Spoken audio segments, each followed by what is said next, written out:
Chapter 24, 51, Mirage City Noir. Sunny dreamed a nightmare. In that nightmare, he lived in a dying world where grotesque monsters were real. People possessed supernatural abilities, and humanity was on the verge of being snuffed out by the encroaching darkness. The world was one vast battlefield, and every day countless lives were lost in the bloody battle for survival. Sunny himself was one of the strongest people in that world, having clawed his way to the pinnacle of power through mud, blood, heartbreak, and thorns of betrayal. He was buckling under the crushing weight of responsibility and carrying the cruel burden of his own past sins. He also had a smoking hot, stunning, drop-dead gorgeous girlfriend. Sunny could somewhat accept the existence of monsters and superpowers, but that last detail had really clued him into the fact that it was all a dream. He was woken up by the blaring sounds of the alarm. "Wake up, Sunny! Wake up, Sunny! Wake up, Sunny!" Shit! Grabbing his phone, he fumbled to turn the alarm off and then sat up, looking around with groggy, bloodshot eyes. His room was dark and messy, full of stale air and empty bottles. The TV was on, showing a colorful commercial for Valor Group's new extravagant mall. The young CEO was cutting the red ribbon in front of a cheering crowd. His simple smile blinding the camera, Sunny stared at the TV for a while, deep darkness nestling in his eyes, then tossed his phone at it. The screen shattered, and a net of cracks distorted the smiling face on it, making it seem as if he was staring at a broken mirror. Sunny was suddenly wide awake. No, shit. He jumped off the bed, sending several empty bottles rolling across the floor, and hurried to the TV. The screen of his phone was cracked as well, but luckily, it was still in working condition. Sunny checked the time and the date, then let out a relieved sigh and slowly stood up. Still reeling from the damn nightmare, Sunny muttered a few curses and walked to the window. Opening the shutters, he grimaced from the light and looked outside. The dim lilac radiance of the early dawn washed over his pale body. His toned muscles, a scattering of scars decorating it like badges of dishonor, and a frightening tattoo of a black serpent coiling around his arms and torso. Not exactly what one would expect from a decorated police officer, but Sunny had lived a tumultuous life before finding the straight path. Outside the window, the city was obscured by a curtain of rain. Cars were rushing to outrun the morning traffic, leaving trails of scarlet glow in their wake. Here and there, red neon crosses stood out against the twilight sky like beacons for lost souls, and all around them, countless shops and restaurants were opening their doors like temples to greed and gluttony. Above it all, glass skyscrapers stood like towering cathedrals. There, in the bowels of conglomerate offices, dwelled the real power. The streets were grimy, the apartment buildings were decrepit, and the people were worn down, confined to the narrow pavements by the traffic while walking to their destinations with glassy eyes. Something about it all seemed strangely off, as if the world of his nightmares was much more real. There are no barriers surrounding the city. It was such a strange thought, and yet, Sunny could not get rid of the feeling that there were supposed to be enormous air filtration barriers on the horizon. But what for? I must have really lost it. In any case, the sun was rising above Mirage City. It was time to face a new day. Today, Sunny made a reluctant effort to look presentable. He took a shower, shaved, and found the least wrinkled clothes he had. Black jeans, a gray t-shirt, and an inconspicuous jacket. The clothes hid his sharp edge, but there must have still been something in his gaze, because a drunk loitering at the back of the building reeled back from just one glance. Sunny watched him stagger away with a cold, somber expression. The man seemed like a genuine drunk, but one never knew, it paid to be careful. Once the swaying figure disappeared around the corner, Sunny climbed into his old, battered car and put the key into the ignition. As he drove along the city streets, he could not help but think of the dark, desolate coastal highway of the Antarctic Center. No, that had happened in another nightmare. This was reality, so why was he thinking about such dreadful things? The radio was playing a catchy tune, reminding him that, apart from having a smoking hot girlfriend, he was also friends with a genuine pop star in those dreams. On top of that, he owned a thriving business, lived in a castle, was watching over a lovable little sister, and played the flute? What the actual hell? Dreams were truly a bizarre place. Sunny was not really a person with a rich imagination, though. How did his subconscious even imagine all these things? Shaking his head, he stopped at a traffic light and struggled against the paranoid feeling that every driver on the road was staring at him. Some time later, Sunny reached his destination. It was a prestigious psychiatric hospital on the outskirts of the city. Locking his car, he walked across a small park to the entrance and showed his pass to the security guard. Many affluent people received treatment in this seemingly idyllic hospital, so security was really tight here. The stunning building was no different from a fortress, really, and there were many places inside where regular people like himself weren't allowed. As for Sunny himself, he was not an affluent person. However, he was a civil servant in a situation that put the higher-ups in an awkward position, so they sent him here for mandatory psychiatric counseling. That had been months ago. And today, God's willing, was going to be his last session. If everything went well, he was going to be reinstated and return to work. And just in time, Sunny had a feeling that the bastard he had been pursuing for so long was going to strike again, soon. As Sunny was led inside, he caught himself on having used the word gods, plural, and frowned. Get a grip, damn it. He could not mess up today. Soon, he found himself sitting in a comfortable chair and facing his therapist. His therapist was some kind of big deal in the shrink world despite being relatively young. She was quiet and extremely professional, so despite the mandatory nature of their relationship, Sunny did not dislike her a lot. The woman just sort of sat there silently while he talked about whatever was on his mind most of the time, so there was little to dislike. Well, there was one thing. His therapist really had no business being so goddamn beautiful. It was surreal, really, how breathtaking she was, not to mention distracting. Her skin was pure white alabaster, her eyes were like two onyx gems, and her features were almost inhumanly flawless. It was as though she had not been born, but actually cut from stone by a mad sculptor. As a result, what should have been beautiful looked a bit eerie instead. Haunting, even. Her usual lack of emotion only made the overall impression more disturbing. Meeting her indifferent gaze, Sunny forced out a smile. "Good morning, Doc." She looked at him evenly and then smiled softly. The smile transformed her face, making it utterly tantalizing, almost painful to look at. It was like looking at something holy. A living saint, maybe. "Good morning, Detective. Would you like a coffee?" For some reason, Sunny felt a sense of profound wrongness when he heard the hauntingly beautiful therapist talk. Also, for some reason, he felt compelled to answer her question honestly. Sunny shrugged. Sure, why not? Like every other calamity in his life, this catastrophe started with the smile of a beautiful woman and a cup of coffee. Chapter 24, 52, Red Pool, the coffee tasted heavenly. It was strange, really. Sunny had been suffering from insomnia for a while now, surviving on sleeping pills and still having nightmares every time he did fall asleep. Perhaps as a result, everything felt tasteless to him, but whenever his therapist offered him coffee, he could not help but enjoy it. So, where do I start? As she opened her notebook to silently take notes, Sunny sighed. I don't get those recurrent nightmares often anymore. He still saw them every time he slept, but he rarely slept, so that could hardly be called often. The world is sort of annoying, but I don't get irrationally angry either. It feels like I have a firmer grasp on myself. He had smashed his TV just this morning, but that anger was perfectly reasonable. There were many good reasons to hate the Valor Group and its CEO. I don't think I really felt paranoid about something since our last session, so I guess that is an improvement.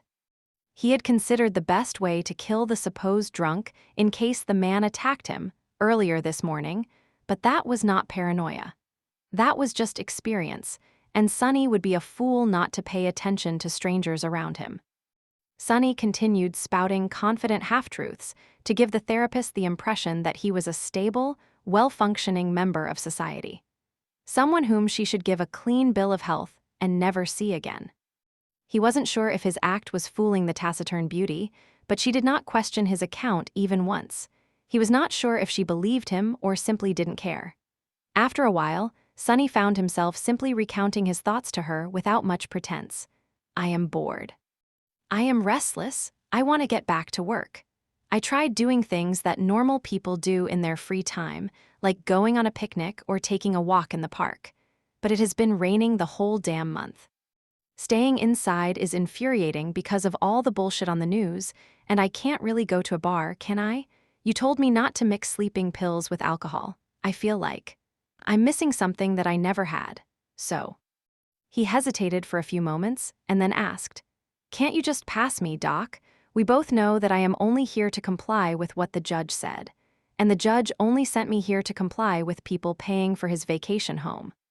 Of course, Sonny had failed to disclose a few important facts about himself to his beautiful shrink.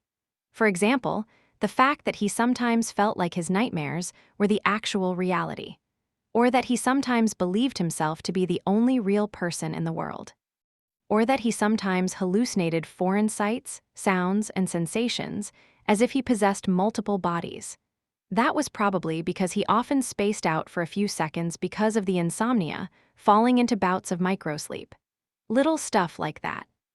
The therapist looked at him with her usual aloof expression. "Do you think you are mentally fit to resume work, detective?" Sonny laughed, hiding the literal shivers her sonorous, enthralling voice sent running down his spine. It was probably a good thing that his therapist did not speak a lot. Her voice was just as perilous as her looks, if not more bewitching. He shook his head. "Me, mentally fit? God, no. But who the hell is anyway? I mean, with the way the world is, wouldn't it be stranger if I was perfectly fine? I'd definitely turn around and run if I ever met a person who seemed happy, healthy, and completely sane."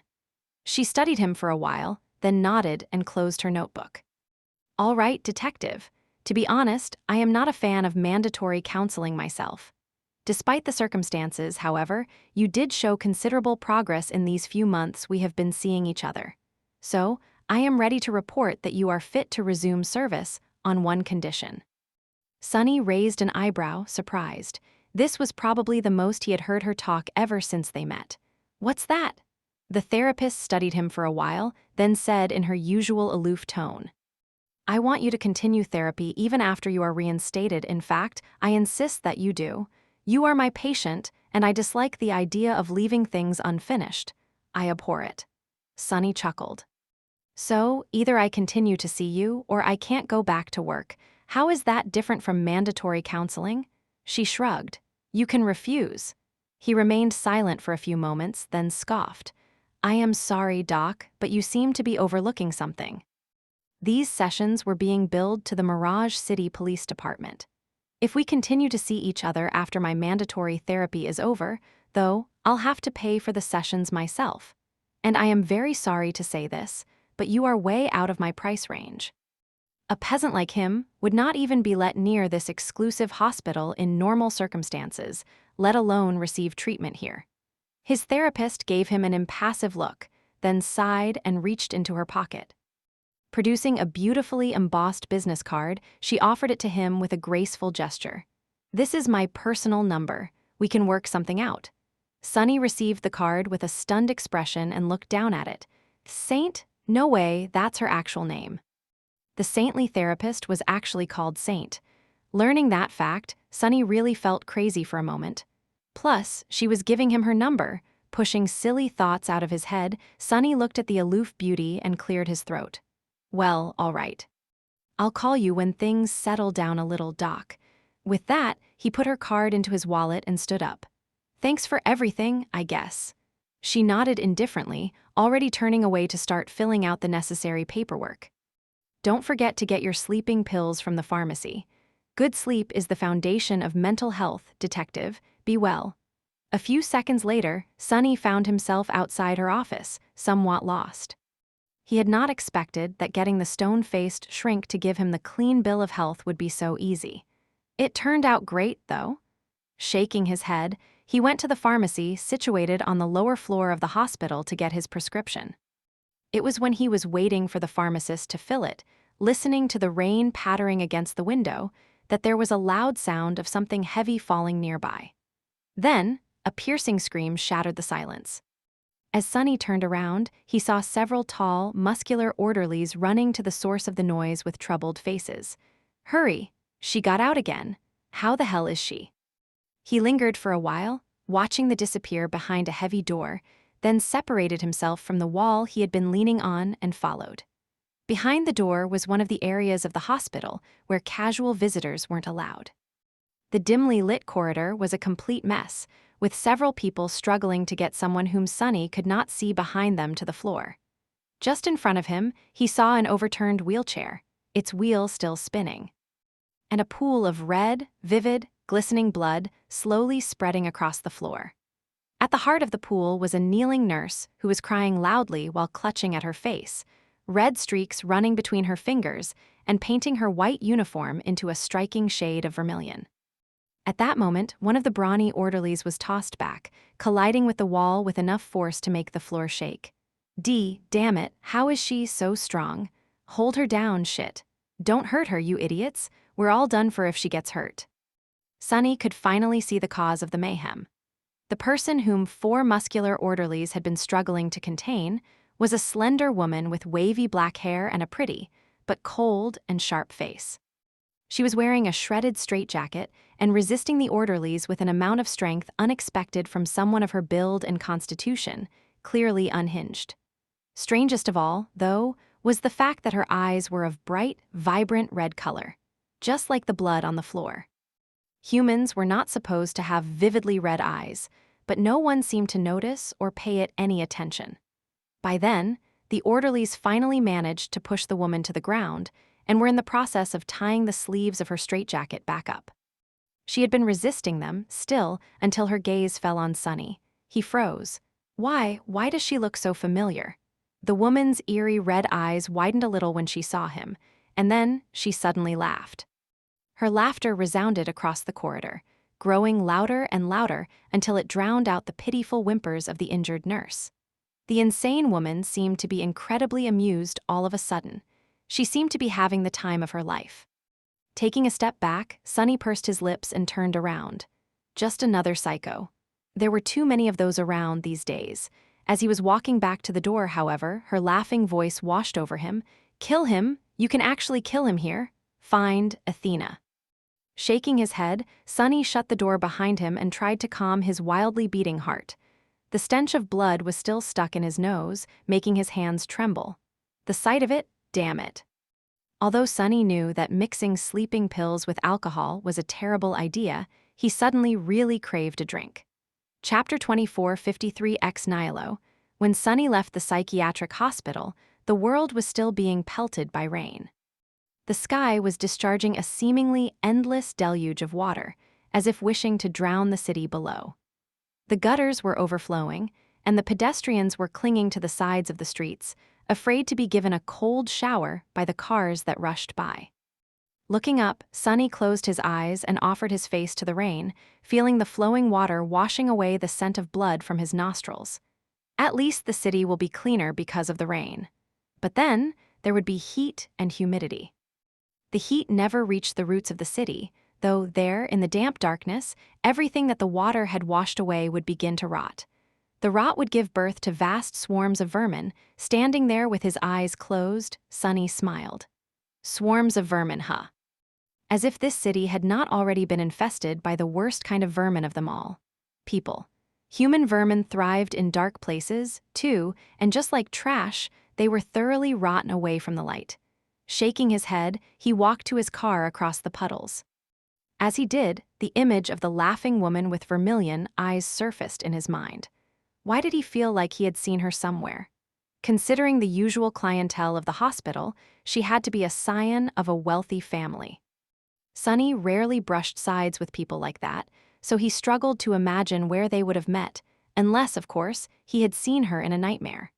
A person with vibrant red eyes was exactly like something he would dream of. But how would a woman he had never met end up in his dreams? I wonder whom she wanted me to kill. Sunny sighed. Wealthy people usually ended up in an asylum for 2 reasons. Either their family wanted to get rid of them, or they were junkies. Considering the woman's age and unhinged behavior, the latter was more likely. Granted, she could have been drugged up as a result of being put in a psychiatric hospital, not the other way around, but that was none of his business. Find Athena. Wasn't Athena some kind of pagan goddess? Where would he even find someone like that? Come on, You are not seriously thinking about what some crazy lunatic said, are you? Sonny pursed his lips as he climbed into his car. He was pretty sure that he was hallucinating again. That was probably the reason the woman's eyes seemed vividly red. Insomnia and sleeping pills made it hard for him to differentiate dreams from reality sometimes, and the sight of blood was an old trigger. So, did he really have ground to stand on when calling someone a lunatic? As he was turning the key in the ignition, his phone rang. Glancing at the cracked and shattered screen, he smiled darkly and took the call. Yes. Yeah, what did he expect to get rid of me so easily? Sorry to disappoint then, I'll be there today. Then, he paused for a moment, his tone changing subtly. So, there's a new body, my. It is as if someone wanted to welcome me back. Ending the call and throwing the phone on the seat, he looked forward with a grim expression. Wait just a little bit more, bastard. I'll find you. The car growled quietly and sped away, wading through the rain.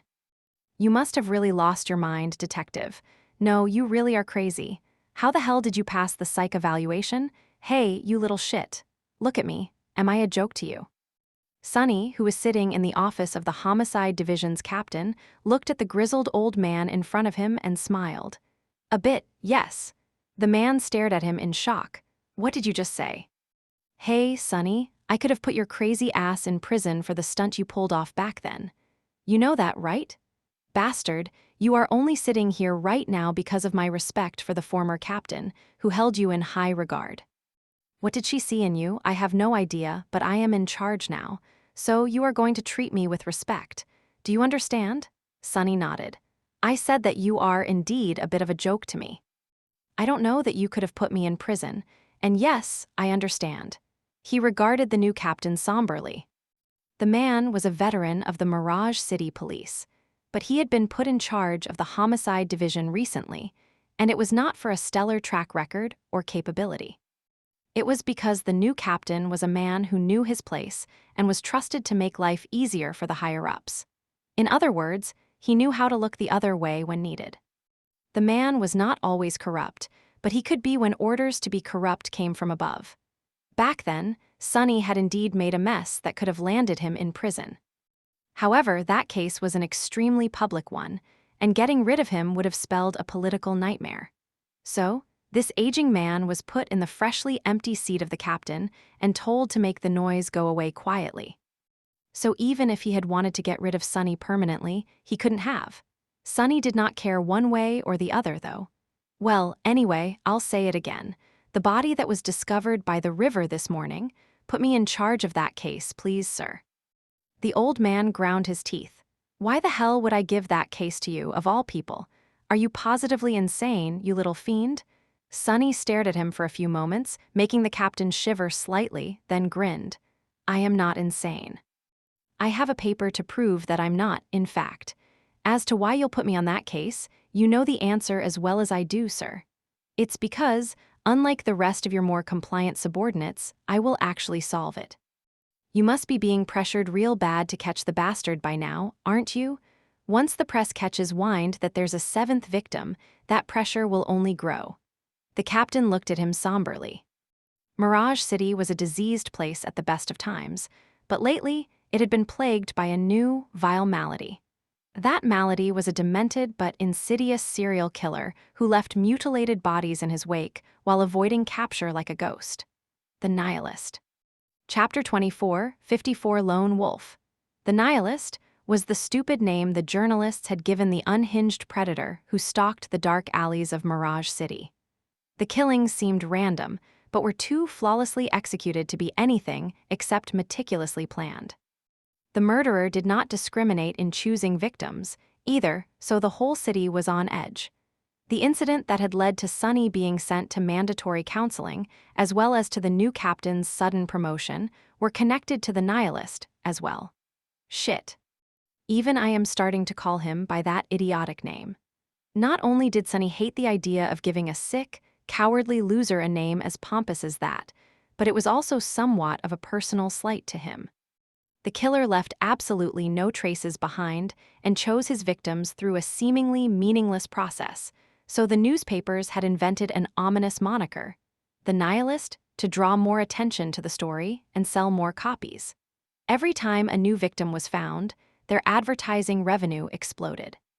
Politicians, meanwhile, gave impassioned speeches to build populist platforms while simultaneously introducing invasive laws under the false pretense of ensuring public safety to tighten their control over people.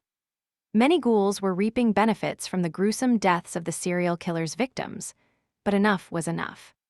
The same politicians who had used the public panic to score points would start to look like fools if the nihilist wasn't caught soon. The press could not keep selling the same story over and over again without losing the public's interest. And people in law enforcement who had climbed the career ladder with promises of swift results were growing more and more desperate to produce them. So, no matter how much the new captain disliked and was threatened by Sonny, he could not do anything about it. Because Sonny was indeed the best detective in the division, by far. He had come up through the ranks fair and square, first as a beat cop, then as a detective in the organized crime division. Naturally, he made more than a few enemies in the deeply corrupt and rotten Mirage City police as a result. The fact that he had never been demoted or dismissed was the best proof of how good he was at his job. Although his methods were often messy, Sonny always brought results. The new captain glared at him silently, seething with fury. But Sonny did not care. He was going to catch the nihilist, and a mere sycophant was not going to stop him. So, can I go take a look at the crime scene before rain washes everything away, sir? The old man ground his teeth, then cursed loudly. Fine, I'll give you the case, damn it. Be warned, though, if you fail to bring that sick bastard in, it will be your head flying. I'll feed you to the newspapers and make you a proper scapegoat. Don't say I didn't warn you. Sonny shrugged with a derisive smile. What else is new? I'll get going then. The captain leaned forward. Not so fast, asshole. I said that I'll give you the case, but I didn't say that there would not be strings attached. In fact, I have a condition. Sonny let out a long sigh. Why does everyone want to give me conditions today? Captain, you're not going to slip me your number 2, are you? The old man scoffed. What the hell are you even actually? Never mind. You can have the case, but I'll be assigning you a partner. Someone has to watch your back anyway, lest the recent incident repeat itself. Sonny frowned deeply, then said with a hint of barely contained anger in his voice, like hell you will. You know I work alone, Captain. The captain stared at him with wide eyes. What kind of bullshit are you spouting? Have you hit your head repeatedly on something hard, Sonny? You work alone. What? I don't care what your preference is, this is Mirage PD. There are rules that even bastards like you have to follow. He shook his head, then sighed and waved his hand. If you are worried that it's someone I am sending to spy on you, don't. This is a different kind of situation. She's a good kid, a former national athlete with a rousing story of overcoming adversity. She's the pride of the nation, the pride. You get it. We were all celebrating when someone like that enrolled in the police academy. The old man sighed wistfully. She graduated first in her class, too, and did exceptionally well as a patrol officer. As a result, she was on a swift track to making detective before. Well, anyway, now that she is back from an extended maternity leave and freshly promoted to the homicide division, I want you to show her the ropes. And be nice about it. Sonny studied the captain dubiously. Actually, I don't get it. That's the whole reason?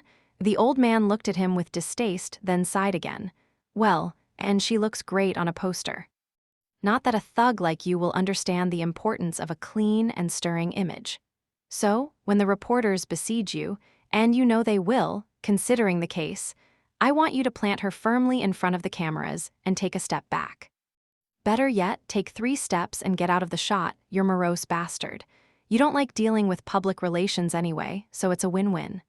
He leaned forward and added in an even tone, in any case, it's not a discussion, it's an order. Either you take a partner and play ball, or I'll give the case to someone else.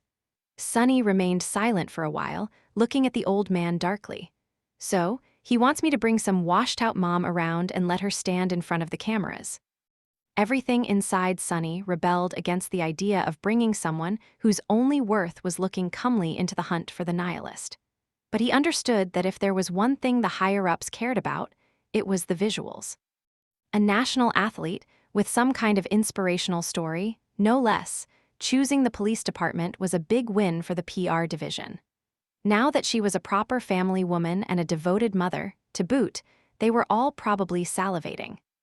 Softening the image of the traditionally rough and gruff, predominantly male-dominated police force was candy those scumbags could not resist.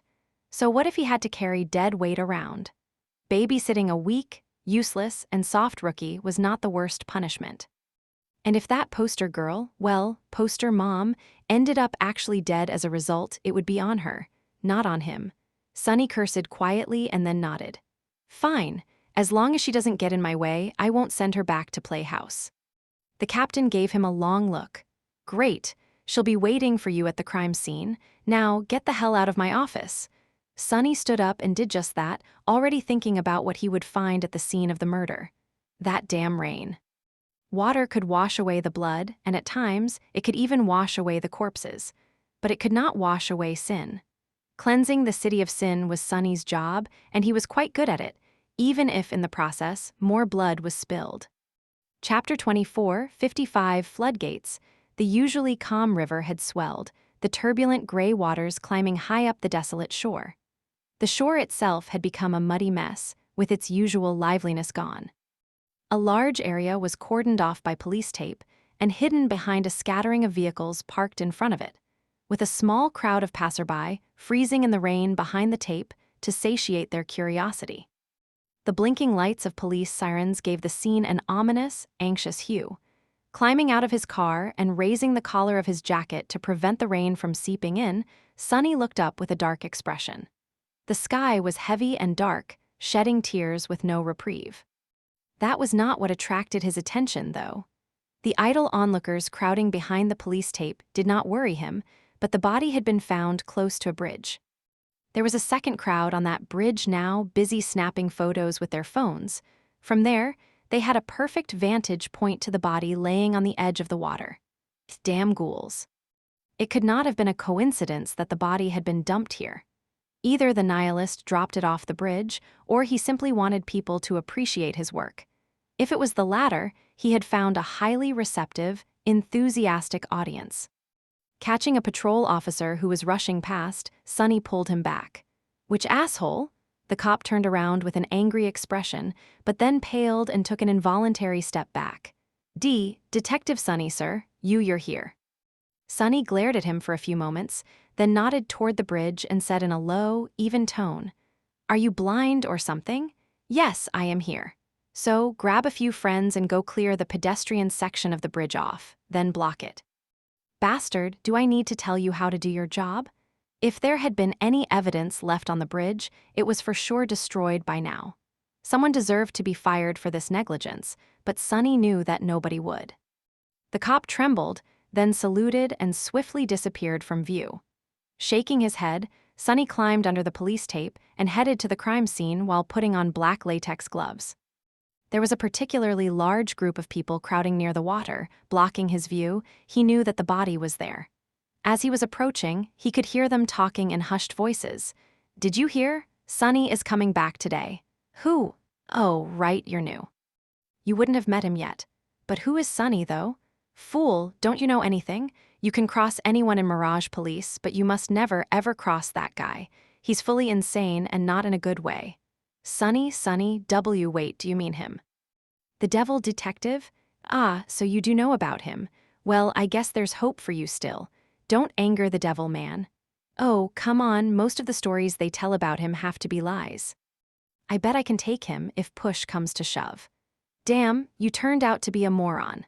Listen, that one time, back in the day when he was in the organized crime division, the boss of the Red Frog gang put a huge bounty on his head. So 20 or so thugs cornered him in an underground market at night, all armed with knives and baseball bats.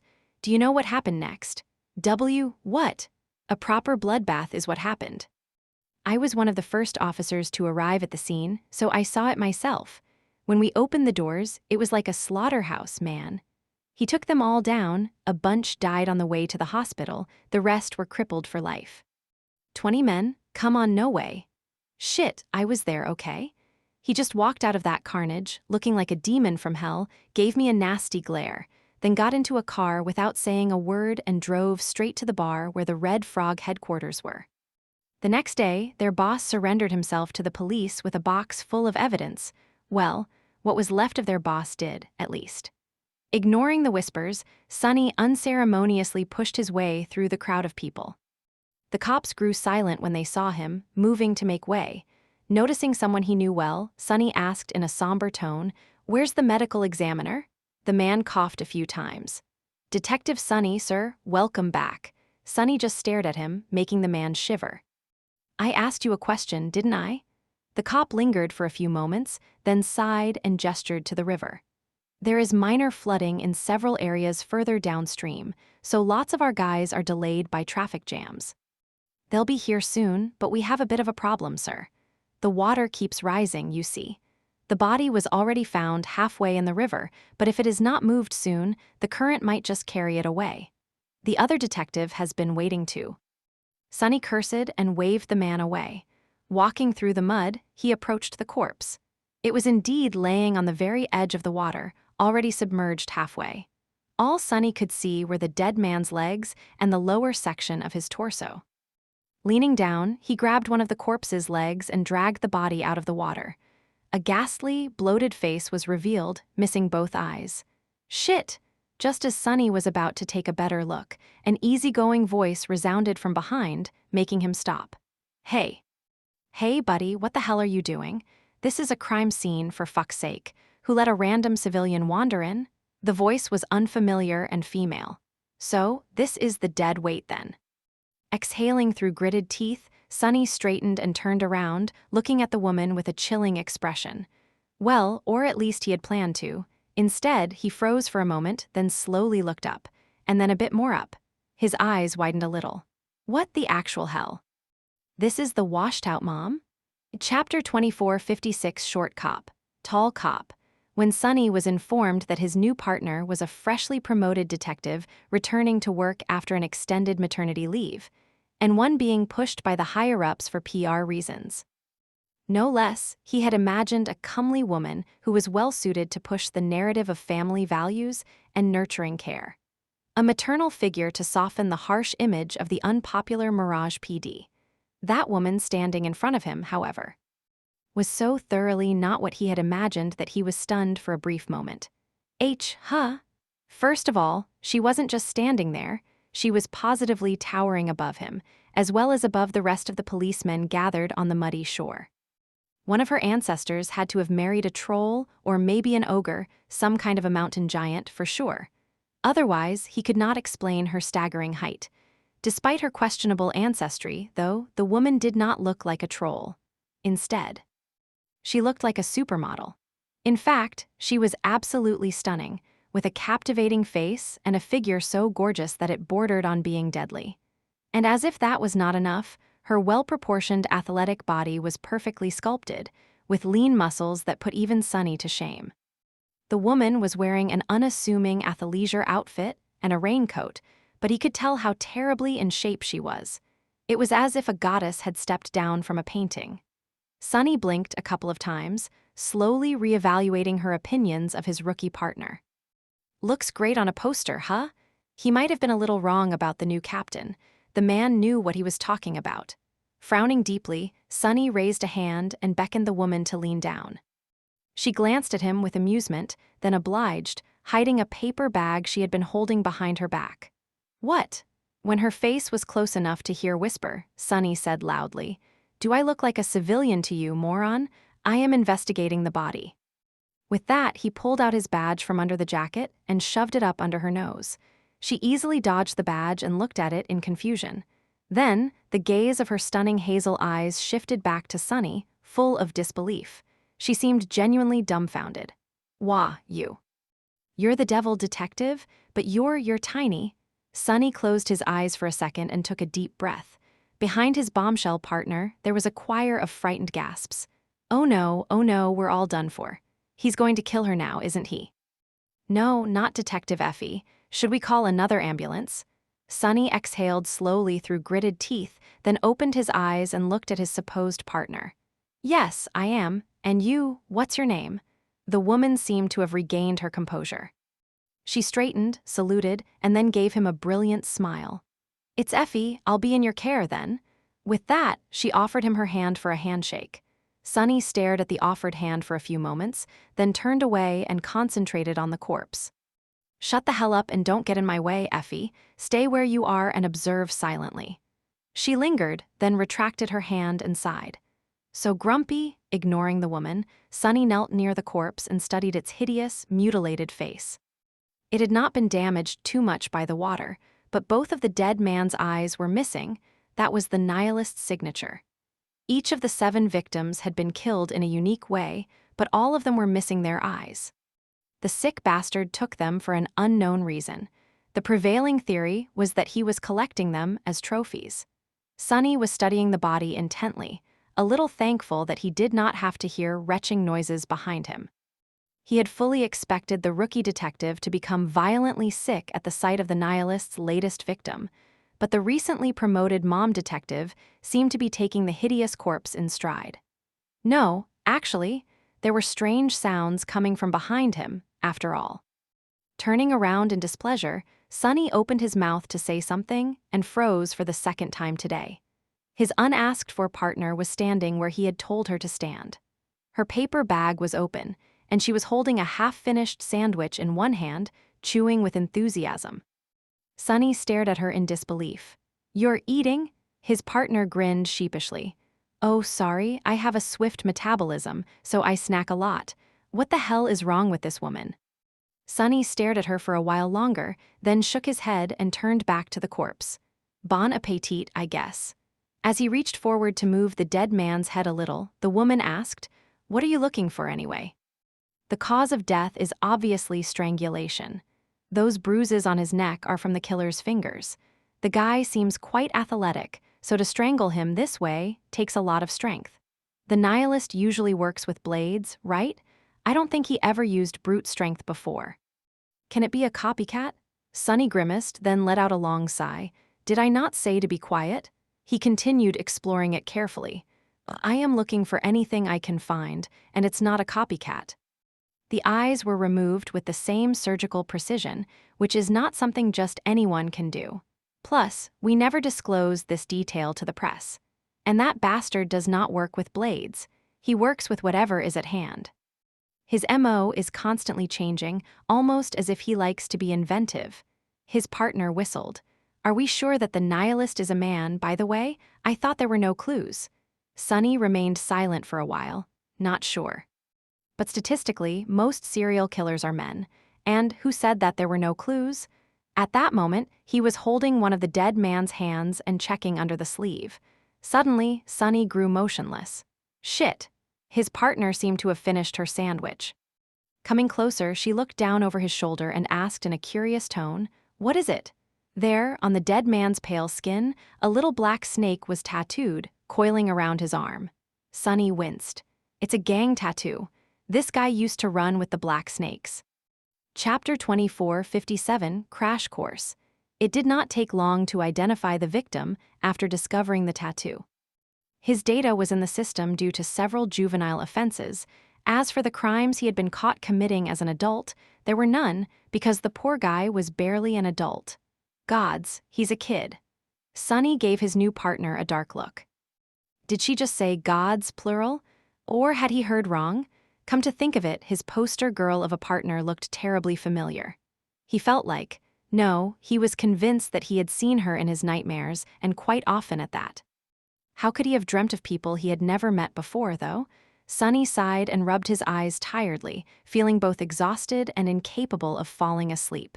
Get a grip, damn it, you really are going crazy. Yeah, well, the gangs like to recruit them young. He would know. He had been one such underage thug himself once. The medical examiner finally arrived, and Sunny beckoned Effie away. Taking off his gloves, he tossed them into a trash bin, missed, then came back with a stifled curse to pick them up and put them into the bin properly. "Let's go, we're done here." His unreasonably gorgeous partner, Effie, looked around in confusion. "Aren't we going to look around some more? Question the person who discovered the body, check for discarded evidence in the bushes, and so on?"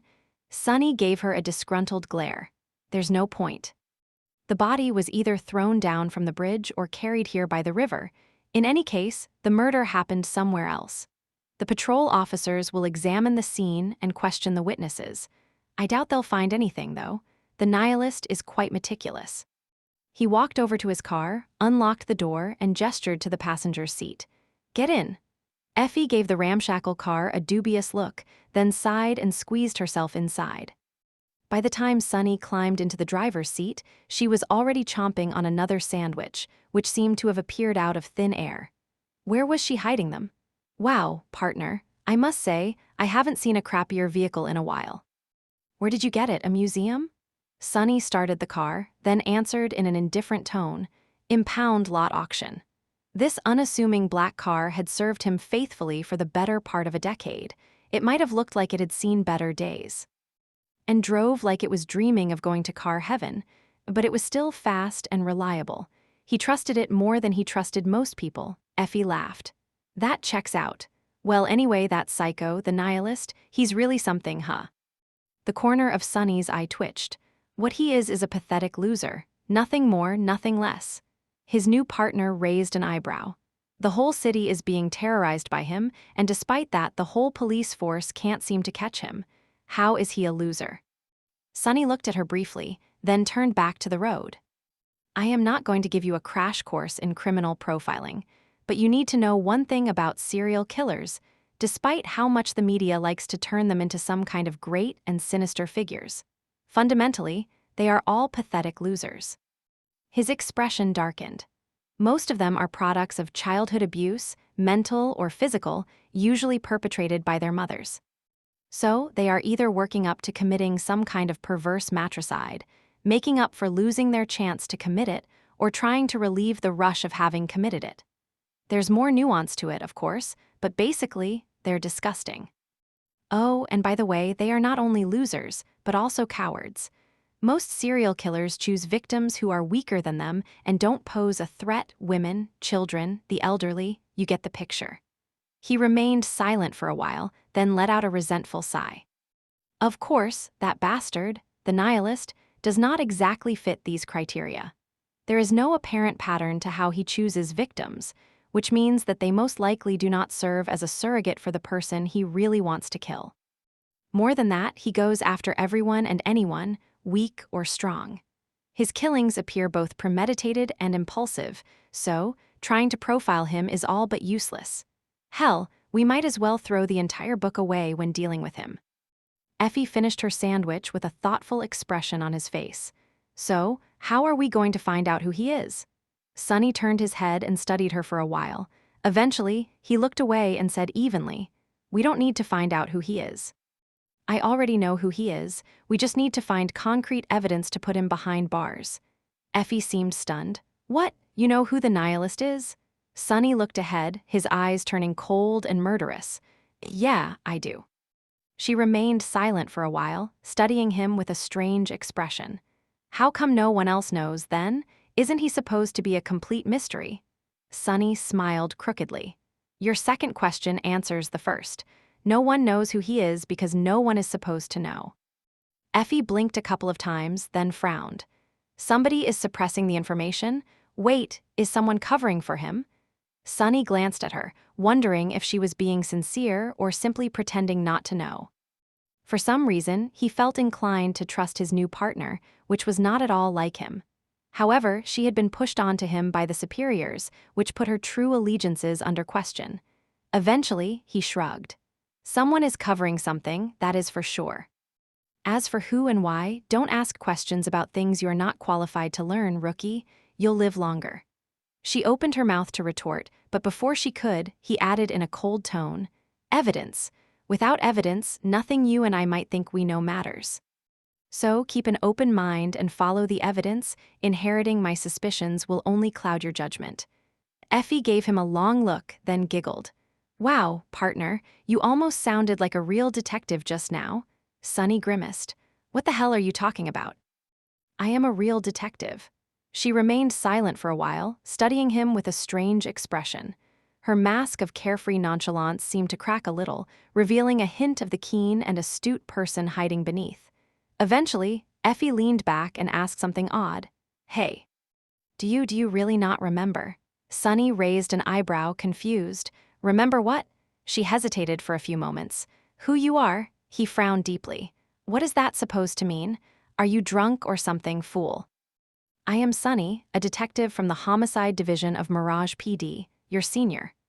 Effie studied him for a few moments more, then smiled sheepishly, seeming perfectly laid back and easygoing once again. Sorry, senior, I meant you're the infamous devil detective after all, that's all. What a weirdo. Letting out an amused scoff, Sunny pressed a little harder on the gas. He didn't mind weirdos. To be honest, he was not the most sane person himself. Chapter 24, 58 Black Snake Gang. The car had left the more prosperous part of the city and entered the poorer parts.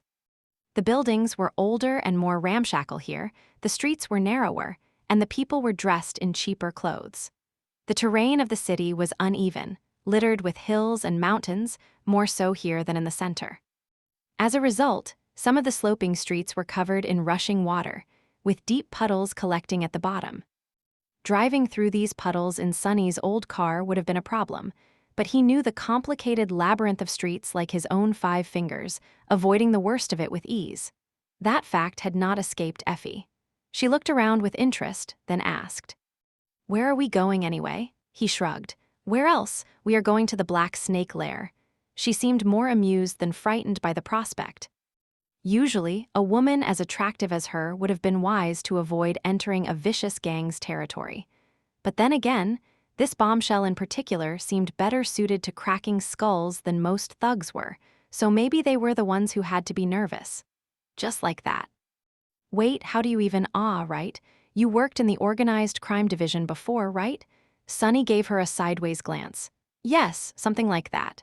He lingered for a few moments, then sighed and said, gangs were all over the city not too long ago, even 10 years ago. They controlled these parts of Mirage City entirely. A single day rarely passed without someone ending up dead, not to mention all the vile crap going on in the shadows. The cops were either on the payroll or too afraid to do anything, and those who did try tended to be disposed of swiftly. Sunny smiled crookedly, remembering his youth. Times change, though. The political climate shifted, and being tough on crime became a rallying cry for the ruling party. So, the police department was cleansed. Mind you, it wasn't cleansed of corruption. The corrupt bastards being paid by the criminals were just swapped out for corrupt bastards being paid by the politicians. Well, and a few capable people managed to get themselves into key positions in all the chaos. He fell silent for a while. Captain Jet was one of them, although she wasn't a captain back then, just yet. Actually, I only ended up becoming a cop because of her. Then, somehow, we ended up being partners in the organized crime division, with her spearheading the crackdown on the gangs. Those were intense years, to say the least. Effie chuckled. Captain Jet, huh? Wait, where is she now? Sunny did not answer for a while, his knuckles turning white on the wheel. Eventually, he said in an even tone, "She's dead." That was one of the reasons for his sorry state. The main reason, really. And here he was, side by side with a new partner. Sunny looked at the rookie detective somberly. I'm not responsible for her.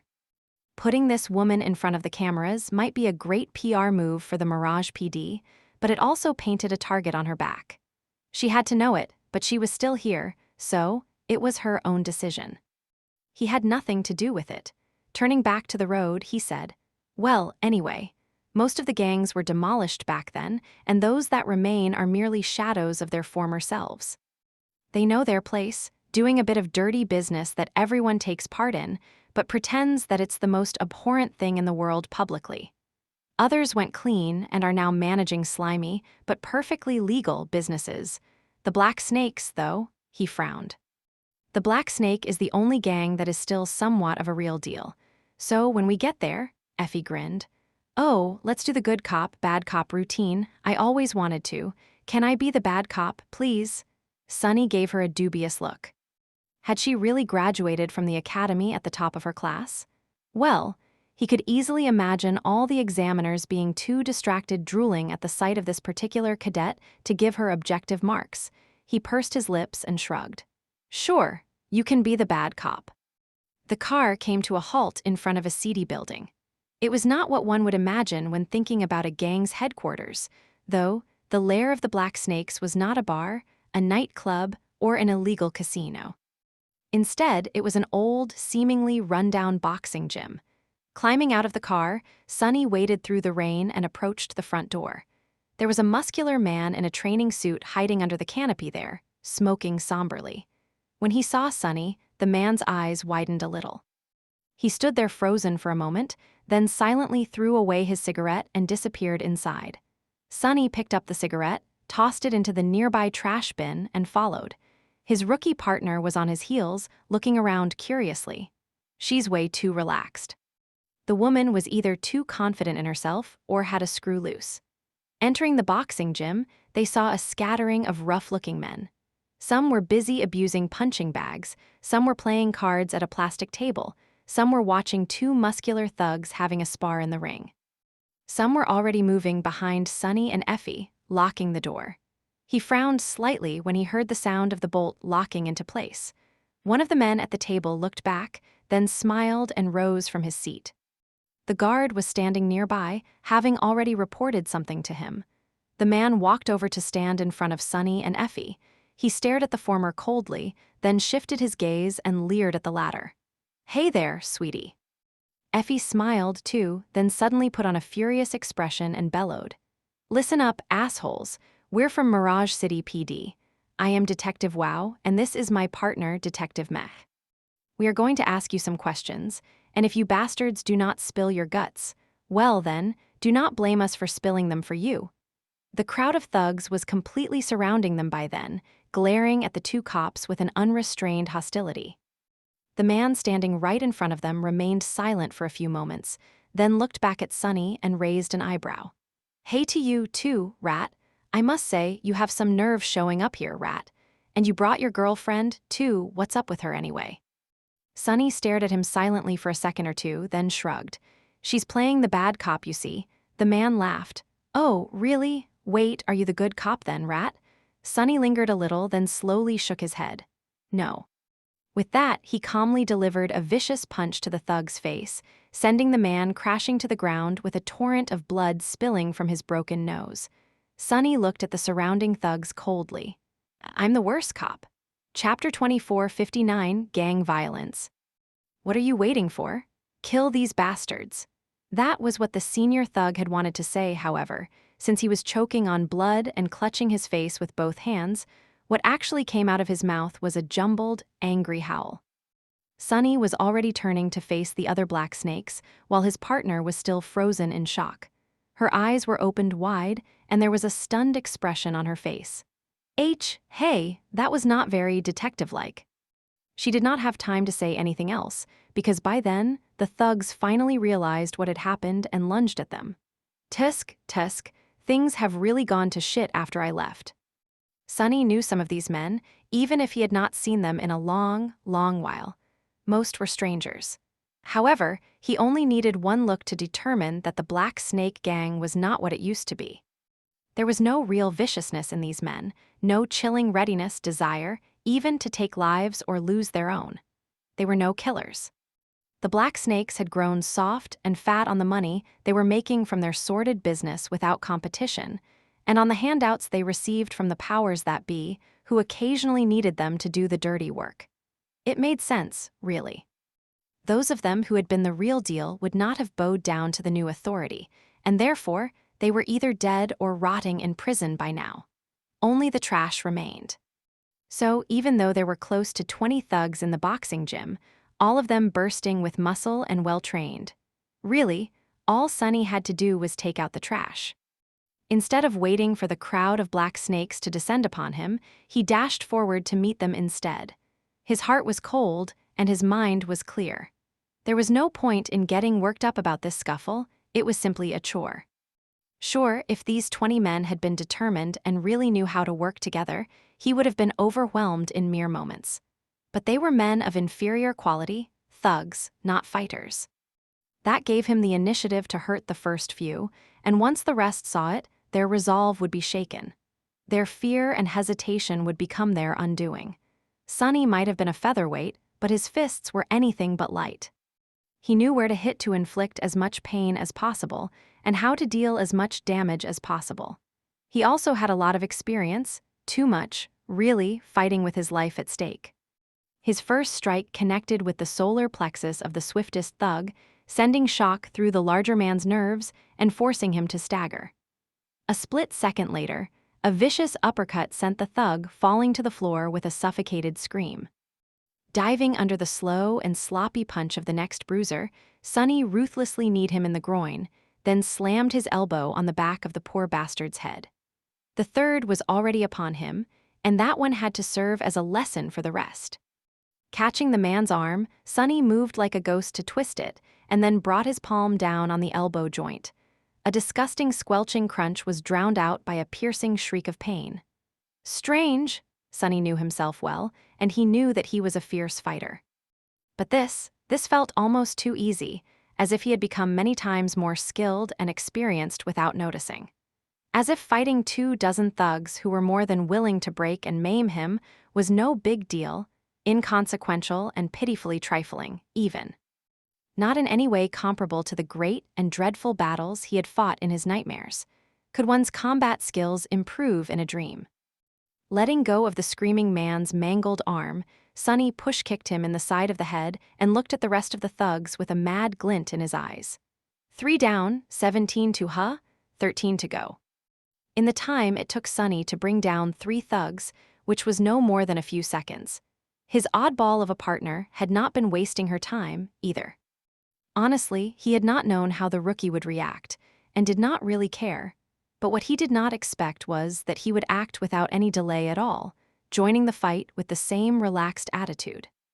Effie simply grabbed 2 thugs by the sides of their heads and slammed them together, all but cracking their skulls, then delivered a picture-perfect roundhouse kick to a third one, folding the man in half and sending him flying back into his buddies. She finished it all up by simply slapping the 4th one to the ground. Through all of it, she seemed calm and unruffled, amused even though she was definitely having fun. What the hell kind of mom is she? Sonny was surprised, somewhat dismayed at the fact that the rookie had taken down one more thug than him, and a little disturbed.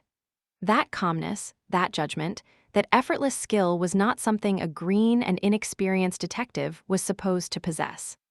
Effie had been an athlete before becoming a cop, and although she did spend some time as a patrol officer, that alone could not have made her into a bloodied fighter.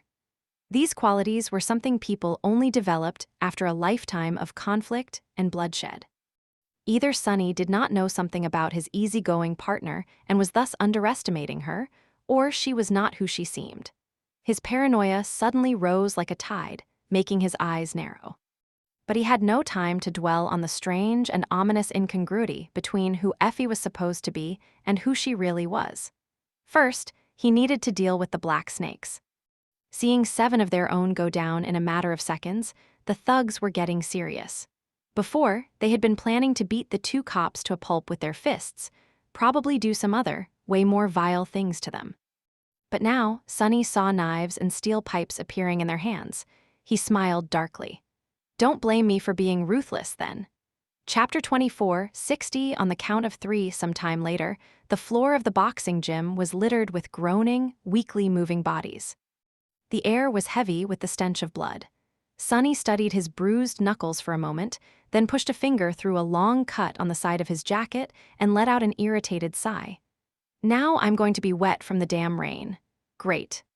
He took off the jacket, revealing his arms, and the scales of the black serpent coiling around them. If Effie was surprised to see a gang tattoo on the skin of her partner, one much more grand and vast than the ones covering the groaning thugs, no less, she did not show it. Instead, she rummaged around the table where the black snakes had been playing cards with a focused expression. Ignoring the alcohol and the piles of money, she picked up a bag of potato chips and smiled in satisfaction. Sending one into her mouth, she asked with curiosity. Not to be a stickler for the rules, but haven't we broken at least a dozen laws just now? Sonny gave her a long look, then scoffed. Who's going to report us? They. The groaning thugs were a pitiful sight, and they were definitely not going to bring the attention of the cops to themselves, let alone let the news that a couple of cops wiped the floor with them spread. Shaking his head, Sonny walked over to the ring, leaned down, and dragged one of the black snakes from under it by the leg. This one was whom he had punched first, the leader of this sorry bunch. The lower part of his face was painted with blood, and his broken nose was swollen, sticking at a wrong angle. Nevertheless, he gave Sonny a hateful gaze. "What kind of a damn demon are you? You're dead, rat. When the bosses find out you're going to die." Sonny gave him a cold look, then reached forward and unceremoniously set the man's broken nose. As soon as a sharp scream turned into a pained groan, he patted the thug on the shoulder. There, I said it for you. We can't have you growing even uglier than you are now, can we?" The man shivered under his ruthless gaze, pressing himself into the side of the ring. Sonny remained silent for a few moments, then smiled dangerously. "And hey, buddy, I think you need to get your facts straight. I am not a rat. A rat would have gone behind the backs of the bosses to sell them out to the cops. I told them that I was leaving fair and square, looking them in the eye. It's not my fault they weren't inclined to agree, is it? By the way, that is why you have new bosses now. The old bosses didn't scare me. Did you think these new losers would?" Leaning down, he whispered into the man's ear, "Tell them to come find me. Hell, tell them I am waiting. That'll make my day." He straightened and looked at the shivering thug with a complete lack of emotion in his black eyes. "But then again, you'll have to be alive to tell them anything. And whether you'll live through the next few minutes is completely up to you." Effie, who had wandered close, gave him a reproachful look and sighed. "I was supposed to be the bad cop, though." Sonny ignored her. Instead, he produced his cracked phone and showed the thug a photo of the nihilist's latest victim. "Recognize him?" The man tried to reel back, but he had nowhere to go. "Shit, what the fuck is that? Get that crap away from me, damn it." Sonny blinked a few times. "What, have you not seen a corpse before?" He chuckled, then put the phone back into his pocket and told the thug the dead kid's name. "He's one of yours, isn't he? You see, my partner and I came here with sincere intentions, wanting to help you guys bring the murderer to justice. There was no need to be so inhospitable, really. But since things already turned out the way they did, I guess you'll just have to tell us everything we need to know anyway." The thug glared at Sonny and hissed through gritted teeth. "Do you think I'll tell you anything, rat? Dream on." Without saying a word, Sonny punched him in the face, dislodging the man's nose again. There was another desperate scream, and Effie winced, taking a step back to continue munching on her potato chips. "If I were you, I'd just tell him everything he wants to know. There's a limit to what plastic surgery can achieve, after all. There has to be something left of your nose for them to restore it." Sonny took a deep breath. "Did I not tell you to stop calling me rat, bastard? Look what you made me do.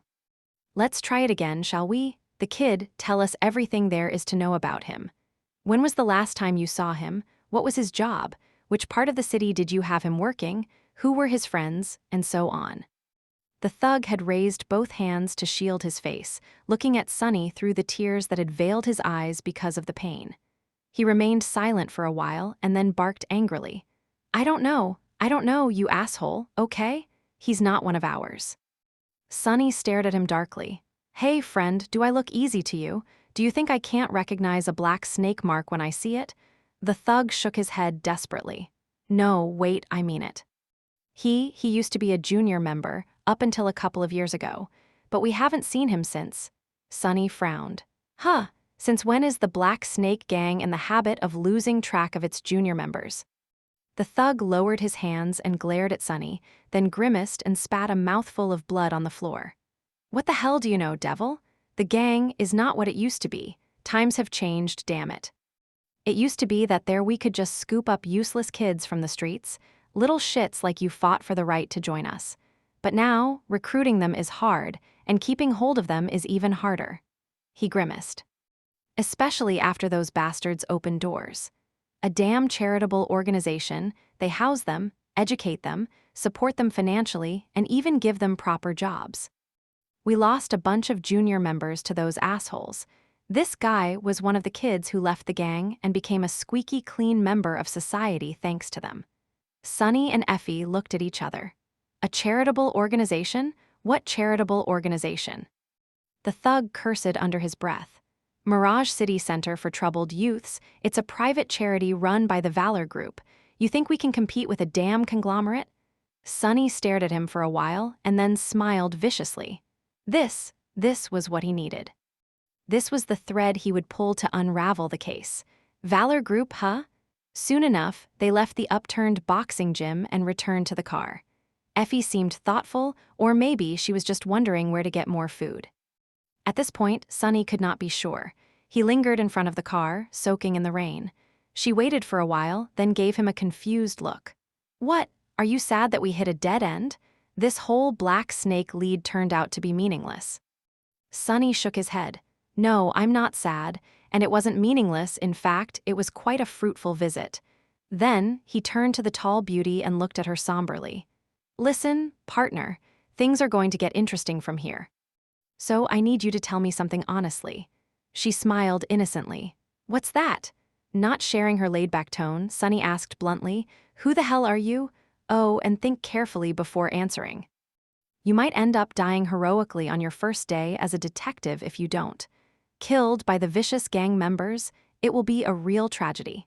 The threat in his tone was apparent. He was saying that he would kill her if she tried to lie. Sunny would have loved for his threat to be a joke, but it wasn't. The nihilist case was far more dangerous than even those terrified of the elusive serial killer suspected.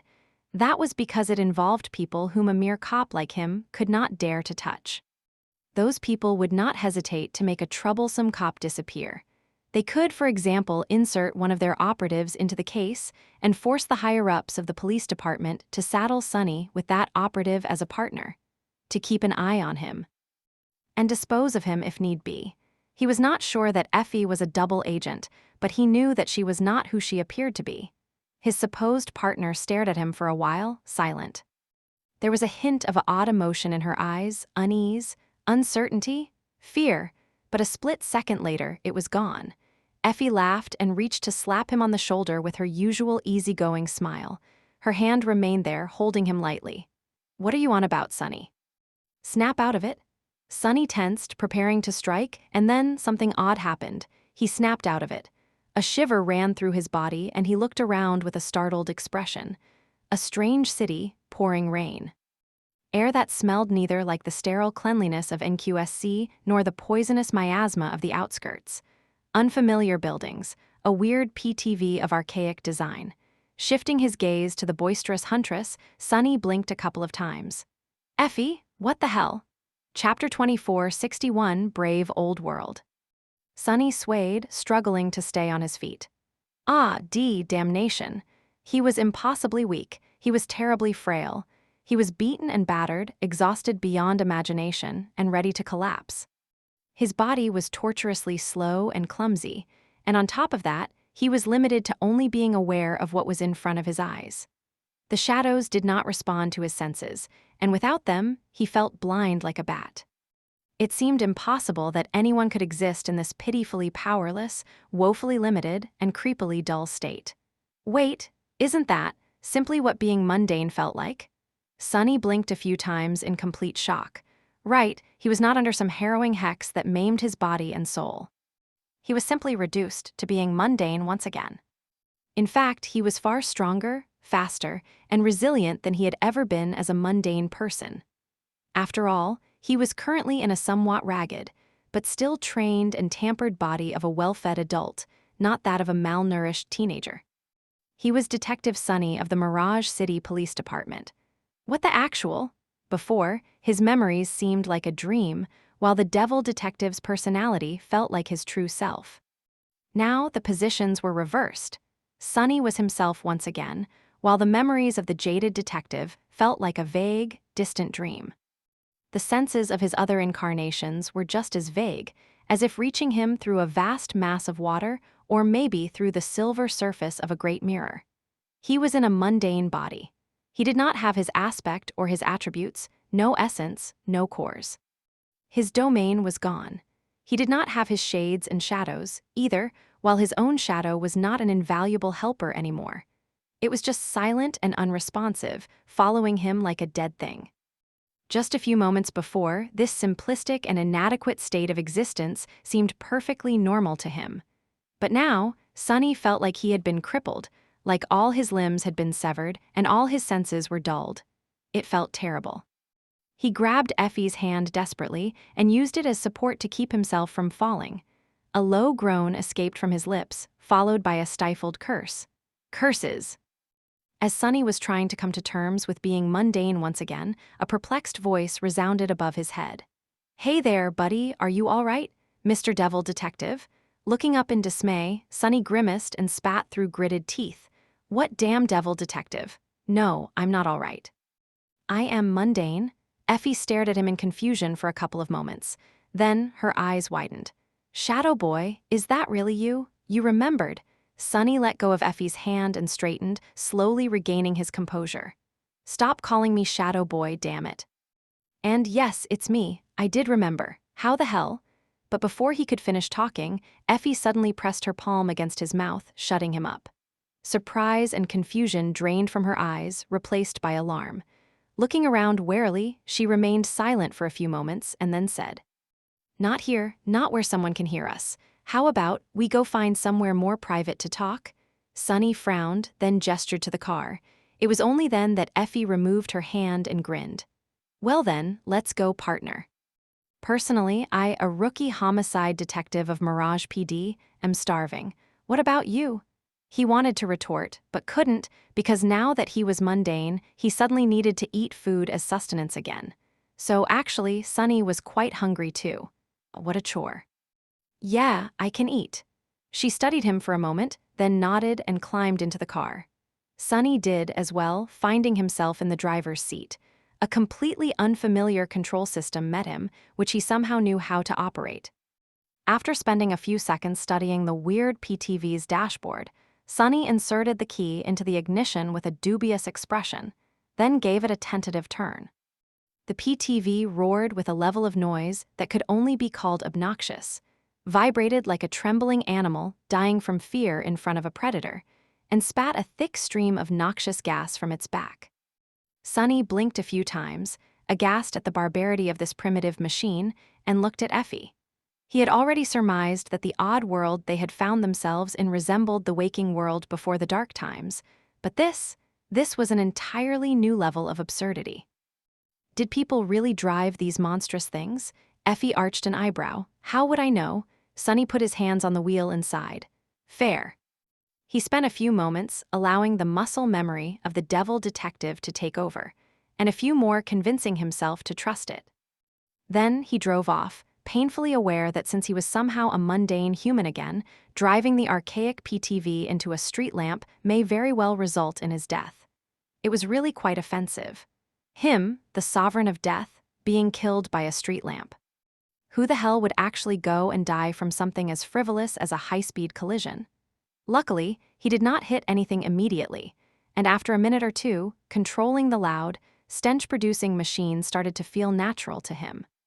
He even got used to the weird vibrations until they blended into the background. "Where are we going?" Effie shrugged. Try to dig in the fake use memory, find a rundown and desolate diner he used to frequent. Considering that grumpy malcontent's character, there should be at least one. Sonny tried not to think about how weird the advice was and did just that. He tried to reach into the devil detective's memory, and after a while, a location did magically come to his mind, complete with the knowledge on how to get there. How convenient. It was very strange. He narrowed his eyes and sent the PTV rolling in the right direction. Before too long, though, it let out a series of strange noises and abruptly grew quiet, seemingly losing power. Sonny barely managed to park it at the side of the road before the vehicle completely lost momentum. Both he and Effie were startled and confused. What is wrong with it?" Sonny stared at the unfamiliar dashboard, then turned the key this way and that. The PTV let out a few suffocating sniffles, but did not start again. The two of them looked at each other. After a while, Effie offered a suggestion in an uncertain tone. "Is it out of power? Do we need to charge it?" Sonny scratched the back of his head. "I'm not sure. Maybe. How do we charge this thing, though?" He thought for a bit, then said hesitantly, "I think it's more like a military PTV than a normal one." "I mean, it can self-charge if you deposit a fuel cell into it." Effie coughed. I think they use liquid fuel," some kind of petroleum derivative. That stuff was still abundant before the dark times. Sunny stared at her with wide eyes. Are you crazy? What kind of idiot would fuel their vehicle with a flammable substance? Effie blinked a couple of times. Oh, this vehicle is using an internal combustion engine. Basically, it moves by harnessing the power of numerous tiny explosions. We learned about them in history class. That's why that thing over there is called the ignition. Sunny laughed. Yeah, right? Millions of people riding around on streams of tiny explosions. Effie's jokes were really too much. Noticing that she was looking at him earnestly, though, Sunny slowly lost the smile. Wait, you're being serious? He looked down at the place where the PTV's engine was hidden, with a hint of horror in his eyes. After a while, Sunny inhaled deeply and shook his head. No wonder these people blew up half of the world. Chapter 2462, Before the Dark Times. It took Sunny some time to remember that the devil detective had kept a canister of fuel in the trunk of the archaic PTV. Then, it took him some more time to figure out how to deposit the appallingly pungent liquid into the vehicle, all the while being soaked in rain and cursing under his breath. Being in the rain actually made him uncomfortably cold.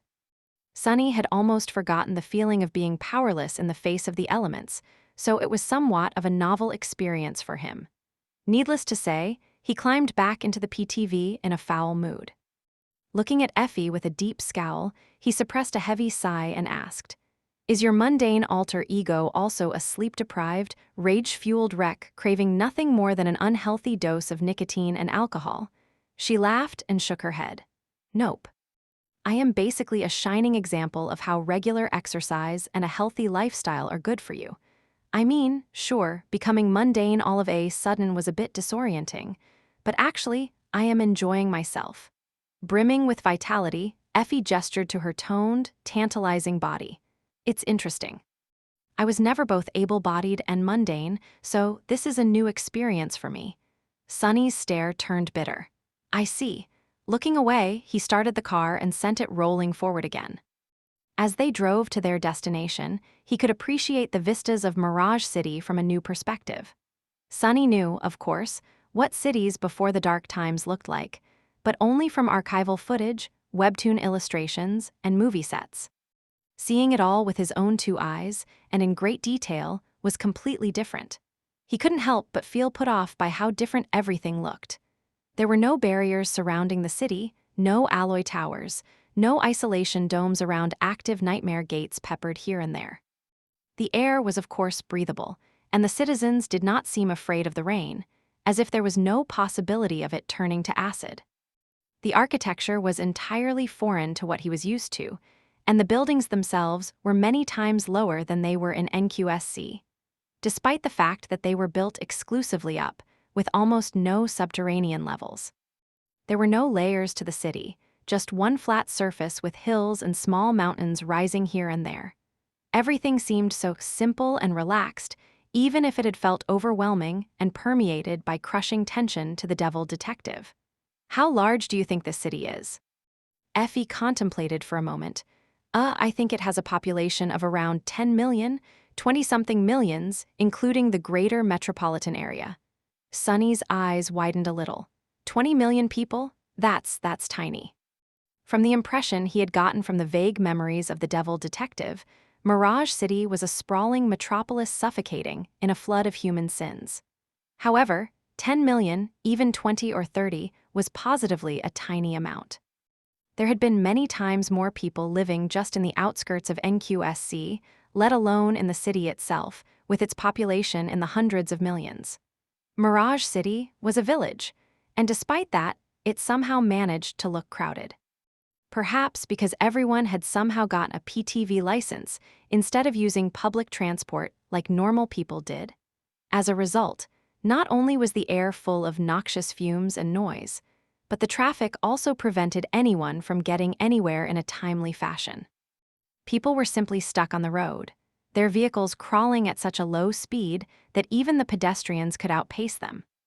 Nevertheless, the pedestrians, actual people, were reduced to a subservient species in their own city, fearfully clinging to the sides of the streets to make way for the actual dominant creatures, the PTVs. And those weren't even cargo PTVs either. Almost all of them were for personal use. It didn't make any sense. Does no one here notice how absurd the citation is? What is the city management doing?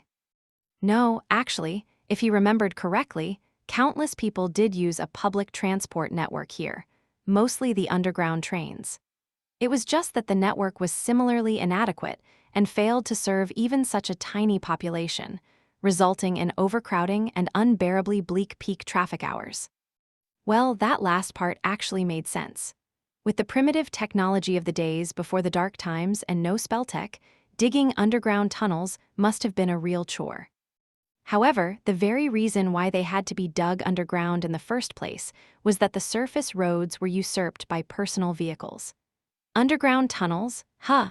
Somewhere far away, one of Sonny's incarnations looked up with a glint in his eyes. Bastion was only starting to develop its own public transport networks, and there was no modern technology or spell tech in the dream realm either. However, there was Sonny, and Sonny had the shade of abundance at his disposal. How long would it take the sacred worm to create a vast network of tunnels under Bastion to serve as the foundation of a future metro system?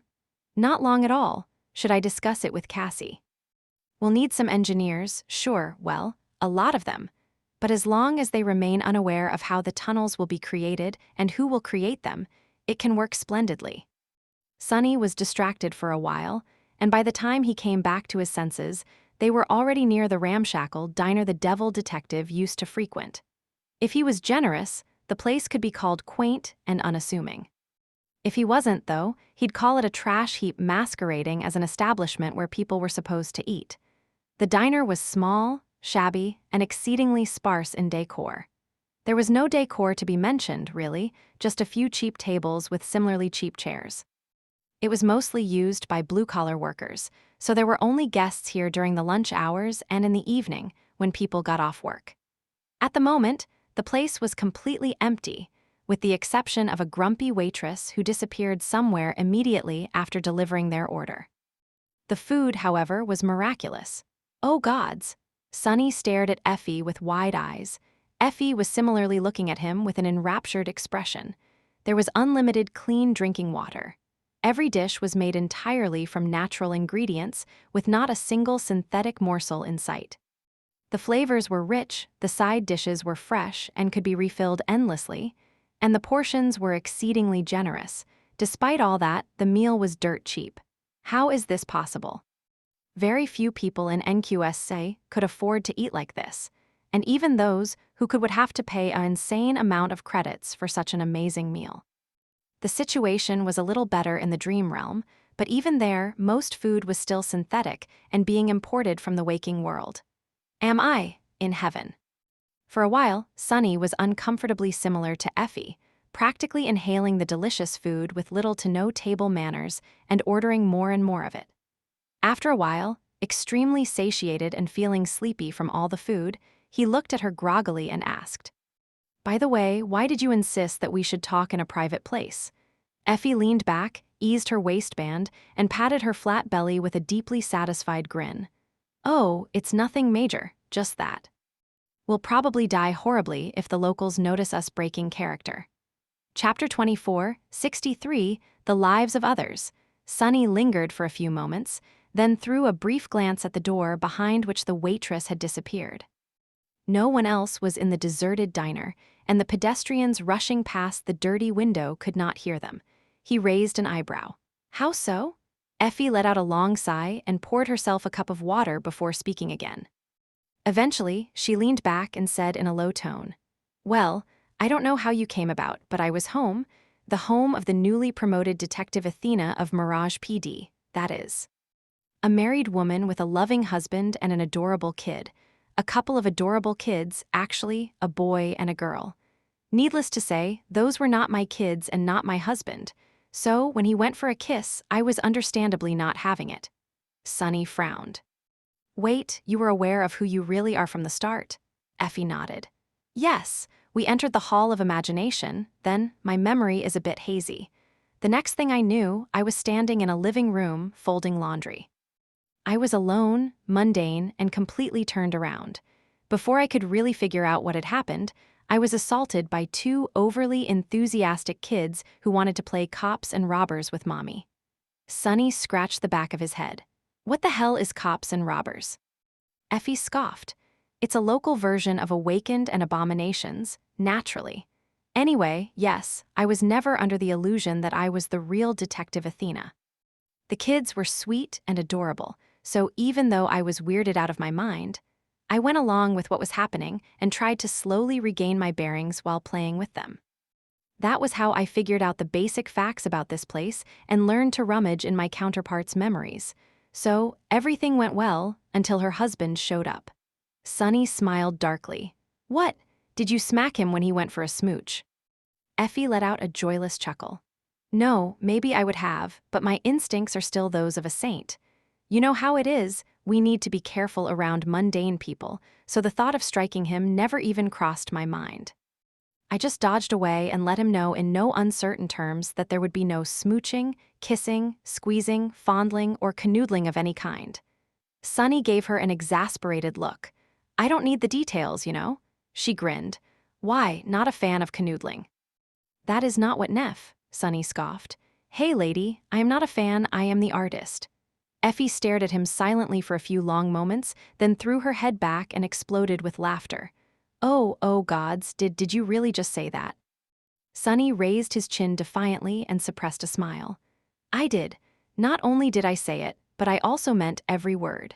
She continued to laugh for a while longer, then wiped the tears off the corners of her eyes and looked at him with a wry smile. You know, Shadow Boy, you are actually not that scary up close, are you? Sonny shrugged. Not unless you are scared of innocuous stuff like dark demigods who command legions of dead souls and can damn you to eternal servitude, with not even death offering escape, I guess. Effie grinned. Right. She studied him for a bit, then sighed. Well, in any case, the second I refused the affections of that man, the moment I broke character, something very creepy happened. He frowned. What? Effie gulped down her water and looked into the distance with a somber expression. He changed. Even creepier, though, was the fact that the kids changed, too. It was not that they turned into some grotesque nightmare creatures or displayed dreadful powers. They just, sort of froze, turned to look at me in eerie synchronicity and stared. They still looked human, but there was nothing human about them at that moment.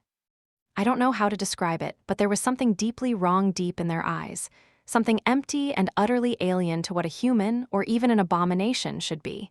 Sonny's frown deepened. Sounds familiar. Effie nodded curtly. Yes, it was indeed familiar. In fact, I've seen eyes like those before. She looked into the window, at the torrent of passersby rushing along under a river of umbrellas. I saw it during the war, in Bastion, when one of the others pretended to be Etha. Sonny's eyes narrowed, and a shiver ran down his spine. You mean? Effie looked at him darkly. Yes. My supposed husband, the adorable kids, the cops on the crime scene, the black snakes, the waitress who served us food, and the rest of those 20 million so-called people living in Mirage City. Are all others. Sonny froze, suddenly paralyzed by fear. It was not often that he felt fear these days, but the thought of 20 million others surrounding him from all sides more than deserved the honor of frightening him. In fact, if Sonny's ability to feel frightened had not deteriorated awfully after more than a decade of suffering all kinds of horrors, he would have been utterly terrified right now. Turning his head slowly, Sonny looked at the constant stream of pedestrians outside the window, the flood of noisy PTVs behind them, and the crowded forest of tall buildings stretching beyond the horizon. Suddenly, Mirage City did not seem so tiny anymore. It seemed like a boundless abyss containing unfathomable depths of terror instead. Effie grimaced. Look, you are a supreme who has become a powerless, mundane human, while they are the others who were made into powerless, mundane humans. And as long as everyone plays their roles faithfully, they are bound by these roles, unable to be anything but what their characters are supposed to be. Luckily, I resumed acting like Detective Effie in time, and my creepy family returned to being normal as if nothing had happened. She smiled. So, you can understand why I had to be careful when we first met. I was happy to see you, but also I wasn't sure that you were you. I kept thinking, is this the real Lord of Shadows, or is this another who just happens to look like the Lord of Shadows? I couldn't just ask, since that would mean breaking character, so I decided to play along and see how things go. Inhaling slowly, Sunny looked back at Effie, lingered for a few moments, and asked in an even tone, "Are you sure that everyone here is an other?" She shrugged. "Reasonably sure. Naturally, nobody really knows that much about the others. However," Effie sighed and poured herself more water. "It would make sense, wouldn't it? Clan Valor had always been wary of the others. That was because the others sometimes escaped from the Great Mirror. They came from the other side of reflections, from True Bastion. But how did they come to be there, and where do they come from? Well, if the Great Mirror in False Bastion is really no more than a reflection of the true Great Mirror, then what if that is where they dwell? They are trapped inside the true Great Mirror, and now we are too." Sunny inhaled slowly. "Yes, that does make sense, I guess." Effie chewed her lip, then said quietly, "It's that damn demon of imagination, Mirage, or whatever her name was. She created Rivergate, Bastion, and the Great Mirror. She must have put the others into the hidden realm inside the Great Mirror as well. Hell, she might have created the Eerie Creeps for all we know." Sunny tilted his head a little. "But why would an illusory realm created by the demon of imagination resemble an Earth city from before the dark times?" Effie looked around and smiled faintly. "That is the question, isn't it?" Chapter 24, 64, Palace of Imagination. Sunny remained silent for a while, contemplating, then said slowly, "Unless Mirage wasn't the one who created this city at all." Effie gave him a dubious look. "If not the great and terrible demon of imagination, then who? This place is literally called Mirage City for spell's sake." Sunny shook his head. "Think about it. Mirage might have created Bastion, both its true and illusory versions, but that is not all Bastion is. It has been taken by the spell and turned into a citadel, a great citadel, no less. So just like with other citadels, the spell would have taken what made this place special and given its master a way to use it, turning it into a component." Effie wrinkled her nose. "I don't follow. Are you saying that I, the current master of Bastion, created Mirage City?" Sunny shook his head again. "No, I don't think that it was you. I think that someone has co-opted that component of Bastion and created Mirage City in your stead." He hesitated for a few moments, then added, "Naturally, we don't know a lot about the demon of imagination. However, we know that her powers had to do with fantasies, illusions, and fanciful things, like fairytale castles rising from the clouds reflected on the surface of water. And that her hobbies included creating lakes and tinkering with mirrors." Sunny smiled faintly. "So, what would be hidden in the heart of her cloud castle? A awful weapon? A prison for eerie beings from the reflections? No. I think that this place, this dreadful city imprisoning millions of others, is a playground." Effie laughed. "Wait, a playground? First a toy room, now a playground. Is this your weird way of making up for a dull childhood?" Sunny scoffed. "I wish. No, but I do think that this place, the Palace of Imagination, is created to be a playground of sorts. A realm where anything Mirage imagined would become reality, just like the illusory Bastion, only devoid of permanence, capable of changing according to her every whim. Complete with beings to populate that reality and play whatever roles she wanted them to. After all, the only thing the demon of imagination could not create was living beings. That was something only the gods could do. Well, and Nether." Effie leaned back and frowned. "But the demon of imagination is gone, and this playground of hers was turned into a component of Bastion by the nightmare spell, thus allowing Awakened to control it." Sunny nodded. "Only the original masters of Bastion, Warden, and Anvil never discovered the mirror maze and never made it to the Palace of Imagination. Instead, someone else slipped his way here and made this place his." Effie's frown deepened. "Mordred." Her tone was not at all enthused.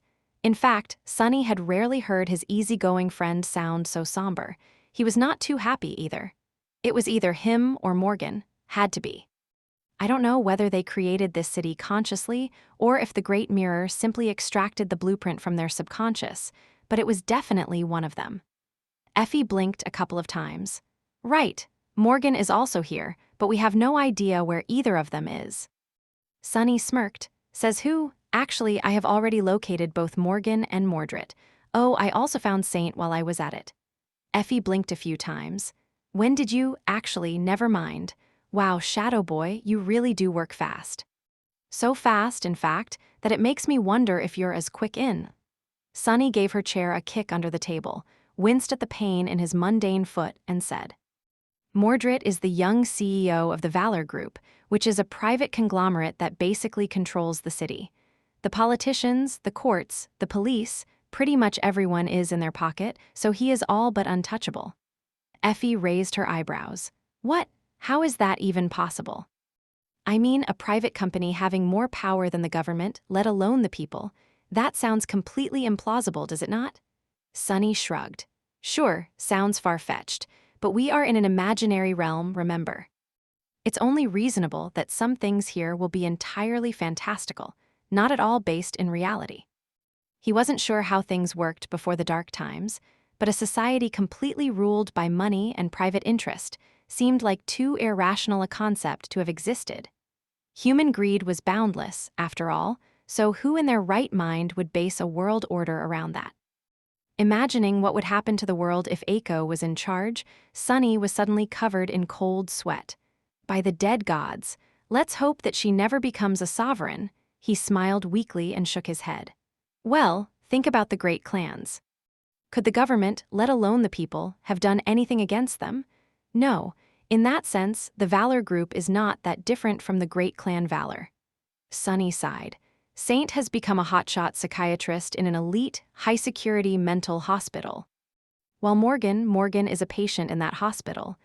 Effie looked at him in surprise. What? Morgan is in an insane house? He nodded. Yes, I saw her myself, actually, she told me to find you. It was just that I had no idea who you were when she did. Effie frowned. Morgan knew who she was, too. That makes two of us who weren't brainwashed by this place, and one of you who was. What makes you different? No, wait, why did she tell you to find me? How did she even know that I am here with you? Sunny remained silent for a little while, then shook his head. I don't know why you two weren't affected by Mirage City. As for the rest, I don't think Morgan knew that you were here. She told me to find you for a reason, though. Think about it, how did I regain my senses? Effie blinked a couple of times. Well, we roughed those thugs up, then you just sort of did, after I told you to snap out of it. Sunny nodded again. Indeed, you touched me and told me to snap out of it, and I did. I don't think it was a coincidence, either, rather. I think that you have some authority here as the master of Bastion. That was why Morgan told me to find you. That was indeed the most logical conclusion. Sunny would have loved to believe that he regained his senses, thanks to the power of friendship, after all. Kai had managed to return him from the mire of shadow dance by reminding him of those he cared about, but he knew that something more was at play here. This place, Mirage City, was no mere illusion. It was fantasy made reality, fueled by the fantastical power of the demon of imagination. It was no less real than any other place in the dream realm, and what Sunny had escaped from was not merely a delusion, it was the sorcery of a demon. No matter how highly he thought of himself, he knew he was not powerful enough to overcome the will of Mirage, the demon of imagination. Instead, he had regained his sense of self through a mechanism built by her into the Great Mirror. Effie grinned. Oh. It's nice to know that I have some authority here, not that I feel very authoritative. I don't think that I can control this place freely. Nothing I tried really worked until now. It's as if something is blocking my way. Sunny looked at her darkly. Well, naturally. After all, someone has stolen your, let's call it administrator rights. She pursed her lips, pouting, then gave Sunny an inquisitive look. Darn thieves, what do we do then? He shrugged. Isn't it obvious? Find the bastard, get your control of the component back, find what I am looking for, and get the hell out of here. Sunny thought for a bit, and then added in a morose tone. Of course, it won't be very easy. Because we must achieve all that, while playing the roles of a jaded detective who doesn't play by the rules and his perky young partner flawlessly. Chapter 24, 65, Buried Evidence. Effie changed her posture and leaned forward a little. Then, she smiled languidly while looking at Sunny. Perky young partner, huh? Well, I sure am perky, thanks for noticing, I guess. But young? I think you're younger than me. Sunny let out a heavy sigh and suppressed the desire to palm his face. He stared the grinning woman in the eye and responded in a slightly disgruntled tone. Age is a relative. I might have been born a couple of years later than you, but have I lived less than you? At this point, even I am not sure. Among other things, I am living 7 lives at the same time. Does that mean that I am aging 7 times faster? Who knows? I definitely don't. Point is, the devil detective is your counterpart senior.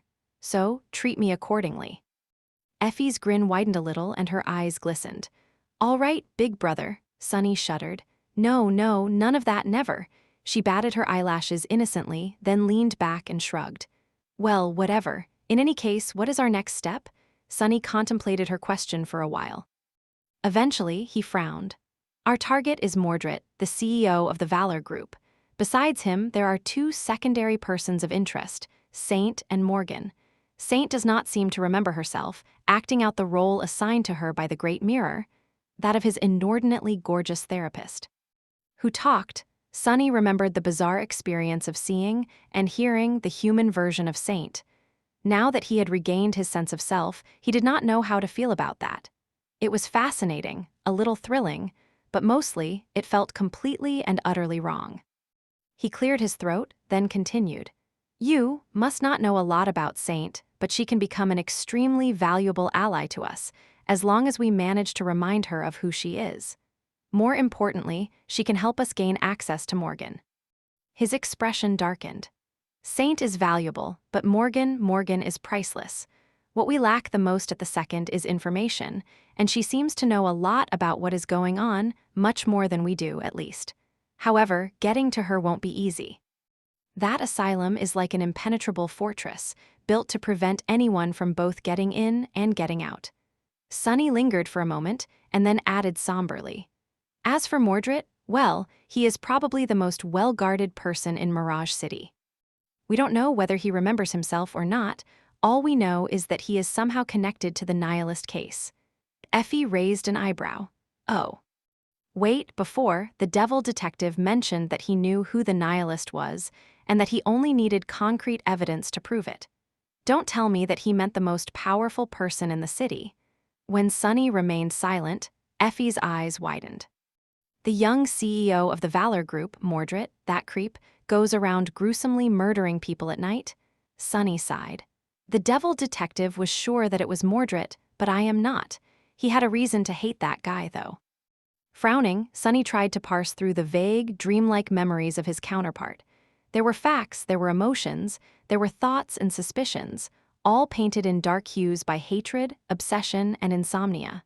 After a while, he explained. Everyone thinks that the nihilist has never left any clues behind, but actually, that is not true. There was a piece of evidence at the first crime scene, a blood sample that did not belong to the victim. That DNA test revealed that it belonged to none other than the heir of Valor Group, Mordred. Effie arched her eyebrows. What? There was evidence connecting him to the crime scene? Why is he still walking free, then? Sunny smiled bitterly. Because he had an ironclad alibi. There was video evidence proving that Mordred was on the other side of the city when the murder took place. So, the higher-ups chose to suppress the investigation. The blood sample was destroyed, and everyone who had come in contact with it was threatened into silence. He shook his head. The devil detective was the person in charge of the case, though, and he refused to let go. He believed that the video recording had been doctored, so the investigation into the Valor Group and its CEO continued with the Homicide Division captain's silent approval. Effie looked at him in confusion. What happened next? Sunny remained silent for a while, then said in an even tone, the captain got into an unfortunate accident and passed away. My counterpart was convinced that she was killed because of the investigation and tried to accost Mordred, getting into an altercation with his security team. Needless to say, that was an unwise decision. The nihilist had become a public menace by then, though, so they could not simply get rid of me. Instead, I was sent to a court-mandated psychological counseling and suspended pending a psychiatric evaluation. He sighed, and here we are. Effie considered his words for a while, then smiled faintly. So that is why you were so excited when those thugs pointed at the Valor group. The identity of the latest victim gives us an excuse to dig into Mordred again. Sunny nodded. Yes. They can bury a blood sample, but ironically enough, they can't bury a corpse. Now that a person directly tied to Valor was killed by the nihilist, we can openly investigate them, and nobody will be able to pressure us into giving up that lead without risking an avalanche of public outrage. Effie smiled. So, the first thing we need to do is figure out how exactly that Black Snake kid was connected to the Valor group, right? That will give us an official reason to approach Mordred. And once we approach Mordred, Sunny smiled darkly. We'll play it by ear. Oh, by the way, Morgan told me something else back when I saw her. His smile turned cold all of a sudden. She told me that Mordred can actually be killed here. Effie raised an eyebrow. You're not planning to just assassinate him in broad daylight, are you? Sunny lingered for a few moments, then shook his head with a sigh of regret. That would probably be out of character for the devil detective. He looked at Effie and smiled. It does sound tempting, though. Chapter 2466, Changing the World. The Mirage City Center for Troubled Youths, a charitable organization set up by the Valor Group to help delinquent youths find their place in society, was situated some distance away from the ramshackle diner. Sunny remembered how to properly fuel the devil detective's archaic PTV and stopped at a gas station, then checked his mental map of Mirage City and hesitantly plotted the course. As they drove, the quaint vistas of the ancient city slowly ceased to look so odd. He was getting used to the odd architecture, the abundance of noisy PTVs, the lack of quarantine zones, and the flat nature of it all. The people were the strangest, though, even if it took him a while to realize what that strangeness was, it was the lack of fear. The people of Mirage City all had their worries, of course, but their eyes lacked the subtle alertness that all humans of the waking world shared. A nightmare gate could open in front of them at any moment, after all. A sleeper who had slipped through the cracks could turn into a nightmare creature and go on a rampage. The humans of the waking world had grown accustomed to the constant threat of a sudden, senseless death and did not allow it to interfere with their lives. But that fear still left a mark on them. Here in Mirage City, though, there was no such threat. People were not immortal, but all the dangers they faced were mundane. They did not suffer the existential dread that the inhabitants of reality did, and were not ruled by a great and sinister power. They were powerless against the nightmare spell. Sunny wondered what it would have felt like to live in a world that was free of the tyranny of nightmares. To live without fear, they would probably invent fears of their own and live in a prison built of those. Effie looked at him for a while, then asked in a lazy tone, "Hey, partner, I've been thinking." Sunny suppressed a groan. That didn't bode well. About what? Effie lingered for a moment, then shrugged with a grin.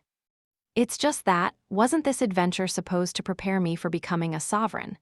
But instead, I ended up becoming mundane, 3 whole ranks further away from supremacy than I used to be. How come Kai gets to battle dreadful fallen deities, but I am stuck fist-fighting third-rate thugs while dodging the advances of another who thinks that he's my husband? That's just not fair. Sunny gave her a sidelong glance. This adventure is indeed meant to help prepare you for the 4th nightmare, but Kai and you are different people. What you need to learn is different, too. She raised an eyebrow. Oh, and what is it that you think I must learn? He exhaled slowly. Well, about that, actually, I am not too sure. You are a deceptive person, but in a different way from me. Effie stared at him in confusion for a while, then exploded with laughter. Me? A deceptive person? What are you talking about? I am an open book. Sunny scoffed. This is exactly what I am talking about. There are 2 of you, really. There is Effie, raised by wolves, a cheerful and easygoing woman who glides through life without taking anything too seriously. This is who everyone meets. But beneath it all, there is also Athena, born from being eaten alive, an astute and calloused person who had to fight desperately for each step she had taken in this world. This one, most people fail to see, but I know that she's there. Effie studied him for a few moments, then whistled and looked away. Wow, you are hopeless, you know that?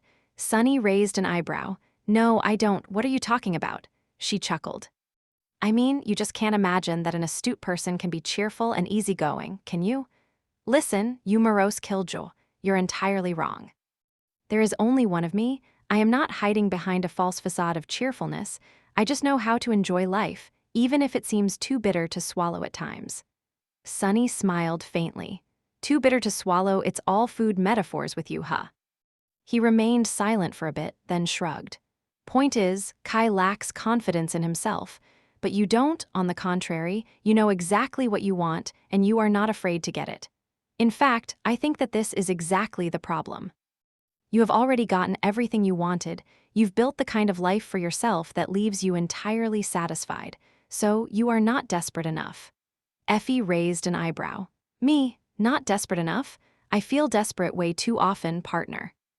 Every time I look at my husband and at my son, I feel desperate to protect them, because I know all too well what is coming for all of us. Her voice had turned somber, losing its usual carefree tone for a short moment. Sunny shook his head. That is the thing, though. A sovereign is someone who can reshape the world to fit their will, so all supremes are born from a desperate wish to change the world.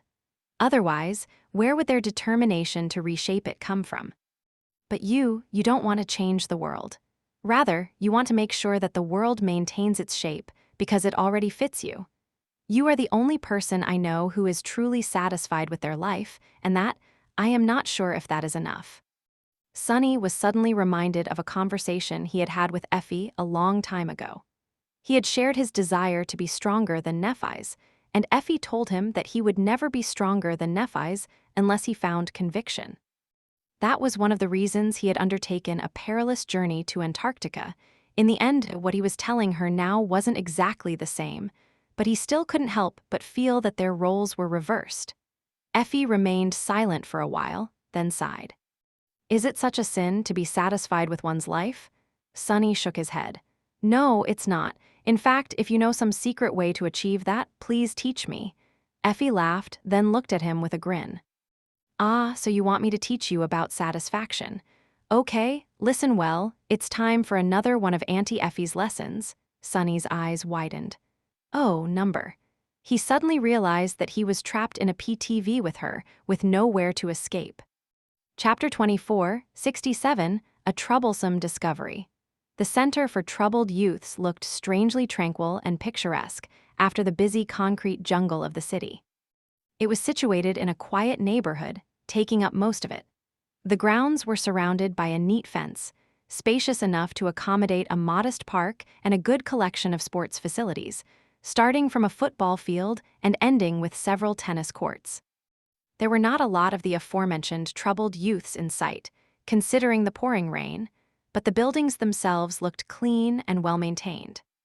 There was a main building where classes took place, 2 dormitories, a cafeteria hall, and so on. Overall, the youth center looked like a campus of a prestigious, well-to-do university. There was even a street musician on the corner, playing a peaceful tune on an old guitar while hiding under a large black umbrella. Sunny and Effie looked at each other warily. After a while, he said, "The more innocent it looks." Effie ended the sentence with a frown. "The creepier it usually is."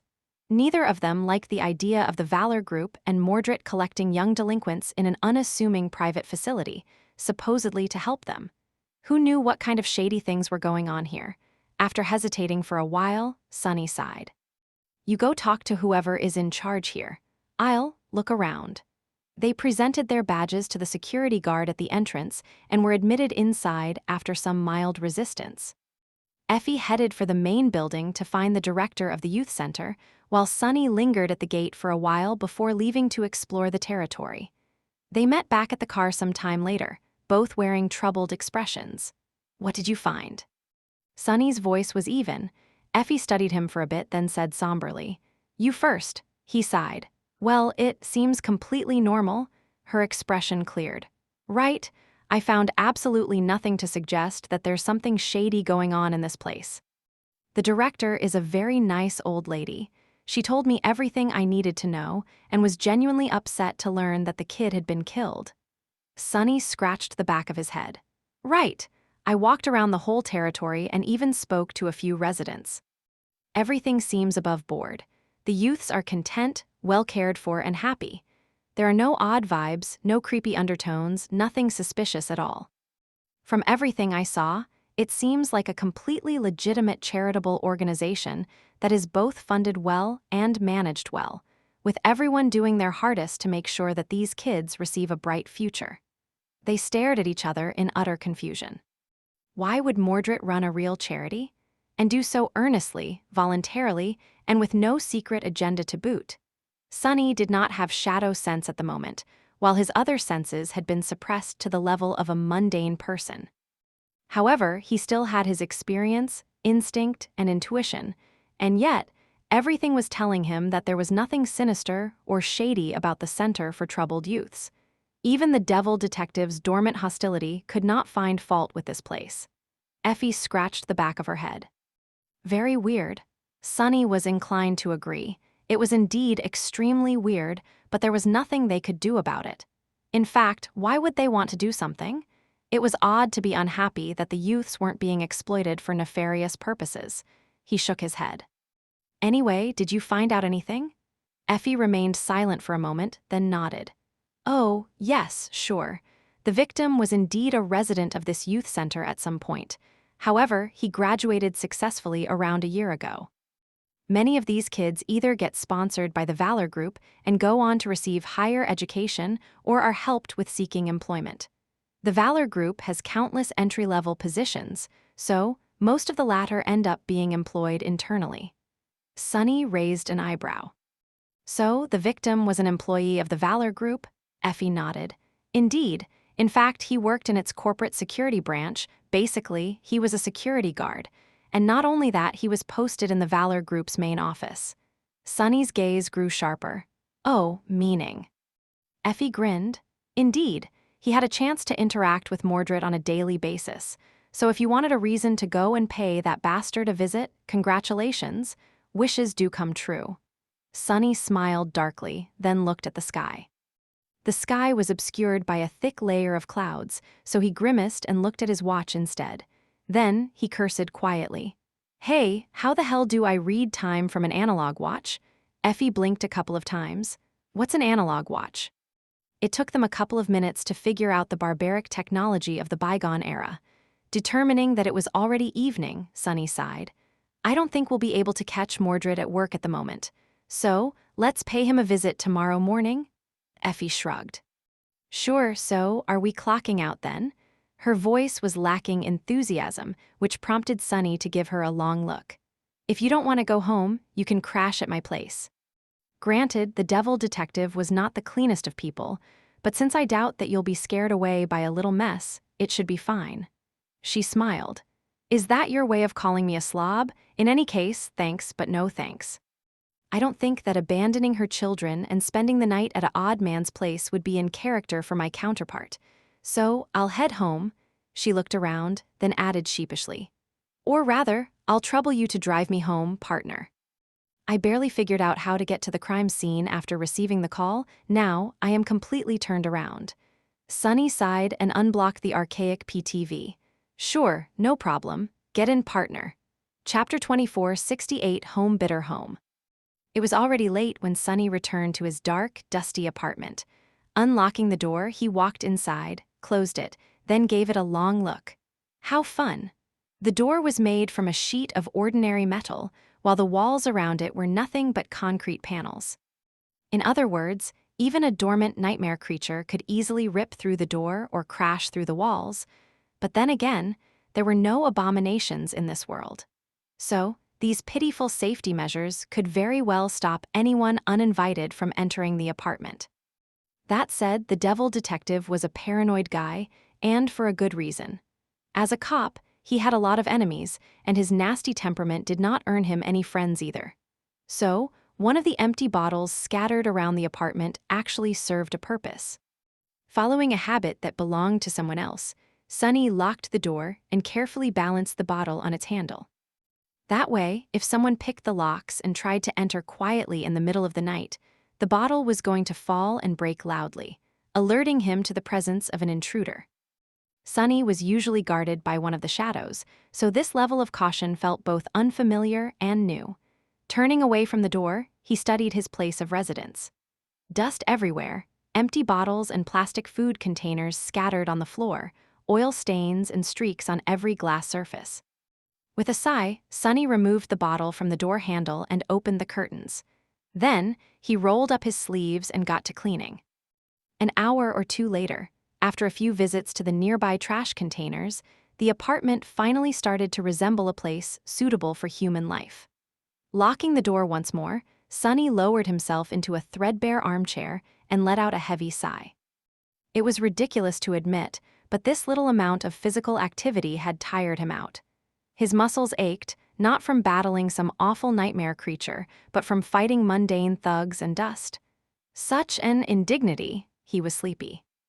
Before dragging his tired body to the bed, however, Sonny took the primitive communicator out of his pocket, struggled against the unfamiliar interface for a while, and finally managed to dial the number Saint had given him. For a few moments, odd noises poured into his ear. Then, the enthralling voice of his supposed therapist resounded from the communicator, making Sonny shiver against his will.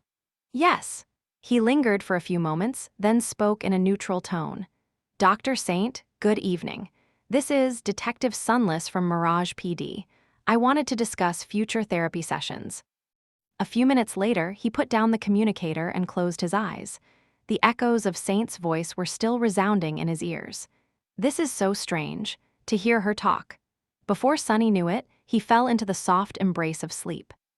In a different part of Mirage City earlier, Effie had spent a long time standing in front of the door of a small, cozy villa. Eventually, she took a deep breath, put on a bright smile, and walked in. Muami, Mama. Two energetic kids rushed to her, their faces shining with happiness and adoration.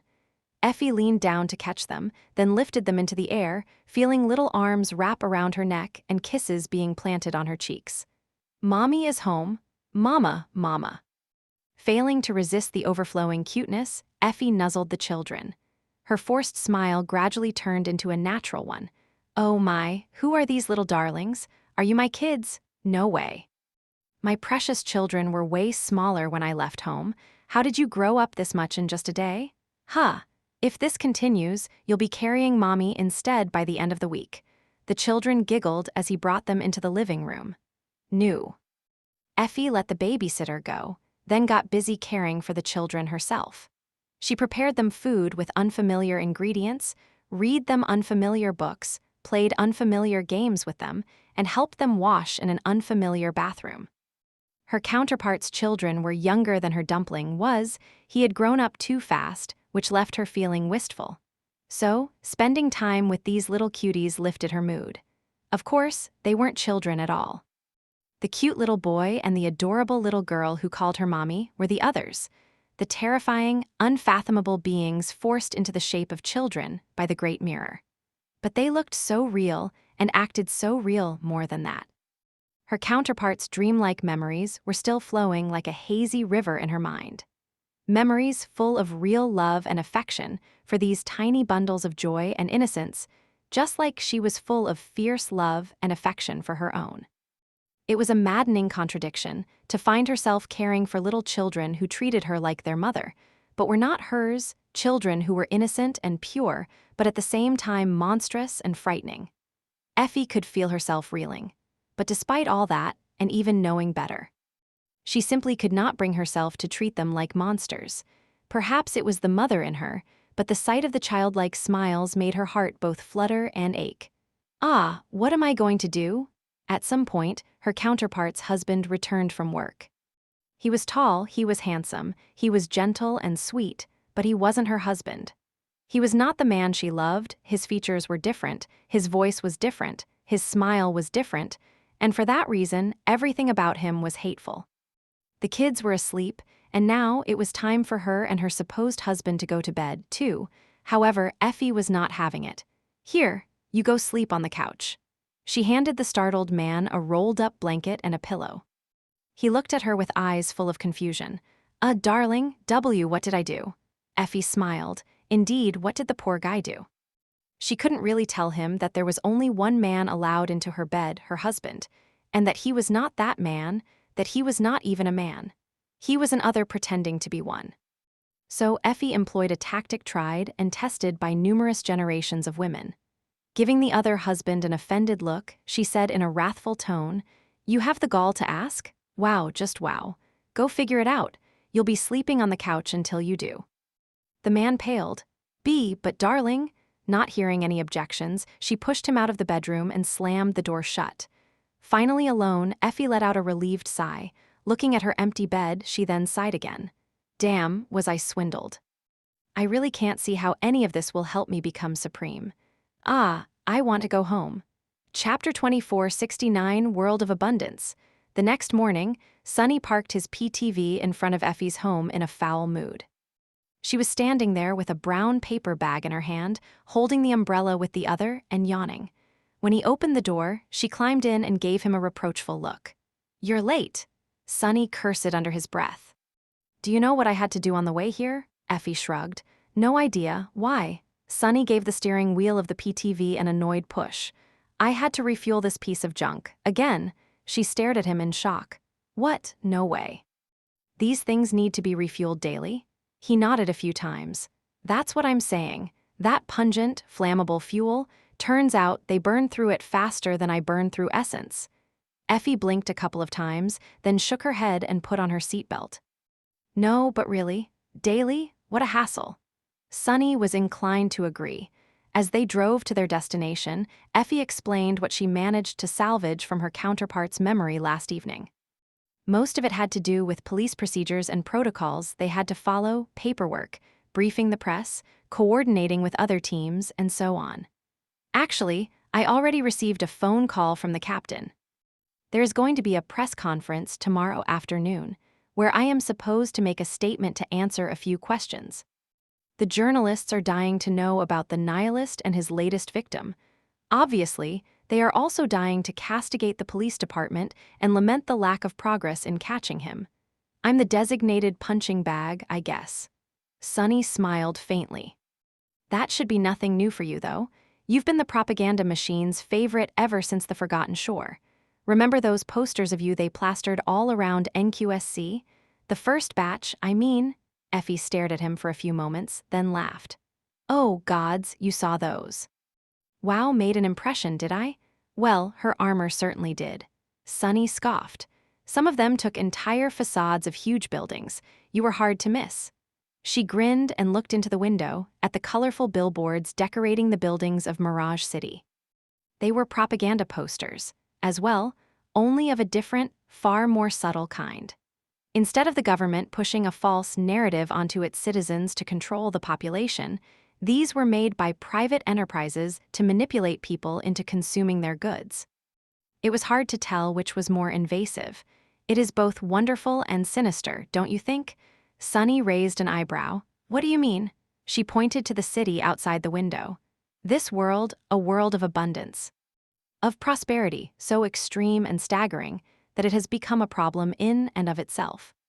A world that is based on endless growth and therefore can never allow itself to slow down, even a little, even for a brief moment, no matter if there is still a reason to rush forward or not." Sonny remained silent for a few moments, then shrugged. "To be honest, I am not very familiar with how the world was before the dark times. I only know the romantic version of it, the great golden age of humanity before all the problems started, and all that. A lost era of peace and prosperity. People usually talk about this time as some kind of a lost paradise." Effie smiled. "I guess it was, for a while, as close to a paradise as we have ever come." She sighed. "Of course, the construction of that paradise was financed by borrowing from the future, which ended up causing all those problems to begin with when the time to pay up arrived. Still, I like it here." She opened her paper bag and pulled out a small carton painted in brown and white. "Do you know what this is?" Sonny almost flinched. That tone, that glint in her eyes, he knew it all too well. It was the look of insatiable avarice and utter obsession, which Sonny himself wore when looking at soul shards and piles of treasure. "What is she?" Effie drew in a shaky breath. This just might be the greatest invention humanity has ever made. It is called chocolate milk. This era has it, but ours doesn't, so how can I be critical of the past? The world has really gone to crap since then. Opening the carton, she took a big sip and leaned back with a blissful smile. Ah. Sunny gave her a dubious look. Did you, by any chance, steal this from your kids? Effie gave him a look of outrage. What? Of course not. They still have apple juice, okay? Sunny shook his head reproachfully. Aha. Well, do you at least have another carton so I could try it too? Effie brought the paper back closer to her chest, looking at him defensively. No. He looked at her in indignation. Wait, you didn't just go on and on singing praises to this chocolate milk of yours without planning to share it with your senior, did you? Effie stared at him with an open mouth for a while. Listen, senior, I'm a growing girl, Sunny almost choked. A growing girl. Where are you planning to grow? If you grow any more, your head will punch through the roof. Effie grinned. What, jealous? Instead of answering, Sunny snatched her paper bag. Hey, give it back. The car swayed slightly, continuing on its way. Soon enough, they reached the headquarters of the Valor Group. The building was hard to miss. It was almost the same height as the dormitory hives in NQSC, towering above the landscape like a glass spire. It was impossible to see it tip when standing on the ground below, no matter how much one craned their neck, and trying was enough to make one's head spin. Effie whistled. You know, the Valor Group used to have its main offices in a different skyscraper, which was the tallest building in Mirage City. But then, a different conglomerate built one that was even taller. And then a third conglomerate built one even taller than that, until the Valor Group built this one, which is the current tallest. She grinned. These guys really like to measure whose tower is the biggest, huh? I wonder what can be behind their obsession with tower sizes. Sunny stared at the glass skyscraper for a few moments. I'm not really interested in their tower measuring contests. By the way, what does the Valor Group even do? I mean, what's their business? Effie scratched her head. Everything is their business. Your communicator, they made it. UPTV. They built it. Your apartment complex? They both built it and own it. Your furniture, your clothes, your food, your cops, your politicians, anything you point at in Mirage City, chances are it exists because of the Valor Group.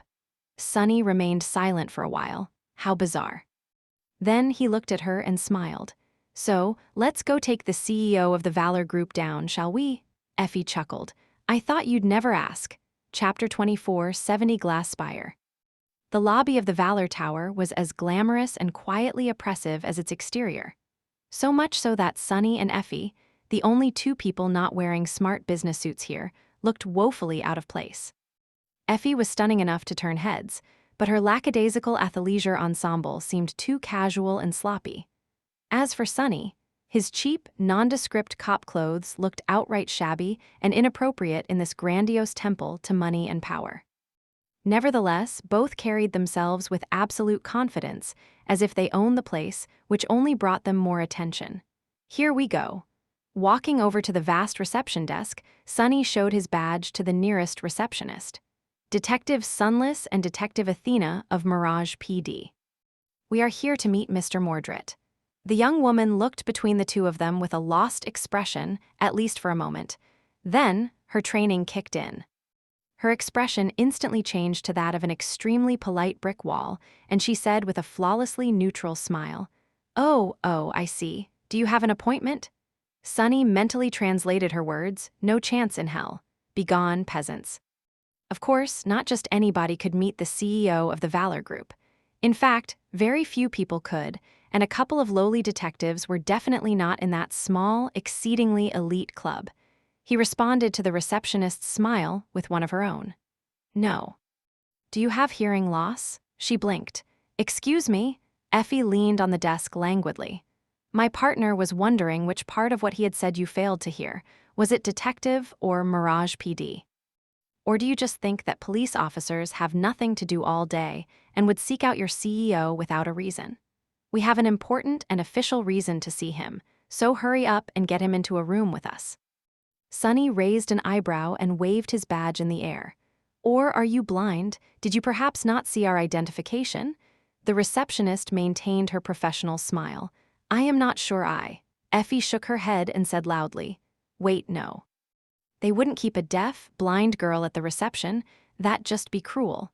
Perhaps they simply don't care that the nihilist is walking around killing people. By then, They were already being slowly surrounded by security guards who weren't even trying to be subtle about it. Sunny sighed and then added in a similarly loud tone, "Killing people, including their own colleagues. My, what a shame it seems that the Valor Group treats police officers with contempt and is refusing to help the investigation. Are they just callous, or do they have something to hide?" Goodness gracious, what a sad turn of events. He felt a little guilty about putting the poor receptionist on the spot. Gods knew she was probably just hoping to get through the day, but at the same time, she was guarding the gates of hell, so a bit of torment came with the territory. The security guards had surrounded him and Effie by that point, looking at each other with troubled expressions.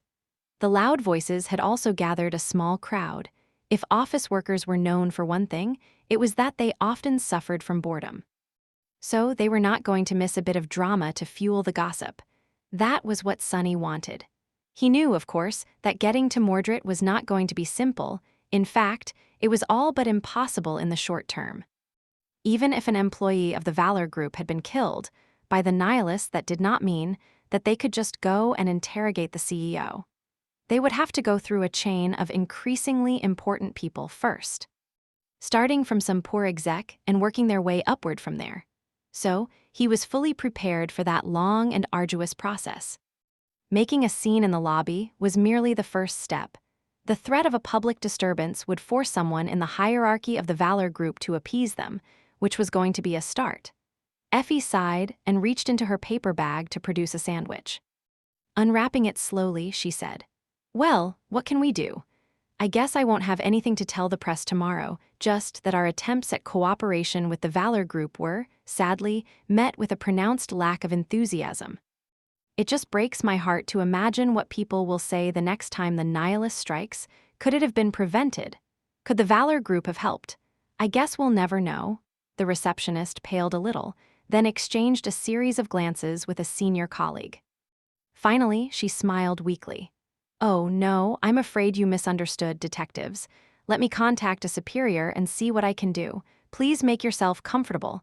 Would you like a cup of coffee?" Sunny once again translated her words. "Shut up and stop making a scene, bastards. Go sit in a corner like good children, while we find a scapegoat to entertain you for a bit." At the same time, an avalanche of phone calls would probably descend on the homicide division captain, who would get screamed at by half a dozen people to remind him to keep his subordinates under control. Sunny glanced at the nervous security guards, then at the receptionist. Eventually, he shrugged. "I don't want coffee. Do you have chocolate milk?" The receptionist gave him a very odd look. "Wah, I'm not sure." Sunny frowned. "Then that won't do." But before he could continue to apply pressure to hopefully get a more important scapegoat, and therefore shave off a couple of steps to the unreachable, deific CEO of the all-powerful Valor Group, a pleasant voice suddenly resounded from behind. "Excuse me, perhaps I can help." Sunny froze. Effie did too. They glanced at each other tensely, then slowly turned around. Behind them, a striking man in an immaculately tailored, slightly flamboyant yet elegant suit was standing in a circle of bodyguards. He seemed to be around 30, tall and in perfect shape, with pale skin and raven-black hair. His face was on the sharper side, not exactly handsome, but at the same time charming and strangely beautiful. Everything about him screamed of wealth and class.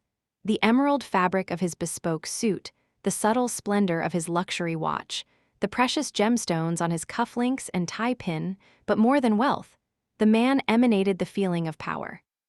It was a different kind of presence from the oppressive aura his father used to possess. Instead, the man seemed friendly and mild.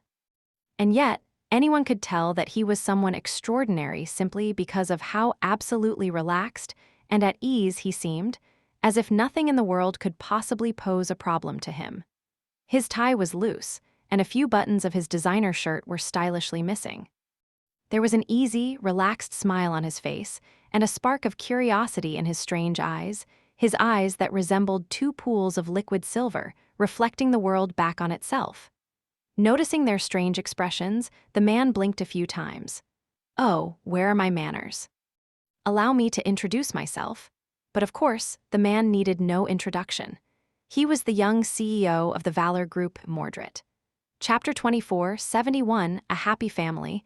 The young heir of the Valor Group seemed friendly and easygoing, charming, even, with his elegant manners and disarming smile. And yet, Sonny and Effie saw subtle signs of tension and wariness reflected back to them from his mirror-like eyes. Tension and wariness written on their own faces. How could they not be alarmed?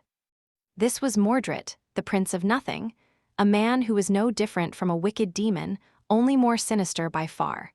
Sure, Sonny had foiled Mordred's plans repeatedly, but that did not make the mirror wraith any less threatening. The remains of the House of Night could attest to that. From the mild and innocent look in the Valor Group CEO's eyes, though, he did not seem to remember his true self. But then again, this was Mordred they were talking about. The man was more adept in deception and acting than even Sonny himself was. Had he truly forgotten who he was, or was he merely pretending? There was no way to tell. Sonny and Effie glanced at each other. Then he spoke with a neutral expression. "Good morning, Mr. Mordred. I am Detective Sunless, and this is Detective Athena from the Homicide Division of the Mirage City Police. We were hoping to speak to you regarding an ongoing investigation." Mordred studied them for a moment. "Well, in that case, why don't we speak in my office? If there is anything I can do to help you catch that terrible man, naturally, I must help." Sonny blinked. "That easy? What is he playing at?" At that moment, one of the bodyguards whispered something in Mordred's ear. Mordred glanced at Sonny, then shrugged with a faint smile. "Oh, I am sure that Detective Sunless had his reasons. There must have been some misunderstanding." With that, he gestured to the elevators. "Please follow me." Sonny and Effie followed him, only to find out that there was a separate, far more luxurious elevator that seemed to be accessible only to the CEO. As they ascended the impressive length of the Valor Tower, Mordred's bodyguards were drilling holes in their backs with hostile stares. Their employer, meanwhile, seemed perfectly at ease. "Detective Athena, I am quite sorry to presume, but have we met before? You seem familiar." Sonny frowned, wondering if that was Mordred's way of hinting that he remembered them. Effie forced out a smile. "I really don't think so. Where would a humble public servant like me meet the illustrious CEO of the Valor Group?" Mordred lingered a little bit, then suddenly beamed. "Athena, oh, why, of course. Weren't you a national athlete? You really made us proud. I still remember the spear throw that won you the first golden medal. It was such a marvelous sight. I can't believe I get to meet you." Effie coughed. "Oh, that right. That was so many years ago, though. I'm surprised you remember." Mordred smiled. "Our family is very passionate about sports. A representative of Mirage City bringing home a whole collection of medals, how could I ever forget? What the hell is going on?" Sonny suddenly felt out of place. Why was he riding an elevator with Mordred, and why was Mordred fanboying over meeting Effie? What kind of bizarreness was this? Soon enough, they arrived in a lavish office that took up most of the uppermost floor of the Valor Tower. The walls were made out of armored glass, so one could see most of Mirage City from here, sprawled far below and stretching toward the horizon. The people populating it looked like ants from the height, and perhaps that was what they were for someone as powerful as the CEO of the Valor Group. The most stunning thing in Mordred's office was not the view, though, and not the unimaginably expensive decor either. Rather, it was a large framed photo hanging on the wall like a cherished art piece. On it, a smiling man and a beautiful woman were looking into the camera, embracing a sullen teenage boy and an adorable girl with black locks. There were a few other people there as well, all surrounded by a happy and affectionate atmosphere. Sonny recognized them, of course. They were the Valor family, both those whom he met and those who had perished many years ago. The teenage boy and the younger girl were Mordred and Morgan. The beautiful woman was Gwyn of Valor, the smiling man was Anvil. Sonny stared at the photo with wide eyes. Never in his wildest dreams had he imagined that he would see the King of Swords smiling happily one day. "What the?" Noticing his gaze, Mordred smiled as well. "Not as scary as people say, are we?" He chuckled and pointed at a dignified old man standing behind the smiling pair. "This is my grandfather, the founder of the Valor Group, an outstanding engineer and a man of keen business acumen. Everything around us exists because of his hard work and leadership." He is retired now, of course, spending his days tinkering with old machines and pestering his grandkids to hurry up and produce newer models, great-grandkids, I mean, for him to boss around. Sonny looked at the old man, Warden of Valor. Mordred, meanwhile, pointed to the happy couple. You must be familiar with my parents. As much as the Valor Group only exists because of Grandpa, it became what it is today thanks to my father. Oh, they mostly devote themselves to traveling and charitable work these days. Really, Mom and Dad hatched a plan to escape into early retirement as soon as I was old enough to become the CEO. How heartless. Mordred chuckled again, then glanced at the little girl in the photo and fell silent for a moment. Then, he smiled pleasantly and gestured to an opulent sofa. Please, take a seat. Your chocolate milk will be here in a moment. Sonny and Effie glanced at each other. What the hell is this? Warden of Valor had perished in the third nightmare. Gwyn died in childbirth when Mordred was around too. Anvil was slain by Sonny in Godgrave. Where did this vision of a happy family come from? Why had the Palace of Imagination created this fantasy for Mordred? And why was Mordred acting as if it was the most natural thing in the world? He hated his family. His hatred of Valor was so scathing and deep that a whole great clan had been callously used as kindling to fuel his vengeance. Did he really not remember anything? Even if he didn't, wasn't this persona too big of a departure from his true self? The devil detective and his rookie partner were not Sonny and Effie, true, but they were similar people.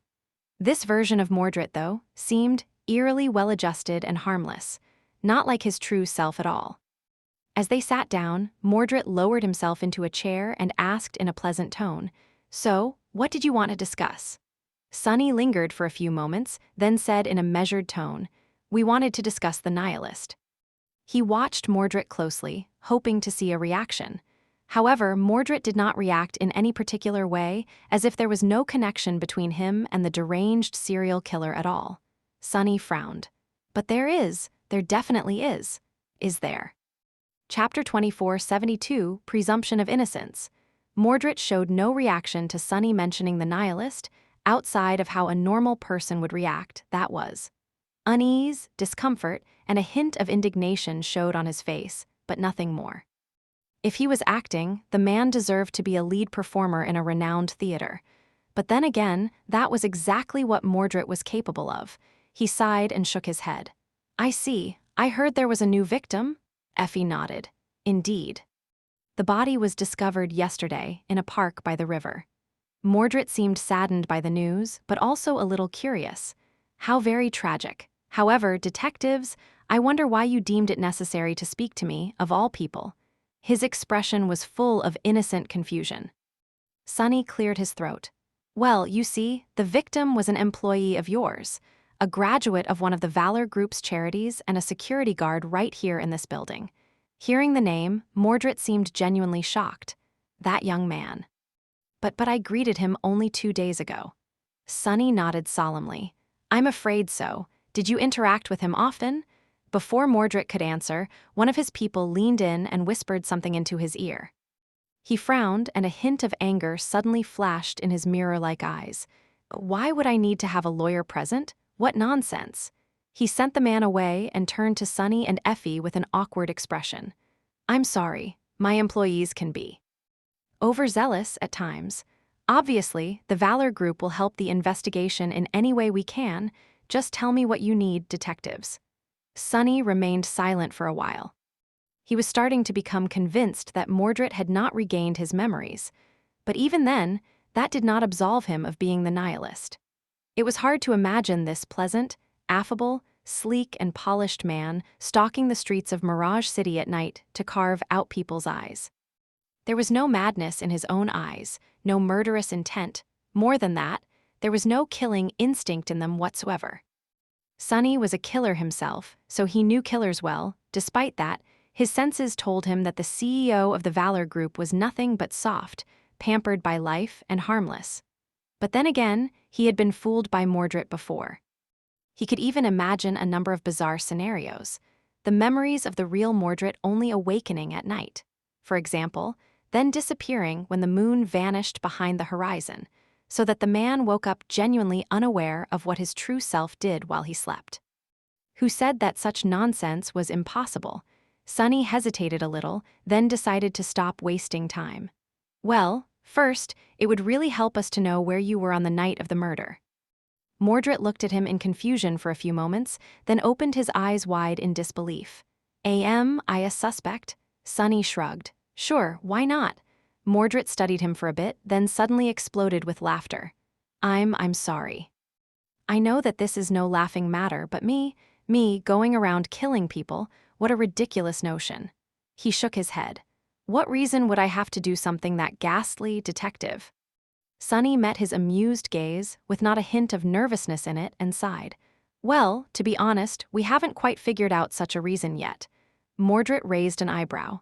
I see. Then perhaps a better question would be, what reason do you have to suspect me? He seemed genuinely curious. Sunny and Effie exchanged a glance. Then she leaned forward a little.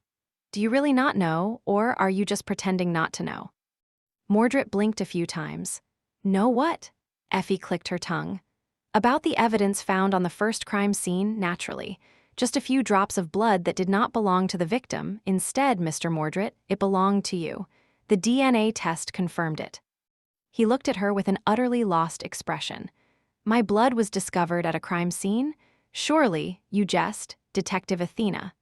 Sunny frowned, dismayed that there was still not the slightest indication that Mordred was lying to them. Do you mean to tell us that you had no idea about that DNA sample? I find it hard to believe, considering how persistently we were forbidden from pursuing that avenue of investigation. Somebody knew, and somebody gave an order to suppress the investigation. Oh, was that done by those overzealous employees of yours without your order as well? Mordred remained silent for a while, the amused expression slowly draining from his face. Eventually, he looked at his subordinates scornfully. I understand you find it hard to believe, Detective, but I really had no idea that such a DNA sample existed before you told me. Still, if memory serves, I was at a very public charity dinner on the night the nihilist claimed his first victim. There should be plenty of video recordings showing me mingling with the guests. Sunny smiled darkly. Video recordings can be doctored. Mordred looked at him with curiosity. And I guess witness testimonies can be bought off. But Detective, there is a flaw in your logic. Wouldn't it be much easier for someone to plant my DNA at a crime scene? Sunny glared at him for a few moments, then admitted reluctantly. Sure, a few drops of blood could have been planted, but who would go that far to frame you? Mordred remained silent before letting out a bitter sigh and looking away. I have countless enemies, detectives. Sadly, that comes with the job. It did not escape Sunny's attention that Mordred looked at the family photo while saying that. So, there was trouble in paradise after all. Sunny leaned forward a little. Anyone in particular come to mind? Then, he added with a faint smile, how is your sister doing, by the way? For the first time, Mordred's expression showed a sign of cracking. What was revealed behind the pleasant smile was not the heartless malevolence of his true self, however. Instead, it was pain, sorrow, confusion. Mordred froze for a few moments, then leaned back and looked at Sunny with a cold expression. My sister can't be behind this. She has suffered a psychotic break a while back. Sunny raised an eyebrow. A psychotic break? Mordred nodded slowly. She might have tried to harm me in her compromised state. She is now receiving treatment in a reputable establishment. She hardly could have done anything from there. Did Morgan try to kill Mordred? That would surely make a lot of sense, considering what she had told him. Sunny summed up what they had learned. The great mirror version of Mordred seemed to have no memories of his true self. There was no concrete evidence connecting him to the murders, and the man himself seemed eerily innocent. Clan Valor was one big, loving family in this fantastical realm, and Morgan had tried to kill her brother some time ago, which landed her in a psychiatric hospital. For her own good, if Mordred was to be believed. Damn it, I think I understand even less now. Morgan had all the answers, it seemed. Sunny looked at the family portrait of the Valor family with a dark expression.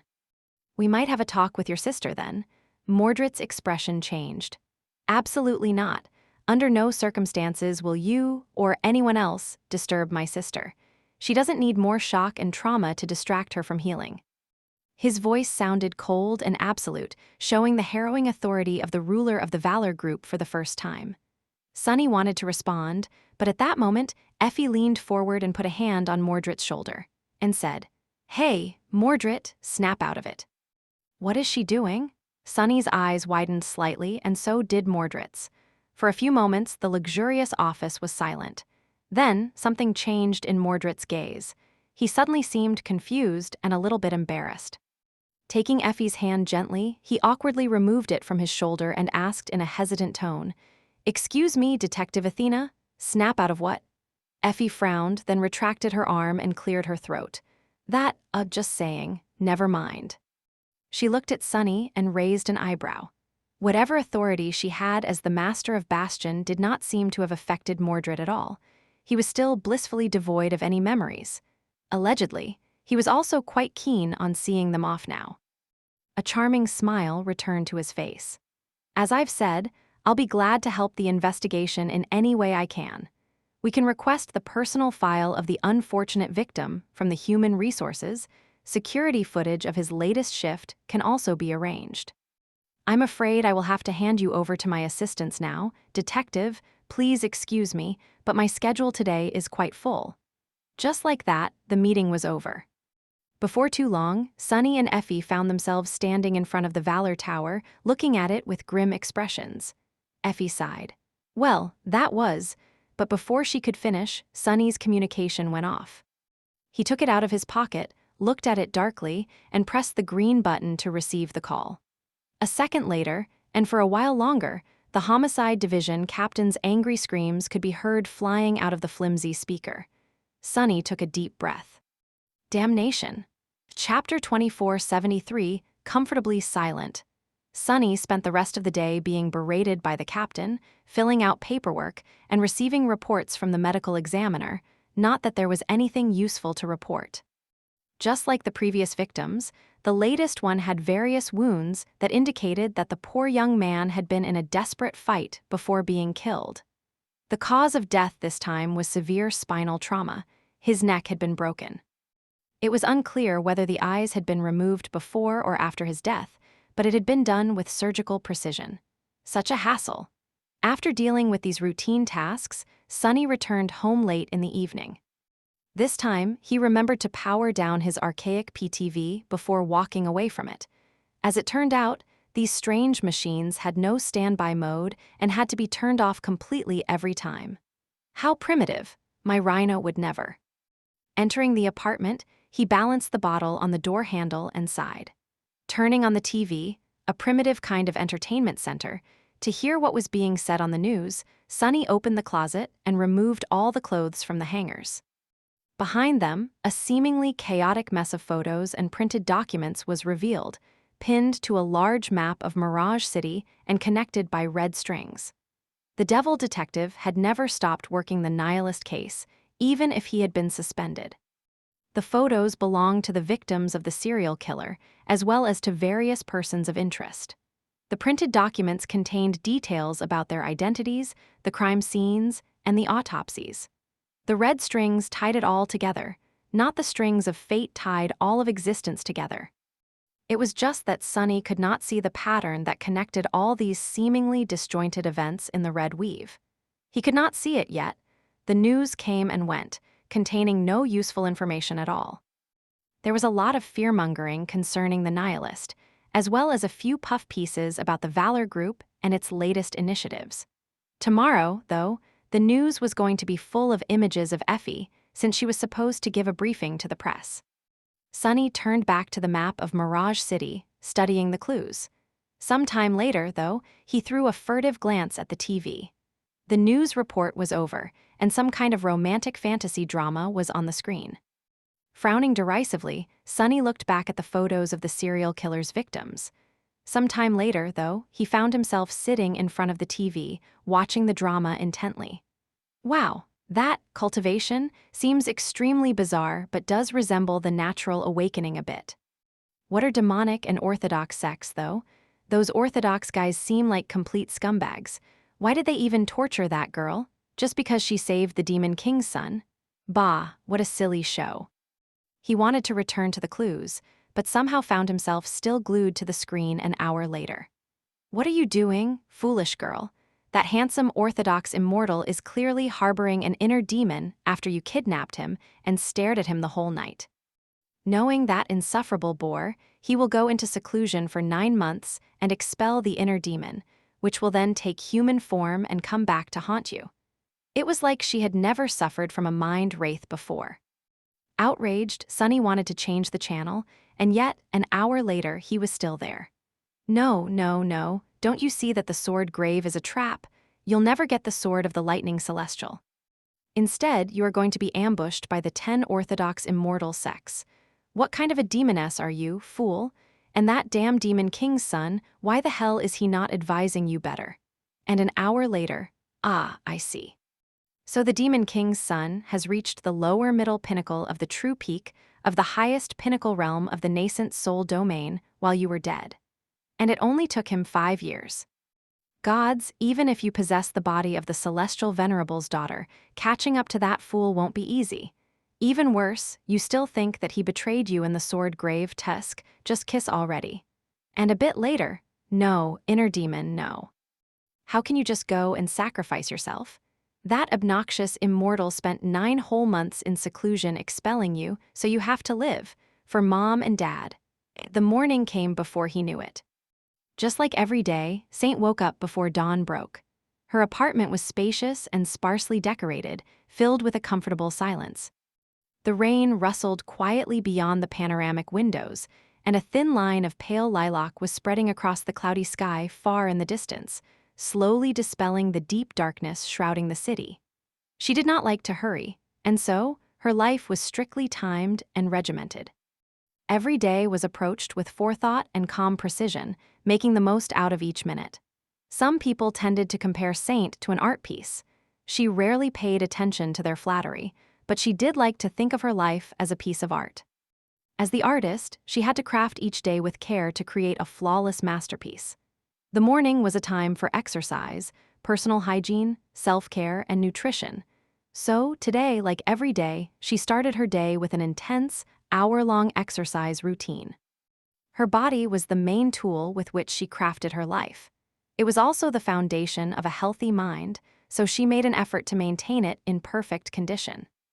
Exactly an hour later, Saint stopped her exercise and took a 10-minute shower while applying a cleanser lotion and an exfoliating scrub lotion, followed by gentle shampoo and conditioner.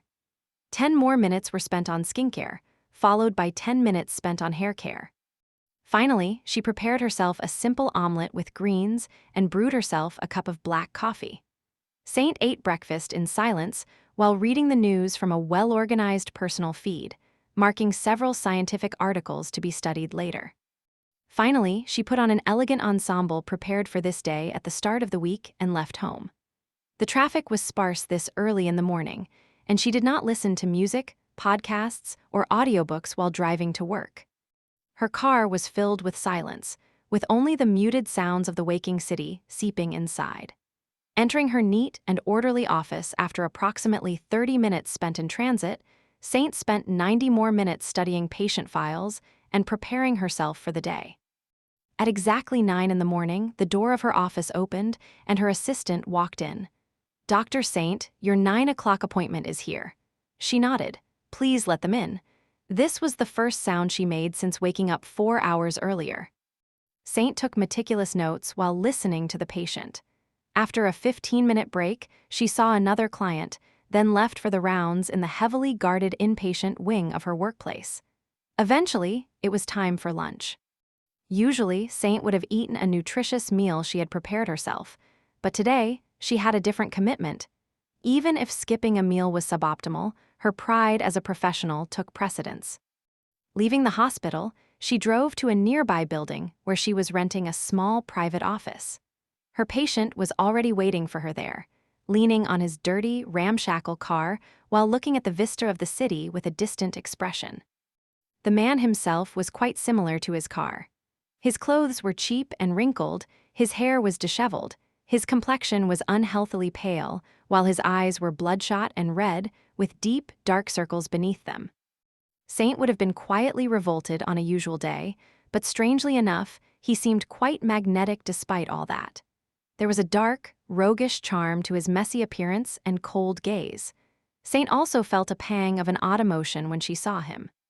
It was not quite attraction, but more of longing, belonging, she could not tell, and was more than a little surprised at her odd reaction. "Detective." He looked at her, then smiled faintly. "Hey, Doc, thank you for making time for me. Do I like this man?" Saint did not mean it in a romantic or physical sense, but simply as a person. Well, it was no surprise. If there was one thing she valued in people, it was competence, an exceedingly rare trait by her standards. Saint was a prideful person who excelled in everything she did, and she judged others by the same criteria. Detective Sunless was as brilliant as he was broken, and he was crafting his life with the same diligence she was, even if the masterpiece he was trying to create seemed more ghastly than beautiful, full of macabre themes and self-destructive tendencies, but impossibly to look away from.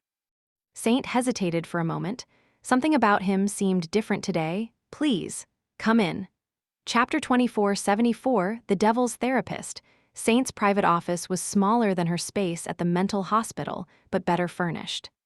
She prepared a cup of coffee for the patient, a simple act that put most people at ease, easing them into conversation. She usually offered tea to other patients, but considering the detective's chronic insomnia, coffee suited him better. Naturally, the coffee she made was flawless. Every movement was measured and precise, designed to achieve the optimal result in the most efficient way. Placing the elegant cup in front of the pale man, Saint took her seat opposite him and opened her notebook. She would only be receiving a symbolic remuneration for this session. But that was fine, because she had never been driven by money. Saint was not driven by compassion or kindness, either. In truth, she had extended an offer to continue treatment to this untidy man for a simple reason: professional pride. She hated leaving things unfinished and flawed, so the thought of letting him go without truly helping him felt distasteful. "You look more fatigued than usual today, detective. Has your insomnia worsened?" He looked at her for a while, then shook his head. "No. It's just that the demoness and the demon king's son. It took them 56 episodes to get together, can you believe that?" Saint offered him a faint smile and nodded, writing a short sentence down in her notebook. The detective fell silent, studying her closely. She had noticed him staring before. Few people could ever resist stealing glances her way, but today his gaze was different. It was more inquisitive somehow. "You've returned to duty. That must have been quite a change of pace." He lingered for a while, then nodded. "Yes, well, it was an eye-opening experience, especially after I met my new partner." Saint silently raised an eyebrow, prompting him to continue. The detective smiled. It was a bit ironic, really. We had gone through fire and water, she and I, and yet she did not remember me at all before. But when we met this time, it was I who did not remember her. Luckily, she reminded me. Then, his expression suddenly livened up. "Oh, actually, doctor. Saint, I had a real breakthrough thanks to her. My partner, I mean, you probably don't remember, but you two know each other. You arm wrestled once." "Ah, my poor table." Saint frowned subtly. What was he talking about? She did not show much emotion on her face, though. "What kind of breakthrough?" The detective gave her a strange look. "Oh, that. I really wish you didn't ask that question, Doc." His tone sounded a little embarrassed. He remained silent for a short while, then winced. "Do you remember all those nightmares I told you about?"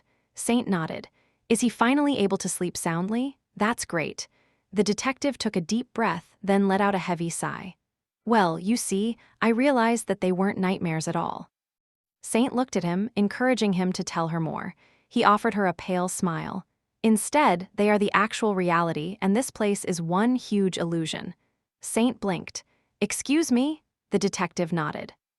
"In reality, I am a demigod known as Sunless, the sovereign of death, the Dark Lord of the Forgotten Shore, and the commander of the Shadow Legion. I am nearly immortal and possess 7 bodies, each capable of destroying entire continents. Of course, most people assume that I was killed by the radiant goddess of humanity, Changing Star, the last daughter of the immortal flame. But actually, she is my lover. even if we recently had a fight while discussing the fate of the world." Saint remained silent for a while. Then she started to scribble something furiously in her notebook with an inscrutable expression. "Oh no, it's a complete breakdown, schizophrenia, delusion of grandeur," but there were no signs, just PTSD and a small collection of mild personality disorders. The detective, meanwhile, continued. "Yeah, so, anyway, I am also the heir of Weaver, the demon of fate, currently on a quest to collect all 7 fragments of their forbidden lineage. One of those fragments is hidden in the mirror labyrinth below the ruined castle of the demon of imagination, which was where I went in the company of Effie, Saint Athena. Actually, this whole city is an elaborate illusion contained within the great mirror that stands in the middle of the mirror maze. So, you see, I am one of the few real people here in Mirage City. Everyone else is a creepy monster, only pretending to be human." Saint suppressed a scowl. This is bad. That last detail is a common symptom shared by many violent sociopaths. And what was that? His supposed companion was Athena, as in the stunning maiden goddess of Olympus. Was he fixated on inventing romantic dalliances with goddesses now? "Where did that come from?" She inhaled slowly. "Do you consider me not to be real, detective?" The detective looked at her in dismay, then shook his head. "What? No, of course not. You are perfectly real, doctor.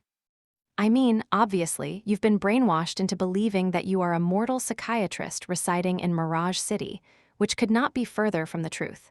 He coughed. In reality, I mean, you are the Onyx Saint, my most valued and loyal shadow. You've been serving me faithfully for more than a decade, following my every command and satisfying my every whim ever since I killed you. The original you, I mean. By the way, it occurs to me that I've never thanked you for that. So, thank you. It really means a lot." Saint slowly lowered her notebook and looked at the cold, darkly charming man. The man who had been oddly obsessed with a serial killer called the nihilist ever since the two of them met. Suddenly, it occurred to her that they were alone in the building, with not a living soul in earshot. He has completely lost it. No, maybe he had been completely insane this whole time. How had she missed it? Saint looked around subtly, her gaze lingering on a decorative sword that hung on the wall, a garish gift from one of her patients, which she had not had the heart to throw out. "Detective, when was the last time you took your medication?" Maybe he was just delirious from the lack of sleep. He blinked a few times. "Oh, my meds. I stopped taking them when I remembered who I really am. Even if I am temporarily trapped in a mortal body, I am still a demigod, you know.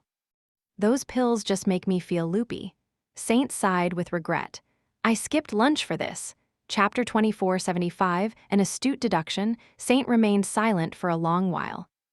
Most people found her silence uncomfortable, awkwardly trying to fill it with meaningless conversations, but the detective seemed calm and at ease, as if he was deeply familiar with her taciturn nature.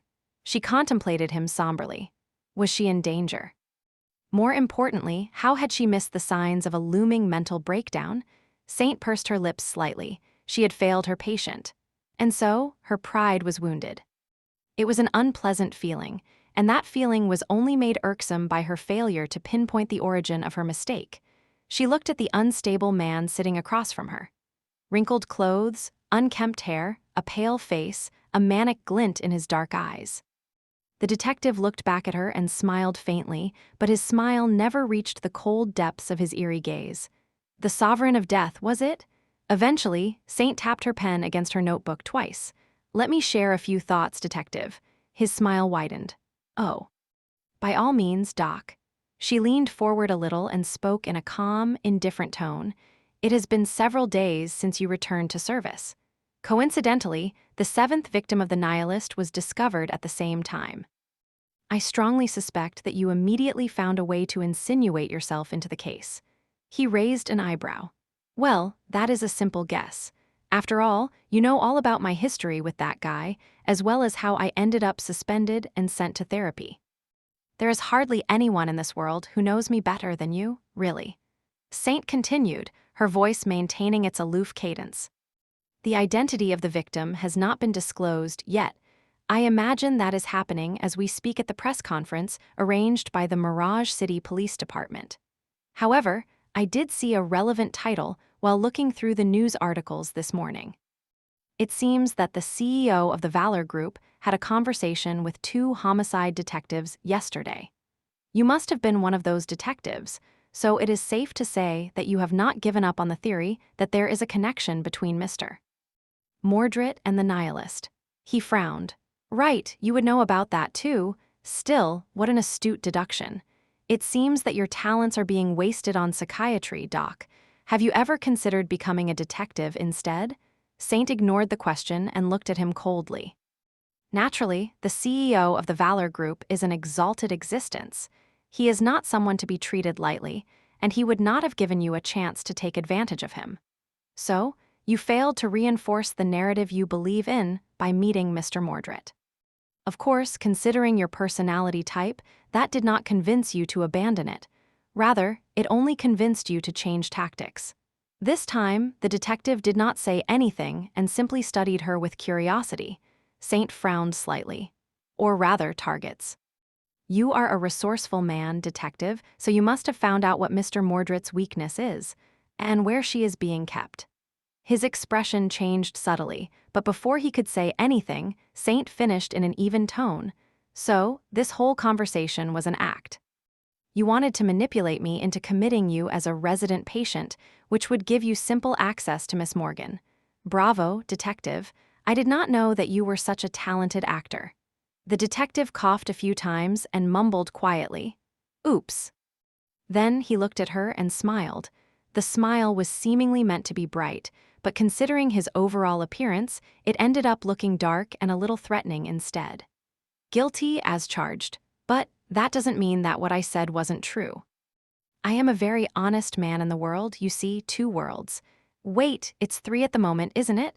The most honest man in 3 worlds, even, so I really meant all that stuff about being a demigod. I truly am. Saint gave him an impassive look. Aha! With that, she closed her notebook, put the cap on her pen, and rose from her seat. Looking at the pale man from above, she said, You attempted to use me, detective. You also made me doubt my competence, which I do not appreciate. Therefore, I retract my offer to continue these sessions. Let us never meet again. I do encourage you to find a different therapist, though. Be well. With that, she headed for the door. He followed in a hurry, grabbing her arm. Wait a minute, Saint. I mean, Dr. Saint. Actually, I wanted you to meet my partner. She is going to be here soon. Any minute now. Things will be easier once. Turning her head slightly, Saint said in a voice so devoid of emotion that the man seemed to shiver, Detective, if you don't unhand me, I am going to break your arm. She meant it too. Apart from maintaining her body in a perfect condition, Saint was naturally proficient in self-defense and several martial arts, including karate, taekwondo, judo, aikido, and several southern styles of wushu. A fact that she did not particularly like to advertise. Martial arts were as much of a hobby for her as they were a necessity, considering how she looked and what kind of people she interacted with due to work. Mostly, however, they were a training tool. After all, what was the point of working on her body if she did not know how to use it? Still, Detective Sunless was no random stranger. He was a seasoned fighter himself, and, unlike Saint, he had earned his experience in actual brawls, not on a clean tatami. Plus, he was a man. Even if his stature was modest, she did not harbor any delusions about which one of them was physically stronger. He could very well disregard her threat. However, he did not. In fact, the detective seemed to believe her promise a little too willingly, as if he was giving Saint more credit than she was giving herself. Letting go of her arm, he took a hurried step back. No need to get violent, Saint, I mean, Dr. Saint C. I let go. Turning away with a frown, Saint headed for the door. Just before leaving, she threw over her shoulder, Do not approach me again, detective. If you do, I will revoke my assessment of your mental state and make sure that you never work in law enforcement again. Her voice was indifferent and her gaze was cold. Closing the door behind her, Saint frowned. Why did she feel so uncomfortable? Strange. Leaving him behind somehow felt profoundly wrong. But it wasn't. It was what she ought to have done. One of life's golden rules was to never waste time on people who did not deserve it, after all, and Saint followed that rule faithfully. Pursing her lips, she shook her head and walked away. Left alone in the office, Sunny winced and cursed quietly. Damnation, that did not go as planned at all. Where the hell is Effie? She was supposed to be here by now. But there was no sign of his partner. Eventually, he sighed. Well, let's look at the bright side. At least my bones are still intact. Chapter 2476, Irregular Programming. By the time Sunny left the building, Saint was gone. He raised the collar of his jacket to prevent the rain from seeping under it and hid under the eaves of a nearby convenience store, taking out his communicator with an unhappy expression. Effie was running late. She was supposed to call him as soon as her press conference was over and then arrive shortly after. Today, they had hoped to make Saint remember who she truly was. Obviously, that plan would have to be reworked now. Saint is too damn smart. He knew, of course, that his shadow was highly intelligent. However, since she never spoke, Sunny never realized just how keenly astute she really was. It had taken her only a few minutes to deduce exactly what he was doing, why he was doing it, and what his end goal was. How had she figured him out so swiftly? Sunny had improvised most of his confession on the spot, true, but his supposed mental breakdown was quite believable. After all, everything he had said was true. More than that, correctly guessing his interest in Morgan was not something he would have expected her to do. It seemed that getting into the private wing of the mental institution was not going to be easy. His tentative plan to broaden the confines of what the devil detective's role allowed him to do by pretending to be mentally unstable, and therefore unpredictable, had not panned out either. They would have to make Saint remember her true self, if his theory was sound and Effie could work her magic again, first. But even that had become difficult now, since the taciturn therapist did not intend to see him ever again. Damn it. Sunny did not like being in Saint's bad books. That had literally never happened to him before. Frustrated and full of discontent, he looked at his communicator, as if asking it why Effie had not called. The communicator was dead. Its screen was black, and it did not respond to anything Sunny did. He blinked a few times. Don't tell me. Were these things supposed to be recharged daily as well? No way. This was just too impractical. Sunny stared at the dead device in utter shock for a while, then raised his hand in anger to toss the damn thing at the wall. Eventually, though, he let out a long sigh and lowered it, deciding to spare the battered communicator. Not the least of all because he had no idea how to procure a new one. Rummaging through the devil detective memories, Sunny found the vague recollection of how to use the primitive, unwieldy communicators of the bygone era. The mobile phones. Covering his face with a palm for a few moments, he groaned quietly and then walked to his car. Climbing inside, Sunny started the engine and found a threadbare cable that was supposed to serve as a charger. The port where the cable was supposed to go seemed to have become loose over time, so he only managed to make the barbaric technology work after fiddling with it for a while. Needless to say, his mood did not improve one bit as a result. Finally, the communicator started to charge. A couple of minutes later, Sunny was able to turn it on. What met him was an angry notification denoting that he had a dozen missed calls.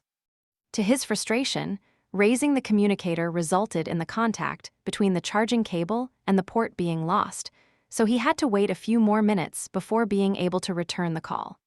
He spent those minutes quietly seething and cursing the archaic technology of the past era. This might be a golden age, but charging things so often, and with wires of all things, wires really, and the people. From what Sunny gleaned from the devil detective's memories, they were glued to these primitive things and obsessed with them, to the point of acting tribal. The communicator model you possessed denoted both your allegiance and social status, and those who used the wrong ones were often bullied, mocked, and ostracized.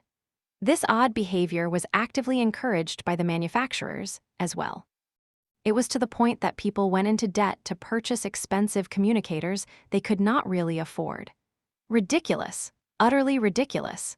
It seemed that even living in the apocalypse had its advantages. When his battered communicator finally gained enough charge, Sunny dialed Effie. She responded almost immediately, her voice sounding a little grumpy. "Where the hell have you been? I couldn't reach you." Sunny coughed in embarrassment. "Oh, that, I was with Saint, my communicator. Might have been powered down. Wait a minute, Sunny paled. I was alone with Saint. My communicator was turned off. Oh no? It took accursed terror and being banished from fate to make Effie stop joking about Saint being his girlfriend.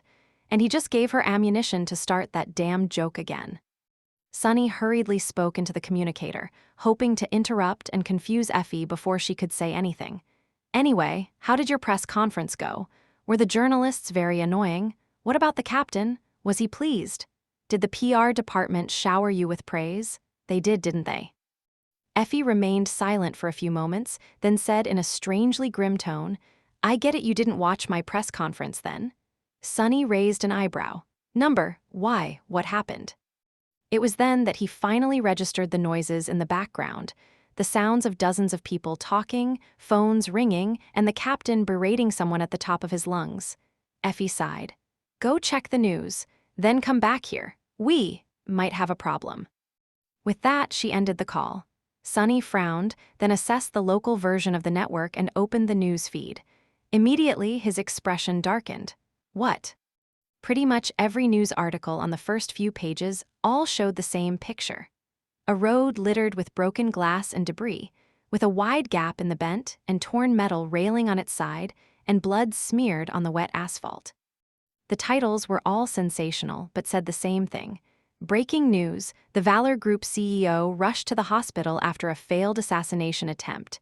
Sunny threw the communicator down and grabbed the wheel. Curse it all. What now? Chapter 2477, Nothing Ventured. The Mirage City Police Department was boiling. By the time Sunny arrived, the Homicide Division captain wasn't screaming at his subordinates anymore. Instead, he was being screamed at by someone higher up the chain. The same was probably happening in other divisions, even if there was no real point. People just wanted to be seen being indignant to prove their loyalty. It seemed that an attempt on Mordred's life was at least 100 times more important than the nihilist and his 7 victims, as if the whole Mirage City revolved around one person. Looking around with a frown, Sunny ignored the carnage and found Effie. She was leaning on the wall in the staff kitchen of the Homicide Division, munching on a flamboyant circle-shaped pastry with pink frosting and rainbow-colored sprinkles. There was a large, empty box in front of her, as well. Oh, partner, listen. I discovered these things called donuts. They are simply to die for. He gave her a long stare, then gritted his teeth. Yeah, well, if they are so delicious. Did you not think to leave one for me, huh? She blinked a couple of times, then hurriedly swallowed the rest of her donut and grinned. Oops, sorry, there's none left. Sunny shook his head. Anyway, is that important right now? What exactly happened to Mordred? Effie wiped her hands on a paper towel, then tossed it into the trash bin and shrugged. Someone tried to kill him, that's what. Even worse. It happened during my press conference, so all the journalists just whipped out their communicators and ignored me completely. My very own debut, it was completely ruined. She gave him a sorrowful look. Apparently, Mordred's PTV was crossing a bridge when a truck swerved from the oncoming lane and rammed it at full speed. Both vehicles fell into the river. The collision seemed premeditated, too. The driver died on the spot. Mordred's chauffeur is in critical condition. The man himself escaped with only minor injuries, though. She shook her head and sighed. His PTV was built like a tank, apparently, with an entire arsenal of airbags. I am guessing that is why it was pushed into the water. He managed to swim to shore, though. Not only that, he even stayed behind at first to rescue his driver from the wreckage and dragged the unconscious guy to shore with him. Real heroic stuff. I'm sure the news articles will be colorful tomorrow. Sunny raised an eyebrow. Mordred? Doing something selfless. What's the truck driver's identity? Effie shrugged. Just a random nobody with no apparent connection to Mordred. No score to settle with the Valor Group either. Lots of gambling debts, though. Sunny lingered for a few moments, then asked. I am guessing we won't be able to see Mordred in the hospital, will we? Effie scoffed. Not a chance. In any case, sorry that I did not show up. As soon as the news broke, it was all hands on deck here. I couldn't leave without drawing suspicion. How did the date with your therapist go? Sunny gave her a wistful look. It went terribly. Wait, no, it wasn't a date. Don't you dare start that crap again." He paused for a moment and then added somberly. "She threatened to break my arm and end my career if I ever showed up in front of her again. So, not what you'd call a success." Effie looked at the empty box of donuts with regret, sighed, and looked at him with an uncertain expression. "Anyway, I don't like it. There is a lot going on, but things aren't clicking into place. Mordred, the nihilist, and the victims, there is nothing that really connects them. And who would want to kill Mordred here? Apart from Morgan, who has been locked up in a mental asylum this whole time." She shook her head. "Either we are missing something, or there is a third party involved, someone we are not aware of." Sunny remained silent for a while, contemplating her words. Who would want to kill Mordred?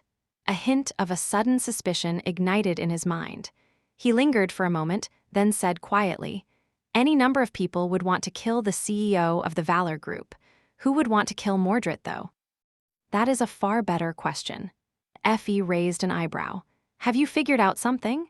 Sunny remembered the makeshift investigation board hidden at the back of the Devil Detective's closet. The map of the city, the details of the case, the photos of the victims. The ghastly, bloated face of the young man they had found on the river shore flashed in his mind. "Maybe, but let's discuss it somewhere else. I don't think the captain will notice if we slip away in the chaos." The two of them left the police building and drove to Sunny's shabby apartment in silence. On the way, he kept thinking, his frown growing deeper and deeper. Effie must have sensed his strange mood, because she did not even joke about being invited into a strange man's home when they arrived. Entering the apartment, Sunny went directly to the closet and opened it, revealing the investigation board. He took out the case file of the recent murder and pinned the photo of the latest victim alongside the others, then took a step back and studied them all once again. A handsome young man in an unassuming black suit, the tip of a black tattoo barely visible above his collar. A woman with a weathered face wearing cheap clothes. A hunched old man with a neatly trimmed beard. A broad-shouldered man with a chiseled face and muscular figure. A young woman wearing hospital scrubs, and a couple of others. I've seen them before. There seemed to be nothing common between them. Their age, gender, professions, social status, and physical profile were all different, as if the nihilist did not care who he killed at all. There was no apparent pattern in the places where the bodies were found either. It was all maddeningly random. "What do you see?" Effie studied the investigation board, then shrugged. "A lot of red strings." Most of the bodies were found near water, but that is probably just a coincidence. Mirage City is full of rivers, not to mention the two lakes. Plus, this damn rain has not stopped for weeks. Sunny winced. "The victims, don't they remind you of something?" Effie frowned. "Well, come to think of it, they do look familiar. But that is probably because my counterpart saw the news reports when they were killed." Sunny shook his head. "No, they look familiar to you, not to your counterpart." "It took me a while to remember, but when you asked who would want to kill Mordred, I finally did." He pursed his lips.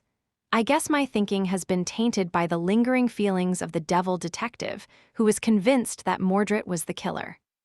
That is why it took me so long to connect the dots." Effie blinked a few times. "So, you don't think that Mordred is the killer anymore?" Sunny slowly shook his head, then pointed at one of the photos, the one of the broad-shouldered, athletic man. "This guy. He was a lawyer here in Mirage City, but in the real world, his name was Awakened Warren. He was a retainer of Clan Valor, before Mordred took him as a vessel." Effie frowned, then looked at the photos once again. Then, her eyes widened slightly. She recognized them. The two of them had seen these people before. It had happened in the third nightmare, when Mordred had taken them into his nascent mirror realm, where his morbid wardrobe of stolen bodies was stored. "These are Mordred's vessels." Sunny nodded. "They are. Nothing connects these people in Mirage City, but actually they all shared the same fate in the real world. They became Mordred's vessels. So, you see, Mordred is not the killer." He sighed, then closed his eyes for a moment. "He is the victim." The nihilist was hunting Mordred down. Chapter 2478, Nothing Gained. Hearing Sunny call Mordred the victim, Effie let out a short laugh. Then, her expression grew serious. "That sounds like a bit of divine justice. Quite amusing really to imagine, really." but we both know that the gods are dead, and there is no justice in the world unless we dispense it ourselves. In any case, this is not particularly good news for us, is it? She shook her head. We seem to have discovered an important piece of the puzzle. But really, we know even less now than we did this morning. We at least had a suspect before, but if Mordred is not the nihilist and is instead being hunted by the nihilist, then we don't even have a suspect. We have nothing at all. She sighed and rubbed her face tiredly. Listen. What was our plan again? Get to Mordred, get control of the component back from him, find what you are looking for, and return to Bastion. We've met Mordred and gained nothing. Now, with this new revelation, it does not even seem like he is the one who stole my administrator rights. So what do we do? How are we getting back to the real world, Sonny? He remained silent for a few moments, then shrugged. Nothing changed. We've met Mordred, but we did not really get to him, did we? Now that we know that his life is in danger, we can apply pressure and get closer. Plus, there is also Saint and Morgan. We have not even reached them yet, so it is too early to draw conclusions. We are supposed to play the roles of detectives, so think like a detective, Effie. We will be patient, slowly build the case, and solve the mystery. That is how we are going to get back. Sonny studied her expression, then raised an eyebrow. But why are you hesitating all of a sudden? I know you well enough to know that you would not have been shaken by something as trivial as a temporary lack of progress. Serial killers, corrupt authorities, unseen dangers. None of that sounds like something that would rattle you.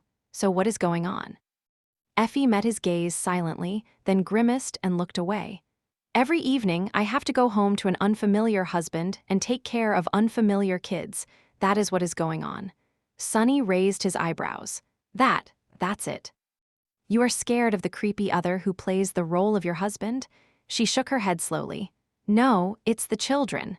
Effie looked Sonny in the eye. I'm afraid that I will grow to love them. If we spend too much time here, I will. She smiled slightly and shook her head again. You probably won't understand, but that frightens me far more than serial killers and unseen dangers ever could. We can leave, but what will happen to them when we leave? It is foolish, I know, they aren't even real children. But the longer we stay here, the harder it is to make that distinction. Sonny stared at Effie, surprised. She was right, he did not understand. But he did as well, in a way. Sonny could not really comprehend why she would be so vulnerable to her counterpart's children, in particular, but he knew how impossible it was not to treat phantoms as real people. Every time Sonny entered a nightmare, he reminded himself that the people populating them were not real. And every time he failed to treat them as anything but.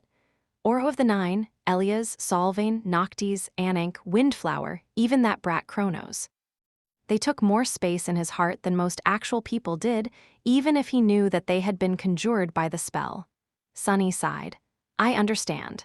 But before he could finish, though, his communicator exploded with an angry ringing. He frowned, then retrieved it from his pocket and looked at the screen. Damn it. Accepting the call, Sonny brought the communicator to his ear. Then winced and moved it a few centimeters away when a familiar voice thundered out of the speaker. Where the hell are you, bastard? Sonny closed his eyes in exasperation. I was going over some materials of the nihilist case with Detective Athena at a secondary location, Captain. Sir. The captain's voice sounded almost apoplectic. The nihilist case. What nihilist case, you imbecile? Does that damn nihilist matter now, damn it? Sonny exhaled slowly. With all due respect, sir, it matters just as much as it mattered before some conglomerate heir took a dive from a bridge. The torrent of expletives that poured out of the communicator made him wince again. After about a minute, the captain's ire finally exhausted itself. He breathed heavily into his communicator, then said hoarsely, Listen here, you foul gremlin. Get your ass to the headquarters immediately. Put on a siren and run every damn red light on your way here if you need to. And take Athena with you. The man paused for a moment, then added in an angry voice. And don't you dare corrupt her with your vile influence, you hear me. Unlike you, deadbeat, she's a promising young detective. Sonny's eyes widened in outrage. What did he say? Me? Corrupt her? That obscene heap of delinquency? Who will corrupt whom? He took a few deep breaths to calm himself, then said evenly. I hear you loud and clear, Captain. But sir, Why do you even need us to come? I'd think that you would want to keep me as far away from that Valor guy's case as possible. His supposed boss remained silent for a while, then cursed quietly. You'd be goddamn right. If it were up to me, your pale mug would have gotten nowhere near this case. But it's not up to me. Congratulations, I guess. Sonny and Effie looked at each other. What do you mean, sir? The captain let out a frustrated sigh. Mr. Mordred personally requested you. He asked for you by name, so here we are. He paused and then added tiredly, this investigation has been assigned exclusively to you two, so move your asses. Sonny looked at Effie with wide eyes. She seemed quite surprised, too. It seemed like they were going to see Mordred again much sooner than they had anticipated. Chapter 2479, Valiant CEO. Some time before that, Mordred, the CEO of the Valor Group, was left alone in his office after the two detectives left. Or rather, he was left in the company of his vast entourage. A person of his status was never really alone, which suited him fine. Mordred remained seated in his chair for a while, moving his finger across the handrest absent-mindedly. His executive assistant bowed deeply. I am extremely sorry, sir. This will never happen again. The head of his security bowed, too. I will contact the responsible parties immediately. These nobodies will be thrown out of the police department by tomorrow.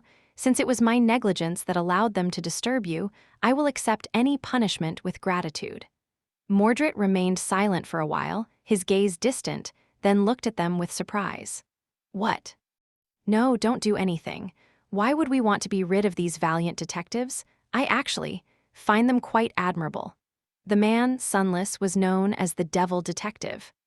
He was an ace of Mirage PD and somewhat of an unsung hero. A rare officer who was both competent and incorruptible, even if that seemed to have taken a toll on him. Mordred was more than aware of his stellar track record, as well as of his peculiar personality.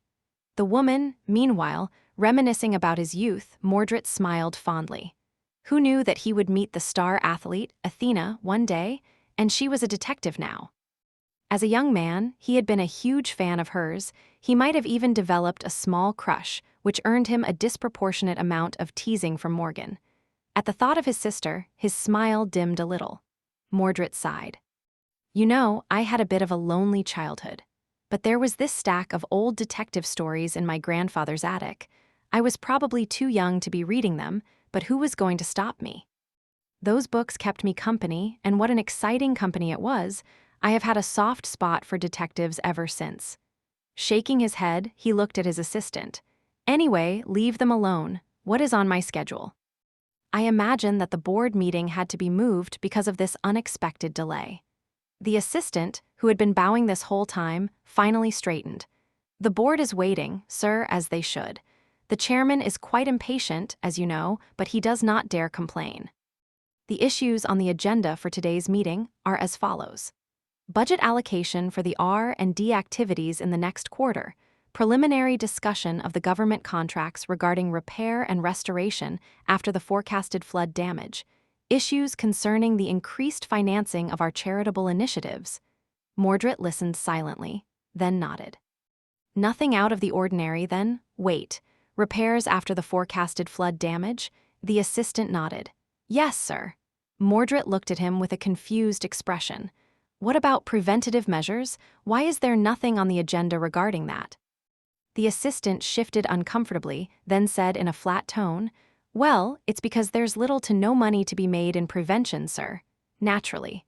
Mordred closed his eyes for a moment. Naturally, huh? Rising from his seat, he gave his assistant a somber glance and headed for the door. I guess I'll be making changes to today's agenda then, after all. The day passed in the usual busy work. Late in the evening, Mordred was driven home in his luxurious car. Sitting in the leather seat, he looked at the vistas of Mirage City floating by with a distant expression on his face. His assistant continued to report something from the front, but he did not seem to be listening.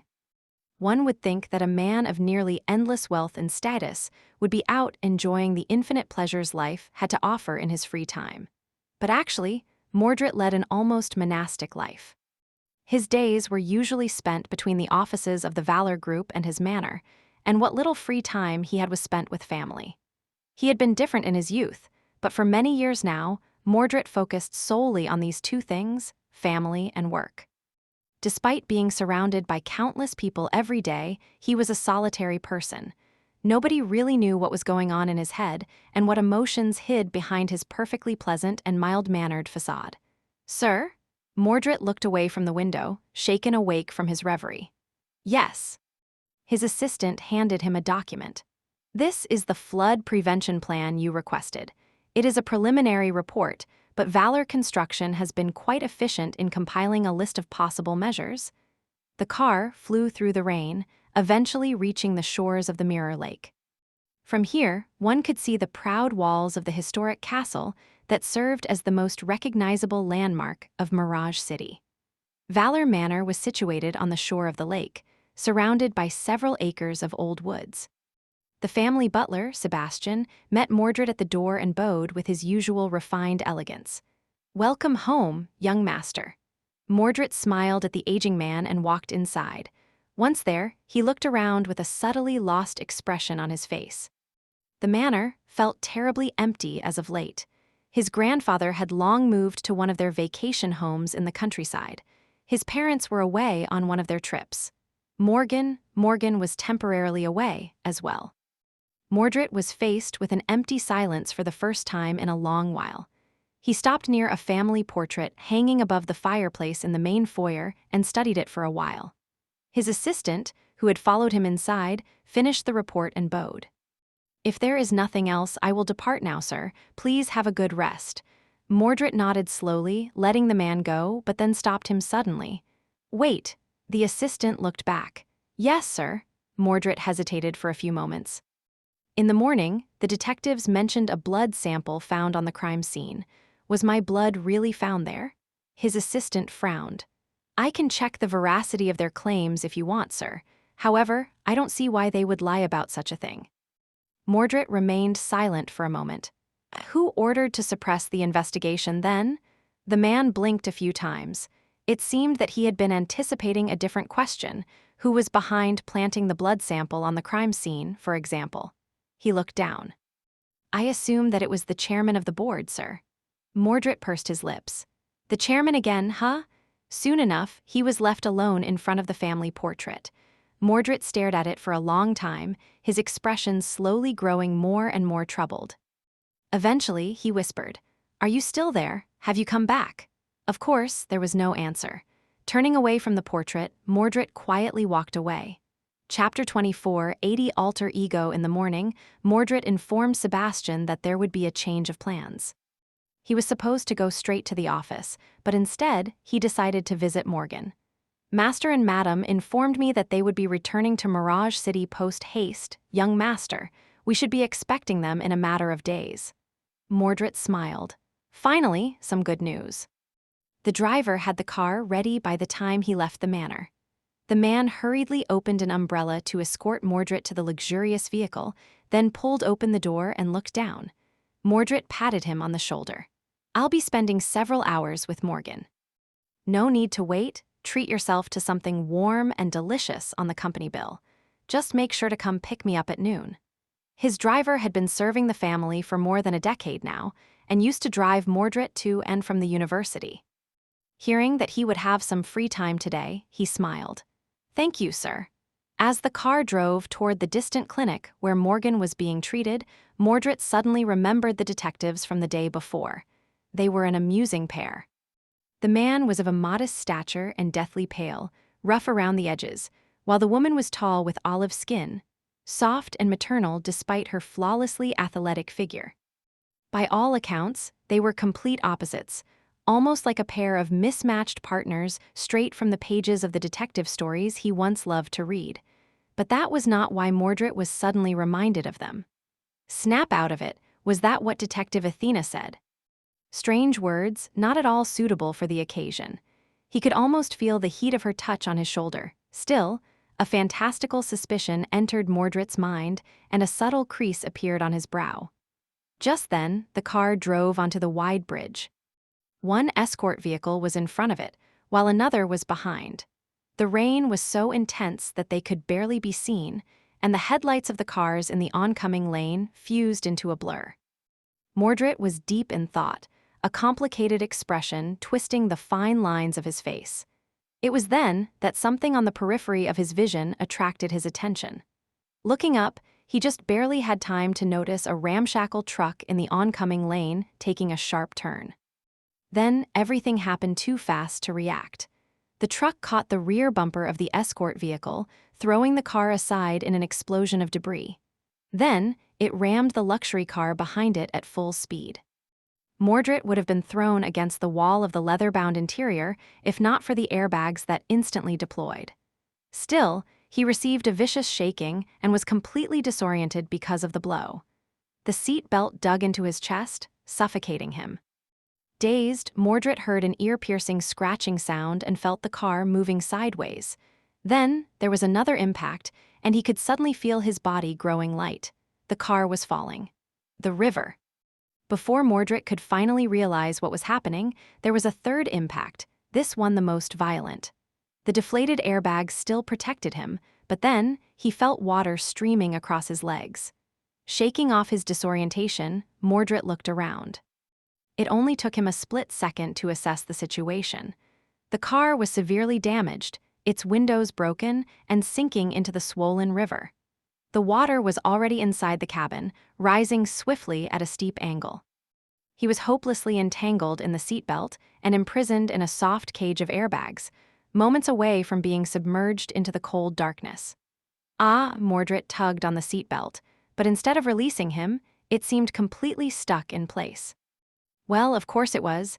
Seatbelts were designed to resist sudden jerking motions. The icy cold water covered his head, and he suddenly couldn't breathe. Remaining calm, Mordred pulled on the seatbelt slowly, loosened its grip, then ducked under and freed himself. Then, he disentangled himself from the airbags and looked through the murky water at the broken window on the opposite side of the car's interior. His lungs were already starting to burn. But salvation was so close, all he had to do was climb through the window, then swim to the surface. Mordred was prepared to do just that when his gaze fell on the unconscious shape in the driver's seat. He remained motionless for a moment, then moved in the opposite direction from the broken window and pushed himself through the narrow opening between the passenger compartment and the driver's cabin. The car was sinking swiftly, and it was already terribly dark around. The driver's side had received the most damage in the collision and was completely deformed as well. Suffering from the lack of oxygen, Mordred felt around for the release of the driver's seat belt and tried to disengage it. However, no matter how he tried, the bent clasp refused to let go. He was already suffocating by then. Gritting his teeth, Mordred twisted the clasp and pressed the release button with all his strength. Finally, the set belt slipped from the locking mechanism, allowing him to grab his driver and drag them both to the broken windshield. This is harder than it looks in movies. Mordred followed a relatively rigorous athletic regimen, and he was especially fond of swimming. However, the stylish clothes he was so fond of were now weighing him down like cinder blocks, pulling him deeper into the water. More than that, the weight of his driver's unconscious body was simply unbearable. He was already struggling to push his own through the cold mass of dark, restless water. Dragging another man along was simply too strenuous, too difficult, and his lungs were on fire. His lungs begged for oxygen, and a panicked terror was flooding his mind, demanding that he let go of his heavy burden and save himself. But Mordred refused. Instead, he fought against the water with all the strength he could muster, even if his vision was already starting to darken. Then, finally, his head broke through the surface of the water and Mordred drew in a feverish breath. The shore seemed terribly far, but he managed to reach it somehow after all. Dragging himself and the driver onto the ground, Mordred fell down, utterly spent. He was so cold. Taking several horse breaths, he pushed himself off the ground and bent over the driver. Hey, was he dead? Paralyzed by fear, Mordred lightly slapped the man across the cheek. To his great relief, the driver groaned, coughed out a mouthful of water and slowly opened his eyes. Mordred let out a relieved sigh. Thank the gods! But then, something about the driver felt off. His eyes grew strangely glassy, full of something unfamiliar and cold. In the next moment, the man's gloved hand closed around Mordred's neck. What? Suddenly ferociously. Inhumanly. Strong, the driver strangled Mordred while pulling him down to the ground and climbing atop of him. Wide-eyed, Mordred tried to pry the man's hands off his neck, but it was of no use. It was as if his neck was being squeezed by an iron vise, seconds away from snapping. Even if his neck somehow survived, he would be strangled to death before too long. As he struggled desperately, hopelessly, Mordred's vision started to darken for the second time today. The driver's eerie, glassy eyes were the only thing he saw. No. It was then that a shadow suddenly covered them and something cold flashed in the air. Hot blood splattered across Mordred's face, and he suddenly could breathe again. Pushing the driver away, he climbed back and saw a slender figure leaning over the crazed man. A sharp knife flashed again, plunging into the driver's flesh once more. More blood spilled onto the wet ground. The figure twisted the knife, then coldly kicked the man in the wounded side, throwing him back into the water. Who? The knife-wielding stranger was standing with his back to Mordred, wearing a cheap, ragged raincoat and an unassuming cap. Countered against the gray sky and the dark line of the distant bridge, his tall figure seemed both threatening and strangely familiar. Finally, the stranger turned around and looked down at Mordred, his cold gaze full of irritation and contempt. Mordred flinched as he saw the stranger's face. His own face. As the stranger leaned down, blood still dripping from his hands, Mordred remained frozen in place. His reflection was pale and shocked in the other Mordred's mirror-like eyes. The other's face split into a pleasant smile, and he whispered into Mordred's ear, his insidious voice full of barely contained hatred. "Hey, wastrel, can't you even keep yourself alive? You weak, worthless fool. Do I have to do everything for you?" The tip of the knife bit vindictively into Mordred's cheek, leaving a shallow cut on it. There were shouts and the sound of sirens in the distance. By the time he could finally move, the other was already gone, as if he had never existed. Raising a shaking hand, Mordred touched his cheek. His hand came down bloody, looking at the blood smeared across his fingers. Mordred suddenly smiled brightly. "He's back!" Chapter 24, 81 Broken Mirror. As they drove to the hospital, both Sunny and Effie were alternating between feeling wary and confused. The roads were congested because of the rain. The failing storm drains were spouting foaming torrents of water here and there, causing some outermost lanes to be entirely flooded. Taller PTVs barreled their way through the puddles, but smaller vehicles had to huddle to the middle of the road, crawling slowly. Sunny's rust bucket was, sadly, one of the latter.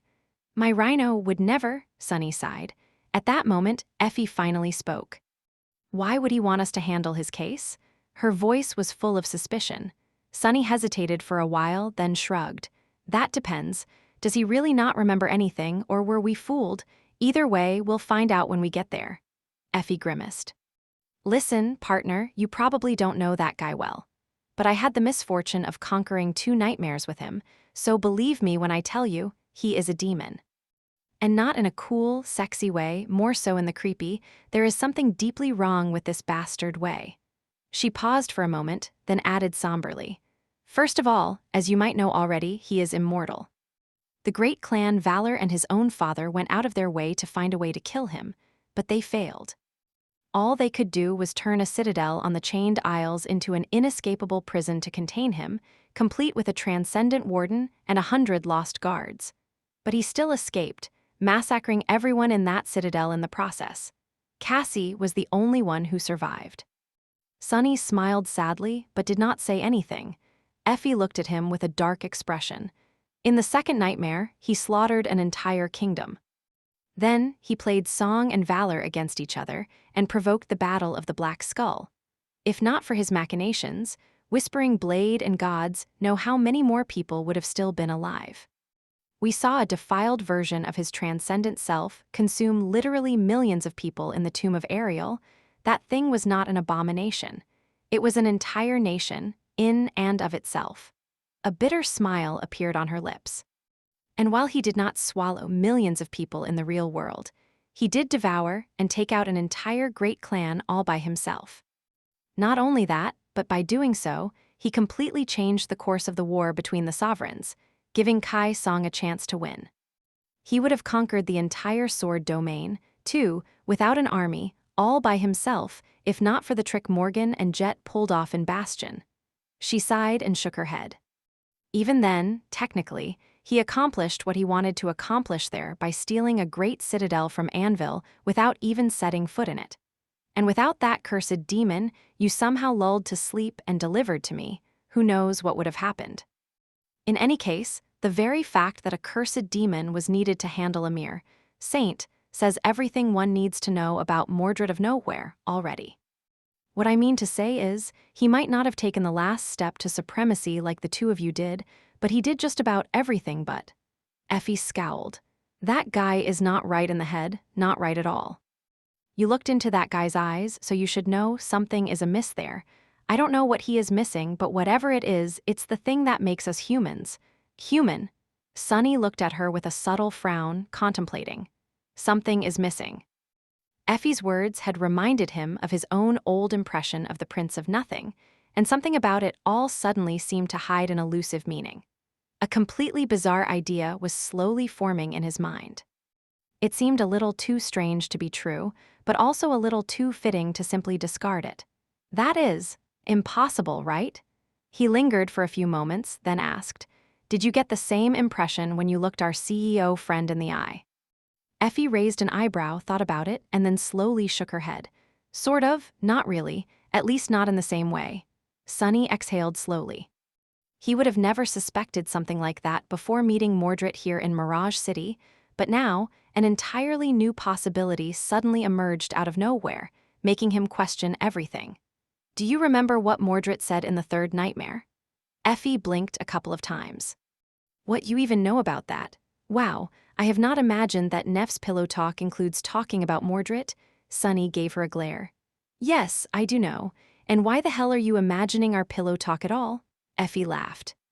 Anyway, Mordred said a lot of things in the third nightmare. What do you mean in particular? Sunny turned the wheel to change lanes and avoid a puddle that seemed deep enough to flood the weird explosion engine of his car.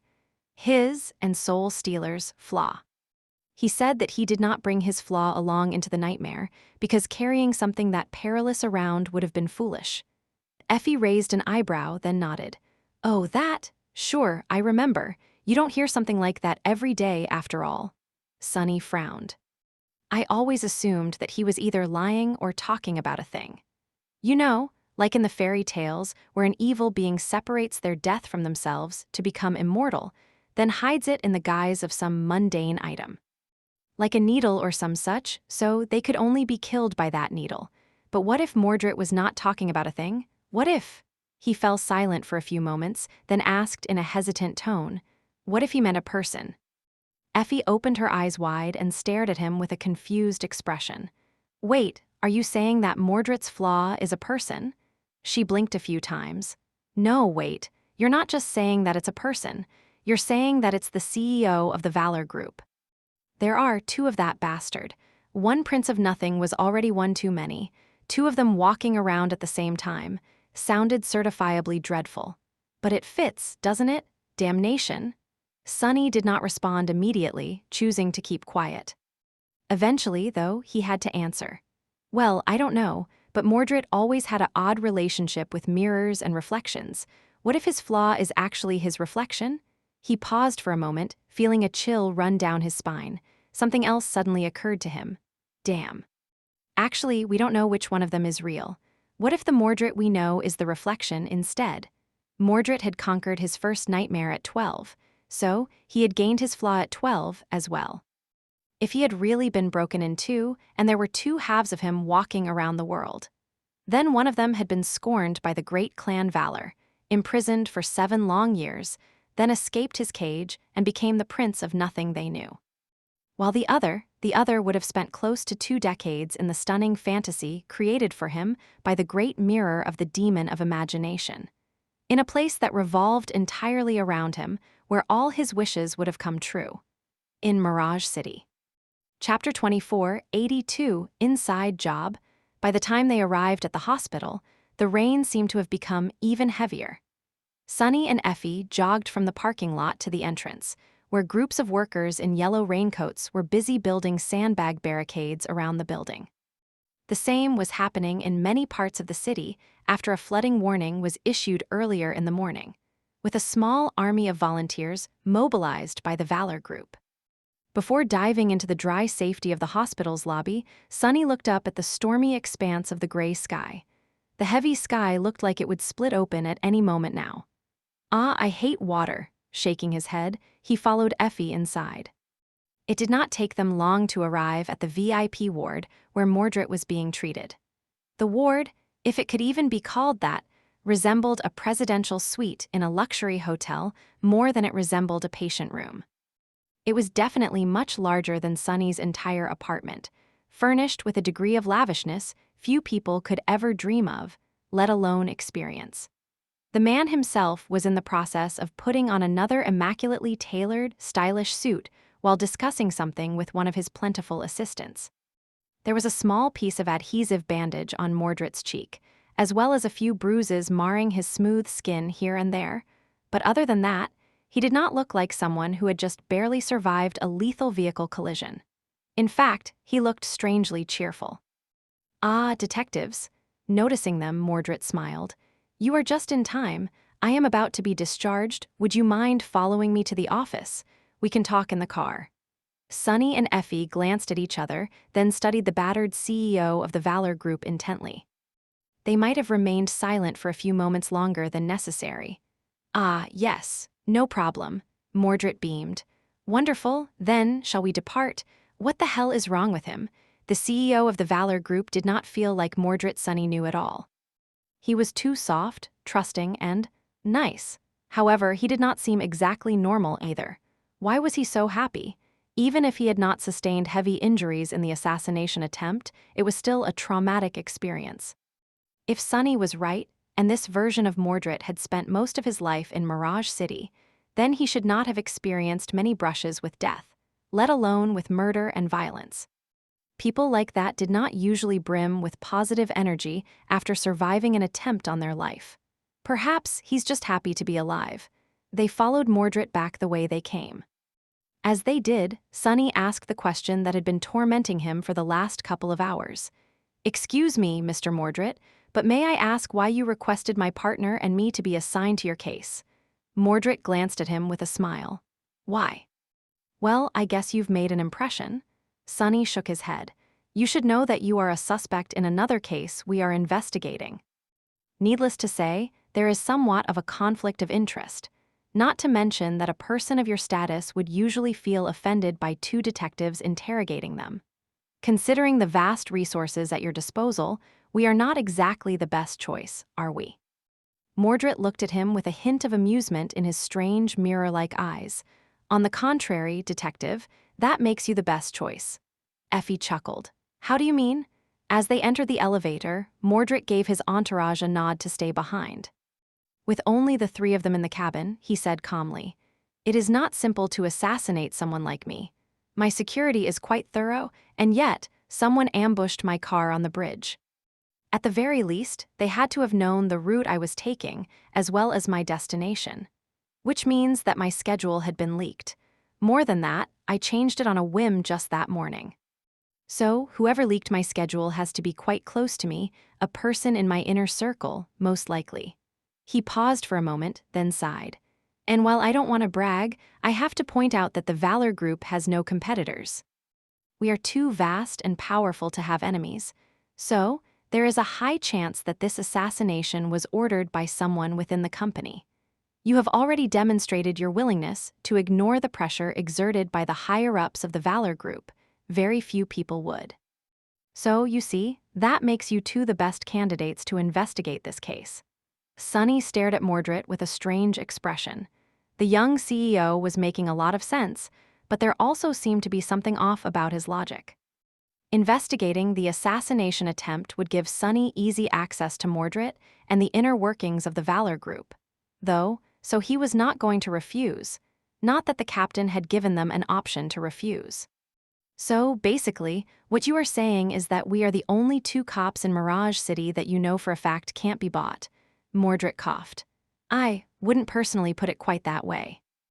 I am sure there are countless honest and trustworthy people in the Mirage City Police Department. It is just that I do not know them personally. Sunny nodded. If you say so.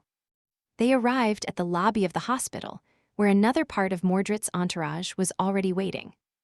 3 umbrellas were opened to protect him, Sunny and Effie from the rain, and they were led to a luxurious PTV in a private parking lot, different from the one destroyed in the crash, but similarly lavish and stunning. Mordred turned. You must have arrived in a car of your own. I wouldn't want to inconvenience you, so let me ask my driver to oh. He froze for a moment, a hint of a mournful expression appearing on his face. Sunny glanced at the file he had retrieved from the hospital administration before coming to see Mordred. I am sorry for your loss. I heard that he passed away in the operating room. Mordred remained silent for a few moments, then nodded. Yes, I've been told that he did. His personal assistant took the driver's seat, while Mordred, Sunny, and Effie entered the passenger compartment. Lowering himself on a soft leather cushion, Sunny looked around with a strange expression. What the hell? He had assumed that all archaic PTVs were like his pitiful rust bucket. But Mordred had been moving around in this palace on wheels this whole time? No, it was merely his backup palace on wheels. Sunny blinked a few times. The ancient times held many secrets. Chapter 24, 83, Internal Strife. Sunny studied the luxurious interior of Mordred's opulent PTV, feeling a little, no, he was definitely not envious. Not at all. Whatever. There's no mobile command center or essence converter here, bah. There's no bed, even. What a peasant. He cleared his throat and opened a notebook. So, Mr. Mordred, would you tell us what happened? Mordred checked his seatbelt, then leaned back and sighed. An opaque screen rose at a press of a button, separating the passenger compartment from the driver's cabin. Well, there is not much to tell, really. That truck suddenly turned, brushed against the escort vehicle, then crashed into my car and continued pushing until we both went through the railing and fell into the river. By the time I came around, water was already streaming inside, and my driver was unconscious. So I grabbed him and swam to shore. Sunny pretended to note something with his pen. And then what happened? Mordred shrugged.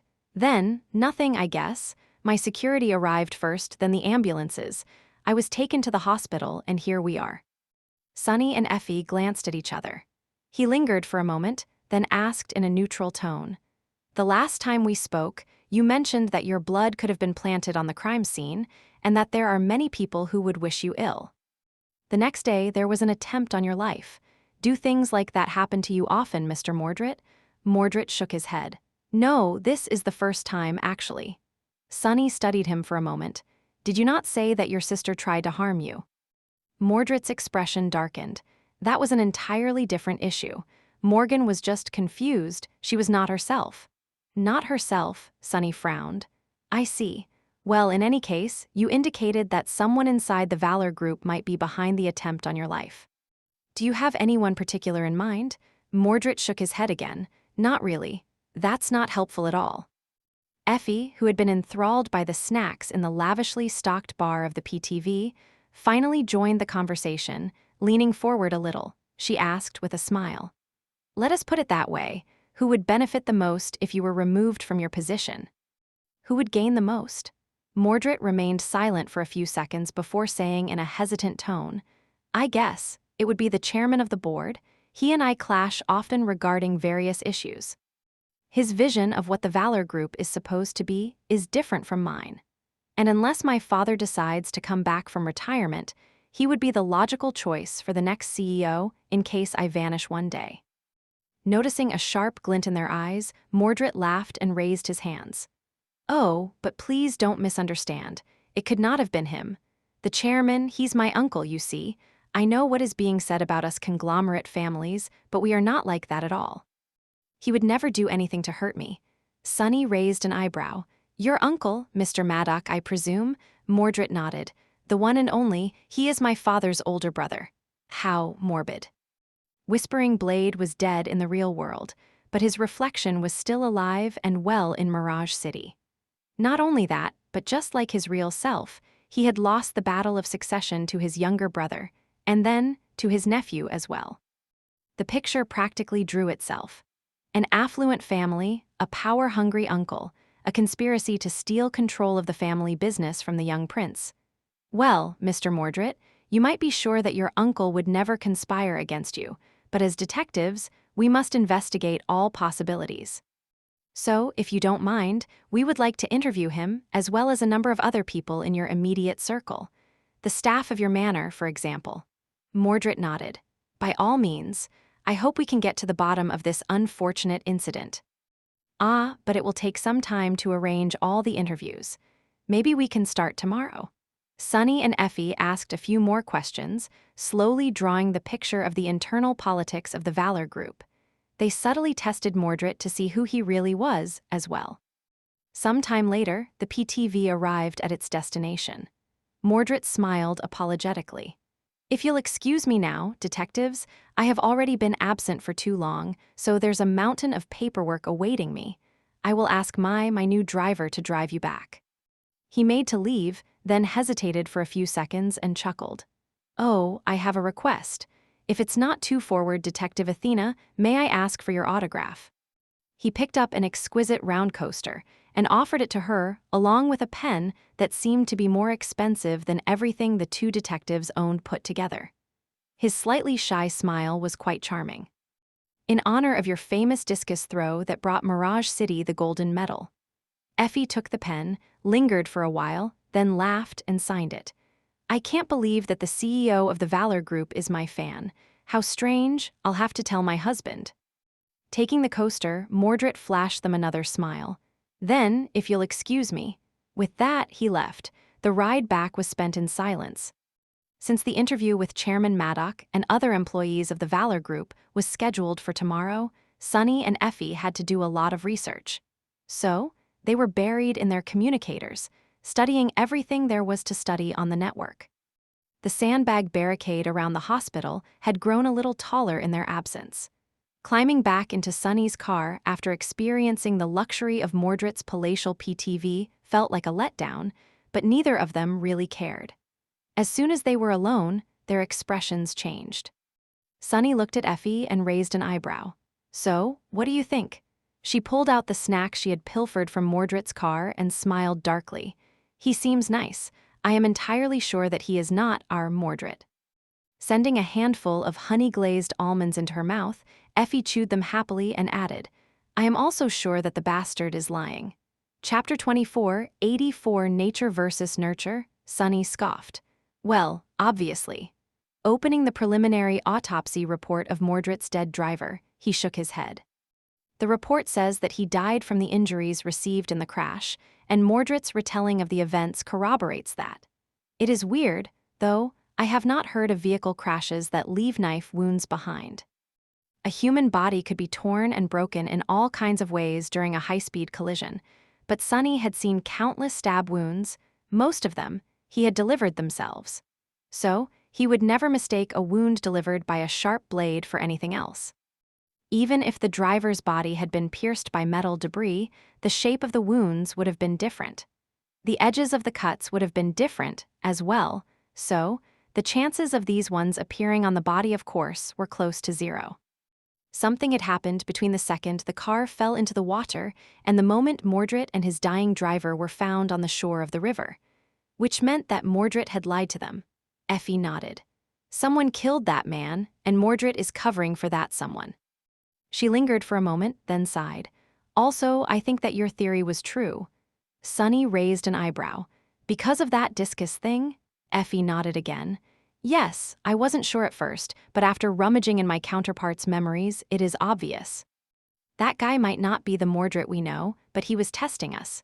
She won many medals, but her most famous win was a record-breaking spear throw, not a discus throw.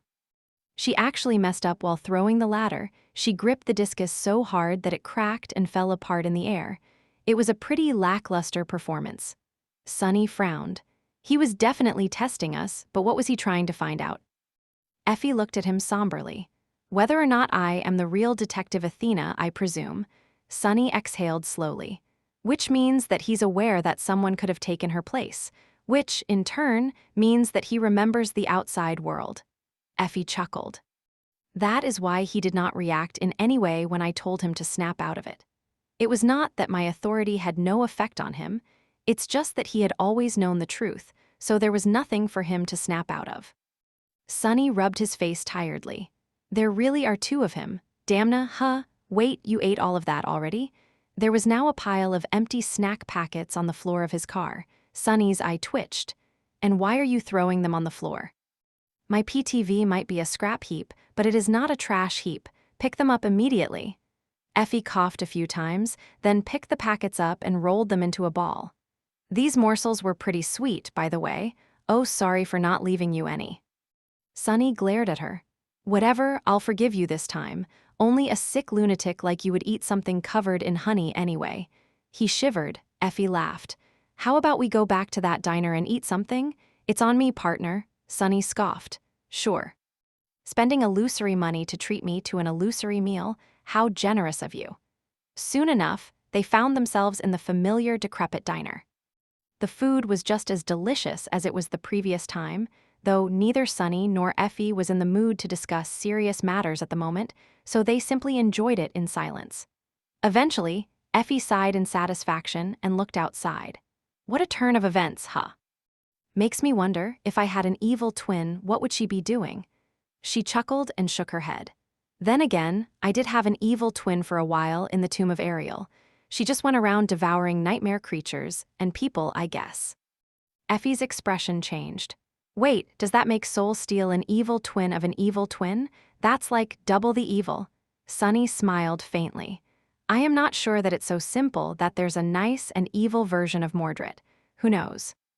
Maybe if the Mordred we know grew up in the idyllic Mirage City, he would have been nice too. And if the CEO of the Valor Group experienced everything his other version experienced, he would have become an insane bastard too. Effie shook her head. Nature versus nurture, huh? No, there's definitely something wrong with Mordred, the one from the real world, I mean. He would have been an eerie creep even in Mirage City. She looked at him with curiosity and asked, What about you, partner? If you had an evil twin, what would he have been doing? Sonny smiled. No idea. Who says that I'm not the evil twin? Effie laughed. Oh, have you done a lot of evil things? He shrugged. Did you think that I became a sovereign by being kind and good to people? I killed those who could not defend themselves, betrayed those who trusted me, and chose myself at every step of the way. Well, sure, I did a lot of good things too, saving the powerless, standing by my allies, and spilling my own blood for the sake of others. I guess it all balances out in the end. Sonny sighed. Nephi's and I, we were prepared to sacrifice millions of lives if it meant getting rid of the sovereigns. Something like that is exactly the kind of thing I hated the sovereigns for, you know? So even if I am not evil, I am at least a hypocrite. Oh, coincidentally, hypocrites are what I hate the most. He laughed at the irony. I guess an opposite version of me would have been selfless, kind, and honest, and dead because of it, most likely. Effie studied him for a while, then shook her head and smiled. No, stop pretending. I know you're not evil, Shadow Boy. Sonny raised an eyebrow. Do you? How so? She shrugged. Well, it was what you told us back when Nephi's first brought you along, wasn't it? You said that you knew yourself to be a killer, and that you hoped that all the killing you did changed the world into the shape that allowed better people than you to build things, even if they had to build them on the ruins left in your wake. Effie smiled. I did not show it then, but I was actually quite touched by that speech. I thought, what a nice guy, inferior to Master Sunless in all regards, of course, but still a catch. She laughed. Who knew the two were one and the same? It's like the best of both worlds. Lord of Shadows in the streets, Master Sunless in the... Sonny threw a napkin at her. Cut it out, damn it! Chapter 24, 85 hardest part. Sonny remained silent for a while, then sighed. He wanted to drink something with more bite than water. Coincidentally, a familiar green palisade of soju bottles was looking at him invitingly from a nearby display, begging to be bought. He raised an eyebrow. Since when do I crave alcohol? Sonny had avoided alcohol entirely for many years after the Forgotten Shore. He only allowed himself to enjoy it from time to time now because his rank made him all but immune to intoxication. So, he could enjoy an occasional glass of wine without suffering the consequences of imbibing it. But at the moment, As a mundane person, he once again wanted to stay as far away from alcohol as possible. It was just that the devil detective's body, it seemed, had its own opinion. Maybe he was someone's better twin after all. Looking away from the soju bottles, Sunny glanced at Effie. Lord of Shadows, Master Sunless, and the rest of me, I'd think that if anyone could understand my double life, it would be you. She arched her eyebrow. Me, I'm an open book though, how come? Sunny shrugged. Well, everyone else is doing just one thing. Nephi's, Cassie, Kai, Jet, me, we are all at war, and we live and breathe that war. But ironically, the war beast herself, you, is a warrior, a wife, and a mother. Waging war and playing house are two different things, two different lives. Not that there is wrong with that, just seems strange to me. Effie stared at him for a few moments, then laughed. Gods. Aren't you something? What is wrong with both being a warrior and having a life? I didn't invent it, you know. People have been doing just that since the dawn of time. War, plague, famine, the spell, nothing has ever managed to stop us humans from forming families and making babies. That is our nature. If anything, it is you guys who are weird. Sunny scoffed. I already said that there is nothing wrong with that. Effie remained silent for a bit, then sighed. I'll admit, though, it's not easy. Being away for long stretches of time is not easy. Not knowing whether I'll get to come back is not easy. Thinking about what will happen if I do not is hard. Walking out of the door and leaving them behind, though, that's probably the hardest. She looked out the window, to the point that, sometimes, I feel like I am not brave enough to open the door and leave, but I always do. Effie looked back at Sunny and shrugged with a smile. A part of me always stays behind, though. Who cares if it's hard? Life isn't supposed to be easy anyway. At least it has never been for me. However, it's pretty sweet, sweeter than I ever imagined it could be. I bet you can understand what I mean. She laughed, and Sunny could not help but smile too. Indeed, the life he was living, despite all its hardships, was much sweeter than anything a lonely kid in the outskirts could have ever imagined. But it wasn't quite as sweet as he wanted it to be, just yet. And to take the next step toward achieving his goals, Sunny needed to get to the bottom of Mirage City. He had to catch the nihilist, learn what Mordred was hiding, recover the fragment of Weaver's lineage, and escape. Looking at the watch, Sunny pushed the empty plate away and rose. Sweet life, huh? That's you hinting that I should buy dessert, isn't it? Effie grinned. I mean, if you insist, Sunny shook his head. Shameless, didn't you say that you'll pay the bill this time? They did end up buying dessert. Not only because Effie's stomach was a bottomless pit, but also because Sunny was curious about the baking arts of the bygone era. From what he had glimpsed so far, ancient cuisine was superior to what he was familiar with, not only in terms of ingredient variety, but also in terms of nuance and technique. The brilliant emporium might have closed its doors, but Sunny still hoped to reopen it again, one day. In the meantime, he was determined to perfect his culinary skills.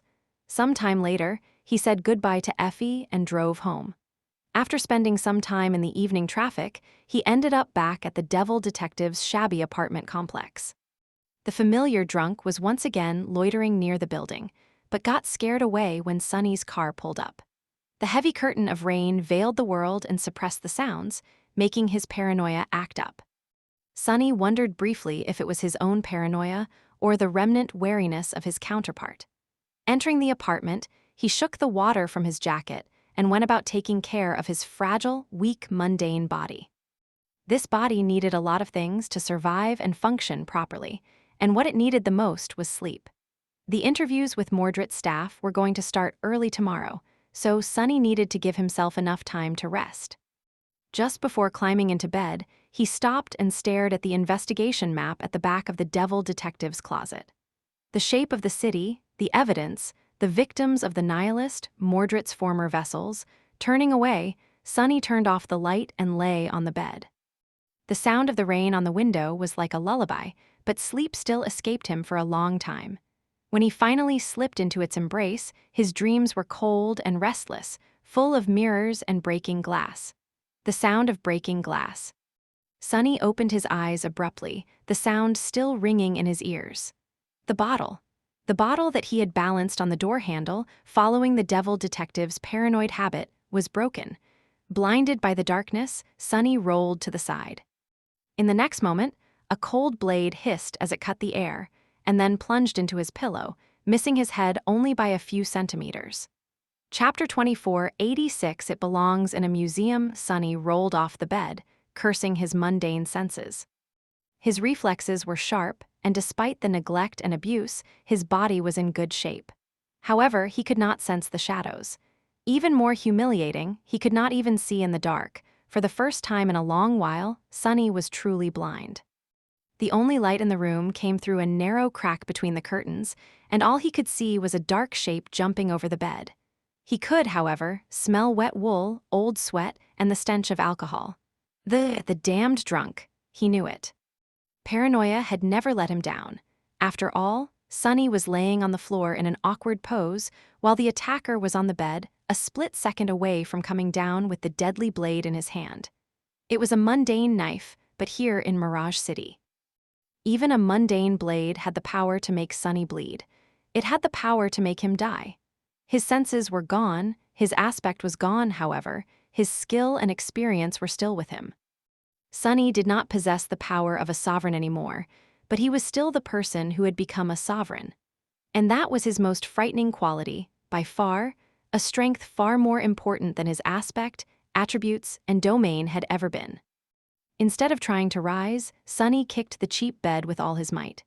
It slid half a meter back, throwing the moving attacker off balance. The dark silhouette swayed and fell, crashing into the floor. There was the sound of empty bottles breaking, and glass shards were suddenly everywhere. Grabbing a curtain, Sonny pulled it down while jumping to his feet.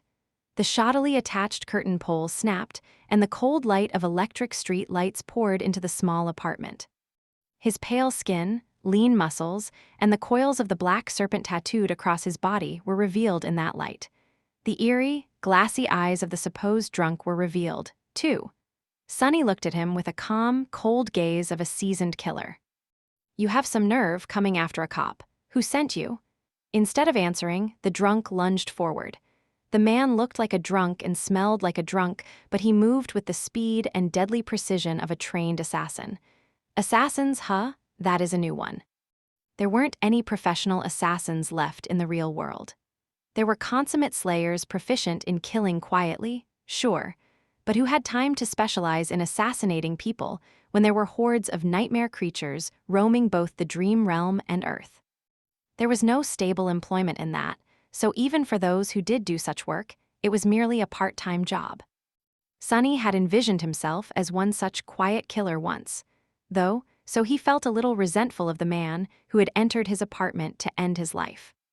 Catching the man's wrist, Sonny turned, isolating the enemy's arm between his own and his torso, then slammed the palm of his other hand into the killer's fist. The knife rattled as it fell on the floor, and he immediately spun, tensing his abdominal muscles, and not a second too soon.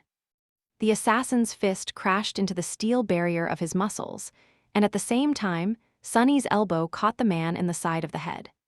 Disoriented, the man staggered toward the window and turned, shielding his head with one arm. The other reached toward his belt and pulled out a strange contraption. It had a short, stubby barrel and a revolving cylinder protruding from the middle of its metal frame, with a ring protecting the assassin's index finger, but not the rest of them. That's an ancient gun. An average awakened might not know a lot about firearms, but Sonny had led mundane soldiers across the frigid expanse of Antarctica. He had also grown up in the outskirts, so he knew a gun when he saw one, even if it was an archaic relic that belonged in a museum. Sonny looked at the killer with a dark expression. Who brings a gun to a fist fight? That's cheating. Before the assassin could raise the gun and point it forward, Sonny raised his leg and delivered a devastating push kick to the middle of the man's sternum. It was powerful enough to shatter ribs, but more importantly, it was powerful enough to throw the bastard far back. And behind him was the window. The assassin shattered the glass with his back and tumbled over the parapet, letting in the noise of the rain and the chilly wind. He fell down surrounded by sharp shards, leaving the same way he had come, accompanied by the sound of breaking glass. Which floor do I leave on again? Sonny approached the broken window and looked down. The body sprawled on the wet asphalt far below was still moving. The man shuddered, then climbed to his feet slowly and staggered away, leaving a trail of blood in his wake. That bastard. Throwing the curtain over the shattered window to avoid cutting himself, Sonny climbed out, grabbed the slippery drain pipe, and nimbly descended to the ground. The rain pelted his naked torso, and his wet hair got into his eyes. Worst of all, his black pajama pants were swiftly absorbing water. Sonny followed the trail of blood to a fence a dozen meters away. A random passerby gasped when noticing his tattoo, then hurried away with a terrified expression on their face. Passing the fence, Sonny just barely saw the wounded assassin disappearing around the corner. There was someone standing at the side of the road, as well, wearing a torn raincoat and an unassuming cap. They were staring at the blood left in the wake of the failed killer. Another chance witness. Why aren't all of these people sleeping? In the red neon light of a nearby shop sign, the passerby looked like he was bathed in blood. Sonny walked barefoot across the puddles, then stopped and looked at the chance witness darkly. He looked at Sonny as well, and then smiled with amusement. Sonny could see his pale body reflecting in the ragged man's mirror-like eyes. "Ah, what a nice surprise. Fancy seeing you here, detective. Are you out for a nice evening stroll?" Sonny smiled darkly. "Cut the crap, I know who you are." Mordred, the Prince of Nothing, studied him for a moment and then chuckled. "I know who you are, too." He smiled pleasantly. "You're the man who killed my father." Chapter 2487, Fighting in the Rain. Sonny and Mordred face each other in the rain. The trail of blood was slowly being washed off the wet asphalt, and the neon sign kept blinking above them, drowning the street in dim radiance. Mordred's mirror-like eyes seemed to shine with a dark crimson glow as they reflected the world back upon itself. His pleasant smile felt dangerous.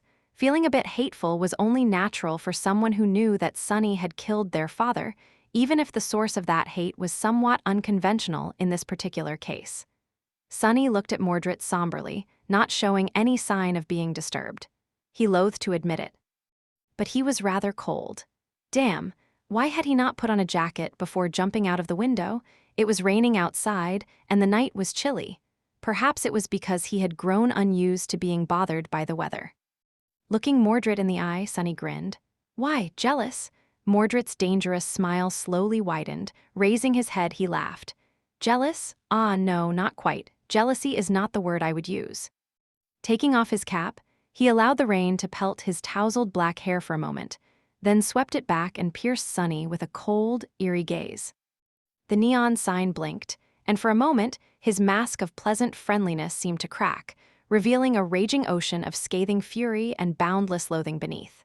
But then, the sign lit up, and Mordred seemed almost normal again. He smiled and shook his head, taking a step to circle Sonny. My, I had a feeling that there was something off when the valiant devil detective kept popping up near my other self. So I wanted to make sure that he was indeed who he claimed to be. That question has been answered, I suppose. Imagine my surprise, though, when I saw a man flying through your window while keeping watch. How scandalous, Mordred chuckled. Do you often toss people out of the window? Sunless? Was that the name you use? I hope you'll forgive me if I don't address you as the Lord of Shadows. That title is a bit unwieldy. Sonny turned slowly, keeping Mordred in his line of sight. He sure is in a talkative mood. It seemed that the Prince of Nothing had been staying close to his other self, watching him closely. And if his words were to be believed, he had not sent the killer to get rid of Sonny. Instead, he had simply been investigating a person sticking close to the Valor Group heir when the assassination attempt had taken place. But why was Mordred watching over his other self? What was he doing here in Mirage City? How had his nicer version ended up in the Great Mirror to begin with? Sonny gave Mordred a cold stare. That is indeed a name I use. Oh, by the way, I have some questions for you. You can answer them the easy way or the hard way. It's your choice. He smiled darkly. I really hope you choose the hard way, though. Mordred studied him for a few moments. You know, Sunless, I always wondered where this animosity you feel toward me stems from. I think I was quite courteous the first time we met, back in Godgrave. Admittedly, I did try to take you as a vessel when you dismissed that eerie mask of yours. But can you really blame me? I mean, you had been provoking me the whole time. Sonny shrugged. I can blame you. I do blame you as it happens. Mordred's smile slowly drained from his face. Looking at Sunny with a chilling lack of emotion in his eyes, he said evenly, "How regrettable. Who knew there would be an army of abominations hidden in your soul? But Sunless, you might have noticed that we are mundane here, in Mirage City. Which means that there's no legion of nightmare creatures to protect you from me." At the end there, his voice grew a bit lower, making him sound quite menacing. Sunny was not intimidated, though. Instead, he grinned. "The hard way it is, then." He lunged forward, throwing his fist in Mordred's face. Mordred deflected it easily enough, but that attack was merely a feint. A split second later, Sunny unleashed a hurricane of kicks and punches, aiming to bring the Prince of Nothing down. He had absorbed countless battle styles for unarmed combat, so fighting with his bare hands was no less familiar to Sunny than wielding lethal weapons. In fact, his hands were deadly weapons in and of themselves. Mordred laughed, evading the barrage of strikes with infuriating ease. "Ah, this is great. This is wonderful. You know, I've grown tired of killing men of powerful combat aspects while possessing no similar powers myself over the years. This place evens that playing field, though. How refreshing." He caught Sunny's fist in a vice grip and added in a low tone, "I remember you sent me a gift not too long ago, Sunless. Should I return the favor?" He was talking about the cursed demon, abjuration, of course. Oops. In the next moment, Sunny found himself on the receiving end of Mordred's fury. The bastard did not lack combat skill by any means, and now that they were both mundane, small things like height and reach mattered much more than usual. On top of that, Sunny was still not used to his altered state. The loss of shadow essence, of the feather of truth, trait of the onyx shell that had become a staple of his battle technique, and even of his aspect was not too difficult to adjust to. But it was the absence of shadow sense that truly made him feel like a cripple. Sunny felt like a blind man, so he found himself nearly defenseless against Mordred's vicious assault. The Prince of Nothing battered his defense until it was completely unraveled, then callously sent a devastating punch flying toward Sunny's temple. Sunny knew that he would not be able to evade it, deflect it, or block it. He didn't try. Instead, he turned his head slightly and took the blow straight on. Ah, crap! Despite Mordred's slender build and refined manners, his fist truly packed a punch. Sunny did not even feel any pain, just found himself suddenly dazed and reeling. He could also feel blood streaming down his face from a cut above his brow. But that did not stop him from raising both hands and catching Mordred's wrist. The Prince of Nothing frowned. "What are you?" Pulling his enemy off balance, Sunny unceremoniously head-butted him in the face.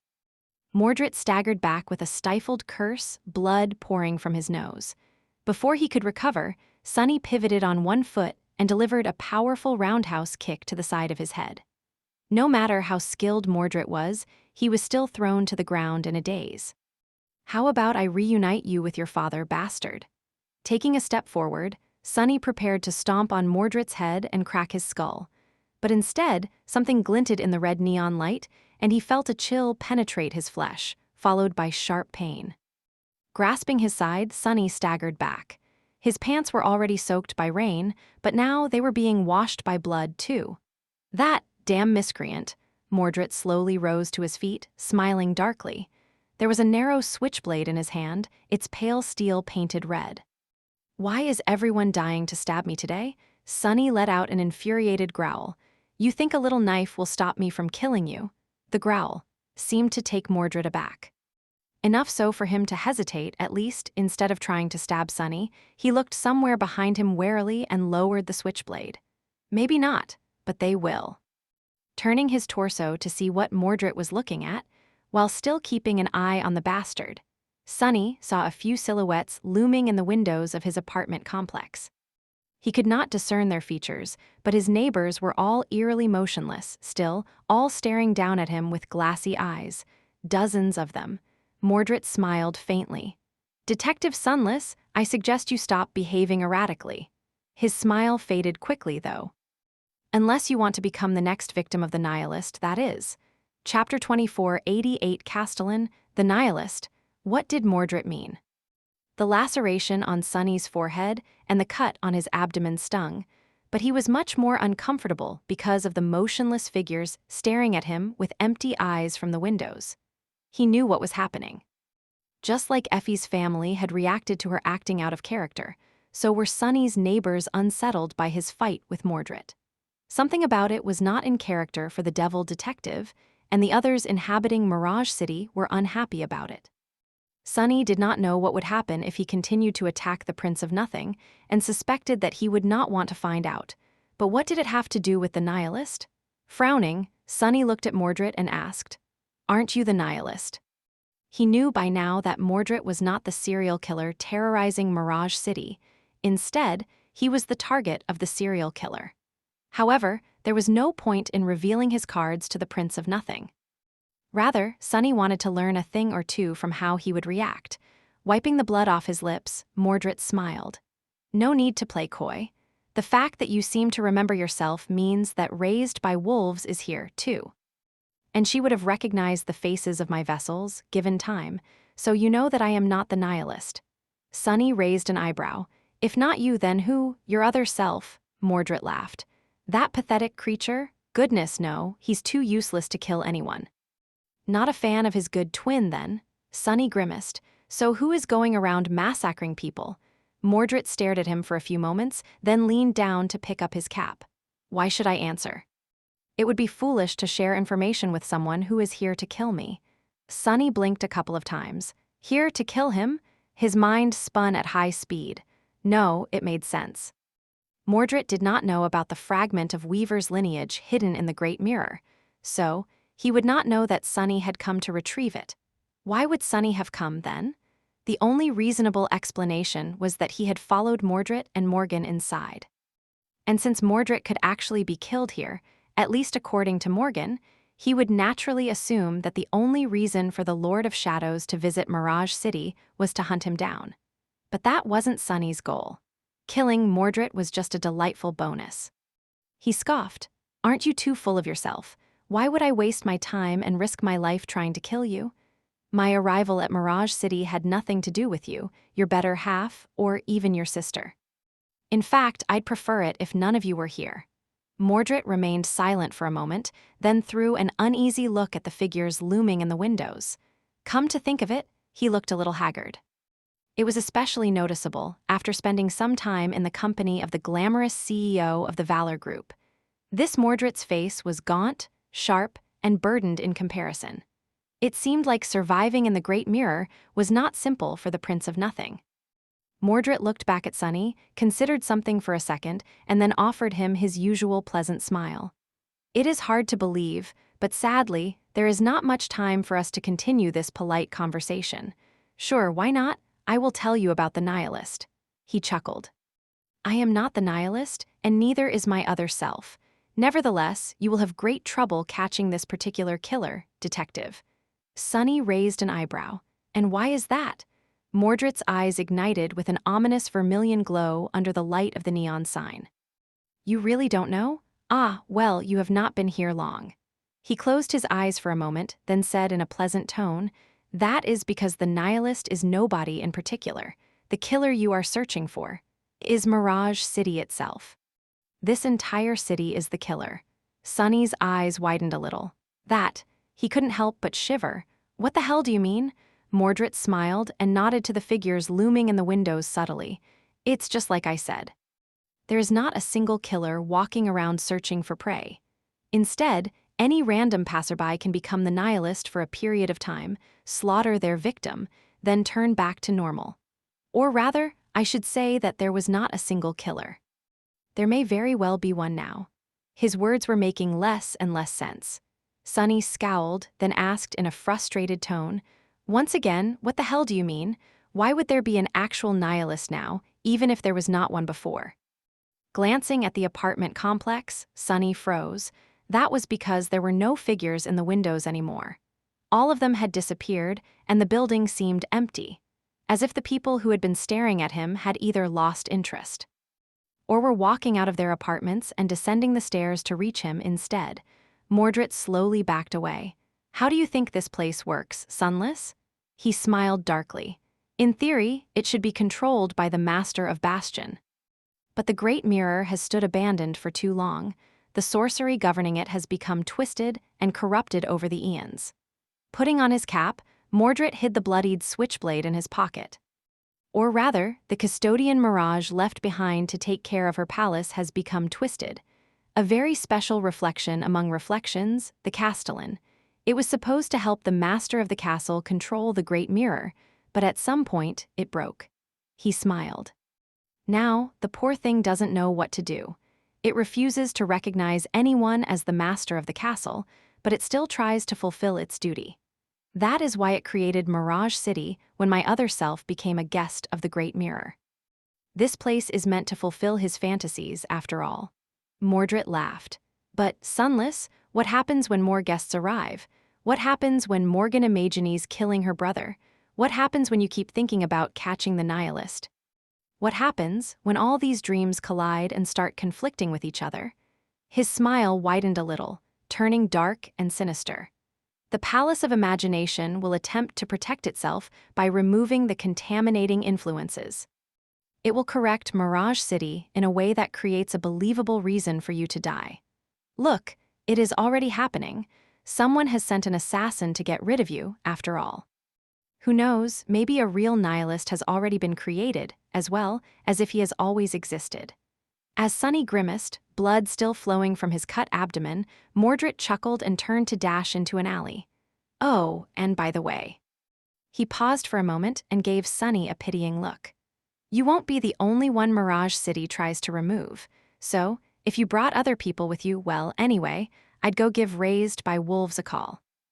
A second later, he was gone, dissolved into the curtain of rain. Sunny did not follow. Left alone in the ominous light of the red neon sign, he shivered. Then his eyes widened suddenly. Effie knew who she was, so he wasn't too worried about her. However, Saint. Chapter 24, 89 Pursuit of Balance. Miss Morgan, can you hear me? Saint sighed. The woman in front of her was not responding. She was strapped into a straitjacket, sitting in a wheelchair, and looking quietly into the barred window of her patient room with an absent expression on her pale face. The world outside the window was dark. It was already late into the night, far past the time Saint was supposed to get off work. Her schedule was in shambles, which was a point of intense frustration. However, she could not do anything about it. This particular patient gave a whole new meaning to the word VIP, so Saint had been assigned to her and ordered to get to the bottom of her condition with utmost haste. She had been spending a lot of time with this patient as of late, but things were not going well. That hurt her pride. Miss Morgan was a difficult puzzle. She was both unhinged and chillingly cunning at times, and worse than that, she was prone to violent episodes. Worst of all, though, was the fact that this seemingly delicate woman somehow managed to deliver eerily gruesome wounds to the orderlies each time they tried to restrain her. Several had already been hospitalized, some of them irreversibly maimed and crippled.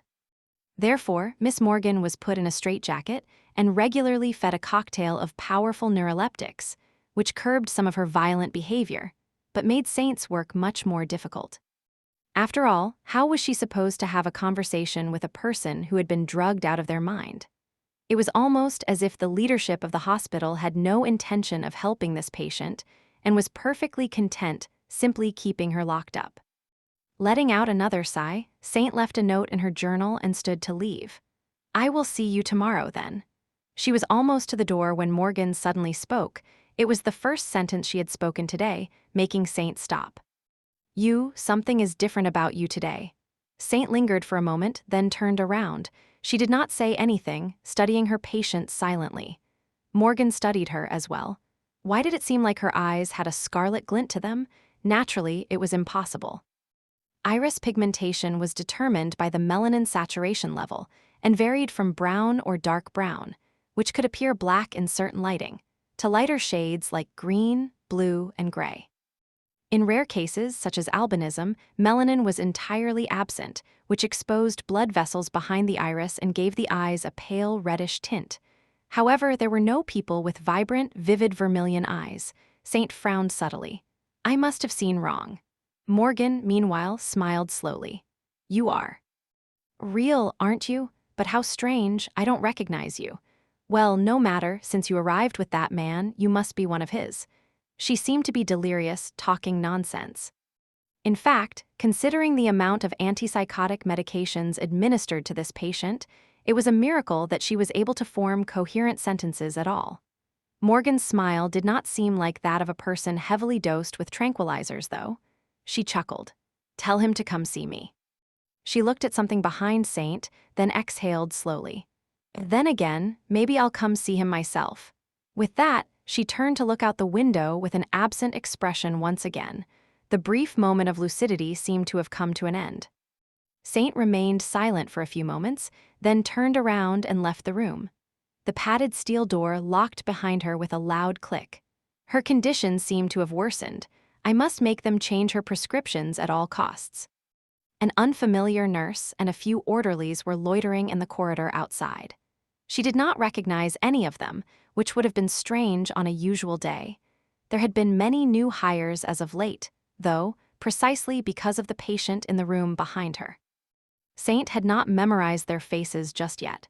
Still, the fact that they were new did not mean that there was an excuse for how poorly they were carrying out their duties. Saint frowned, then forced herself to speak. "Do you know what time it is? Why hasn't anyone helped the patient to bed yet? Were you planning to keep her in that wheelchair the entire night?" One of the orderlies looked down. "Sorry, doctor, we will strap her in right now." Shaking her head slightly, Saint left them behind. Her schedule was already a mess, but if there was one thing she could not compromise on, it was proper sleep.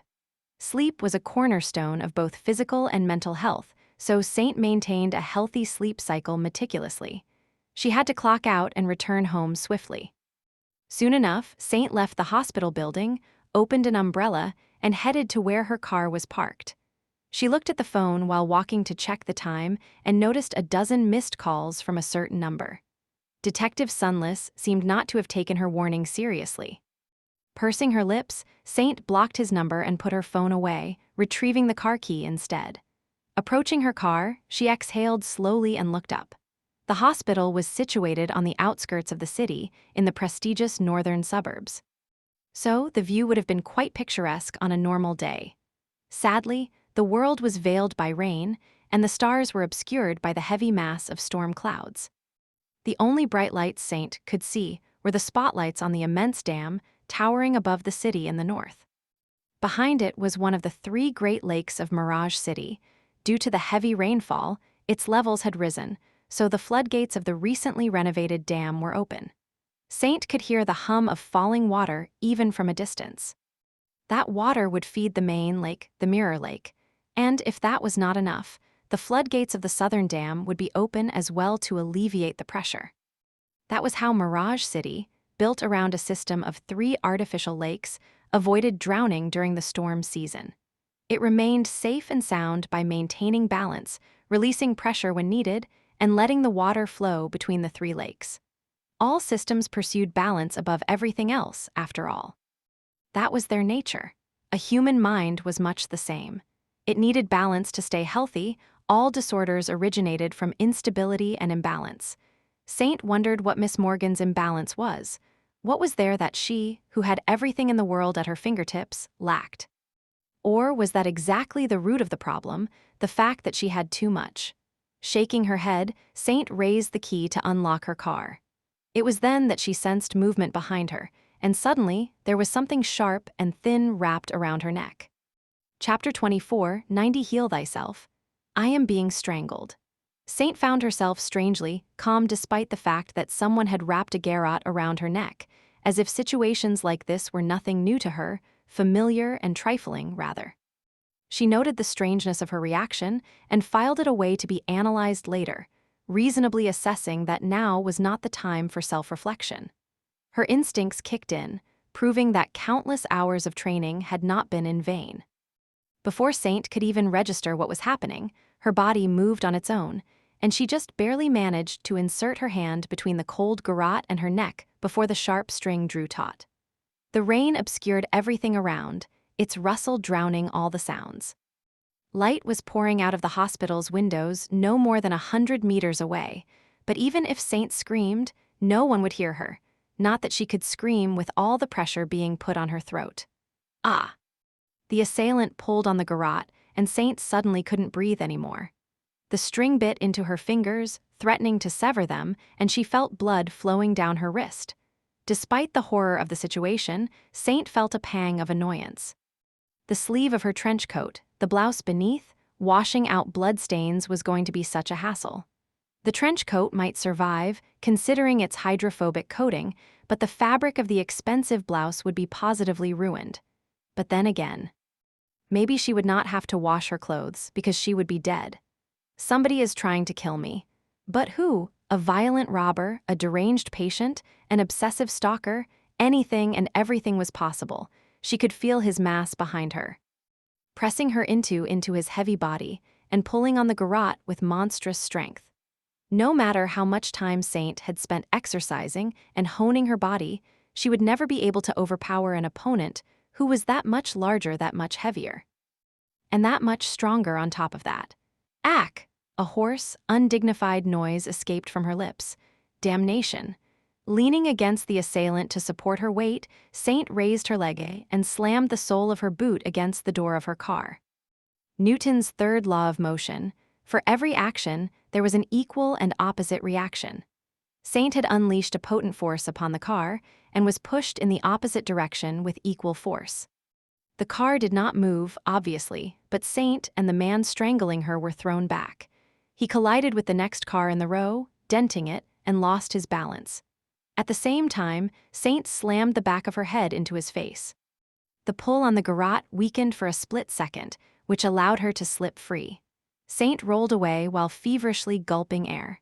She did not care about dirtying her clothes in the puddles anymore. All she cared about was being able to breathe once again. Steadying herself with one arm, she attempted to plan her next actions carefully. Everyone had a plan until they got kicked in the face. Someone's heavy boot collided with her cheekbone, sending Saint back to the ground. A moment later, a vicious kick landed on her ribs, throwing her into the side of the car. Ah, crap. Hey, dimwit, can't you even handle a girl? Shut your mouth. I think she broke my nose, damn it. Saint heard the voices through her daze. There are two of them. She gritted her teeth, then used the car for support and slowly rose to her feet. One of the two dark figures looked at her with a hint of surprise. Look at that, she stood up. We got a tough one this time, huh? The second lowered his hand, revealing a bloodied face, and gestured to her angrily. Who cares? Get her. The first man grinned. Tough ones last longer, I like it. A second later, the blade of a sharp hunting knife glinted in his hand. Saint stared at the knife with a strange indifference. She had learned countless techniques on how to defend herself against an armed opponent. However, every instructor she had ever worked with told her the same thing: the best defense against a knife is to run away. Running away was the optimal solution, so she did exactly that. Turning around, Saint dashed away. The ground was slippery and her designer boots had heels. Nevertheless, her form and speed were quite impressive. By the time the two assailants reacted, she had already created a bit of distance between them and herself. They lunged in pursuit without wasting any time, though. Run, run, run. Saint wished she could have sprinted toward the hospital, but sadly the assailants had barred that direction. So she was running toward the road instead. Somehow, it felt wrong. Logically, Saint understood that running away from two larger, stronger, better-armed enemies was the right thing to do, but something inside of her rebelled against that idea. She wanted to live, though, so she forced that inexplicable feeling down.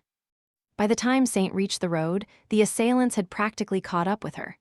She had hoped that there would be cars passing by, but sadly, the street was dark and empty. No, not quite.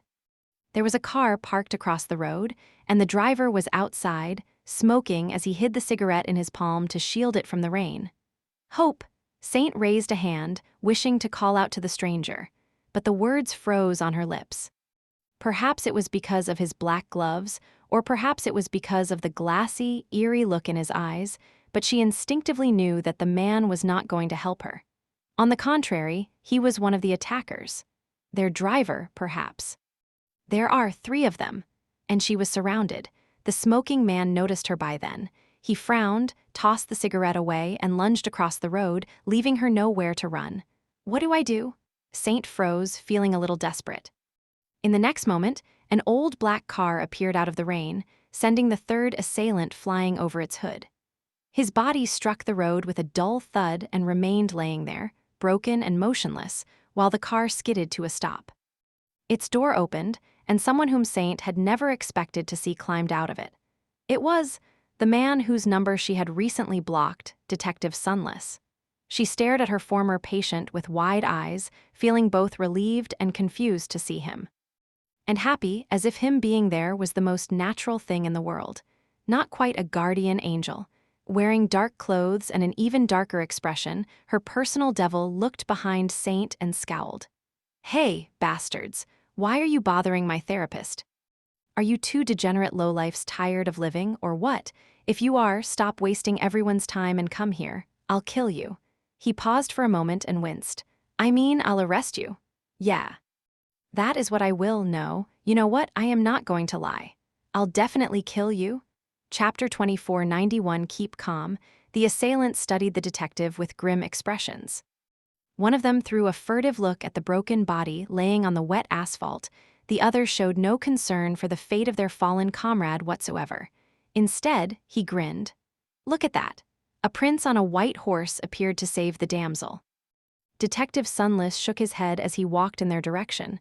"Are you colorblind or something? My car is obviously black, and I am not a prince." He smiled darkly. "I am a king. Well, a sovereign, to be precise." The assailant laughed. "Did you hear that?" "That was way too funny, man. We have an actual psycho on our hands. One of her patients, I guess." Detective Sunless passed by Saint, who had stood frozen throughout the entire exchange. Now, finally, she shook off her daze and called out to him in a subdued tone. "They are armed." He glanced at her briefly. "Of course they are." There was not a hint of concern in his voice. The detective walked past Saint and continued on his way toward the two attackers. She considered whether she was supposed to help him. It seemed only natural to do so, for some reason, to the point that she almost took a step to follow him. But then, Saint reminded herself of what she was doing. Fighting armed bandits in the rain was not something an ordinary person like herself was supposed to engage in. She had accepted the frightening situation with an abnormal level of calmness, but actually, a normal person would be terrified and in a panic right now, doing their best to escape. Should I escape? No. Should I try to find help? Police. Should I call the police? But the police was already here. Before Saint could decide on a course of action, Detective Sunless and the two bandits lunged at each other. Then, things happened swiftly. The one with the knife slashed at the detective's neck, aiming to slit his throat open. The other had produced a telescopic baton out of somewhere and attacked from the other side, bringing it down on the detective's head. They worked well with each other, moving with a shared purpose to leave the victim no way to escape. Detective Sunless did not try to escape, though. Instead, he caught the first assailant's wrist and pushed it aside, making the knife miss his neck. At the same time, he lowered his torso and kicked the second assailant in the chest, sending him staggering back. Pathetic. Now I am less offended about only warranting one assassin while Saint gets 3. My guy was a professional, at least. The ensuing brawl was short, violent, and bloody. Despite what Detective Sunless had said, the two men fighting him were not amateurs. They were trained, vicious, and clearly accustomed to hurting people. Nevertheless, he handled them with such a chilling level of cruel, nonchalant ruthlessness that it was hard to tell which side of the conflict was the criminal and which side was the victim. Saint had extensive martial training, but she had never witnessed such startling brutality. Detective Sunless was not a brute, though. She had enough skill to recognize just how impressive his technique and combat intelligence were. Every movement was precise and purposeful. Every step was taken with calculated intent. He tore through the heavy streams of rain with fierce momentum, always a step ahead of his opponents. It was almost as if he was controlling the two assailants like marionettes, dictating their every move. His own attacks, meanwhile, were vicious and devastating, but also elegant in their economic efficiency.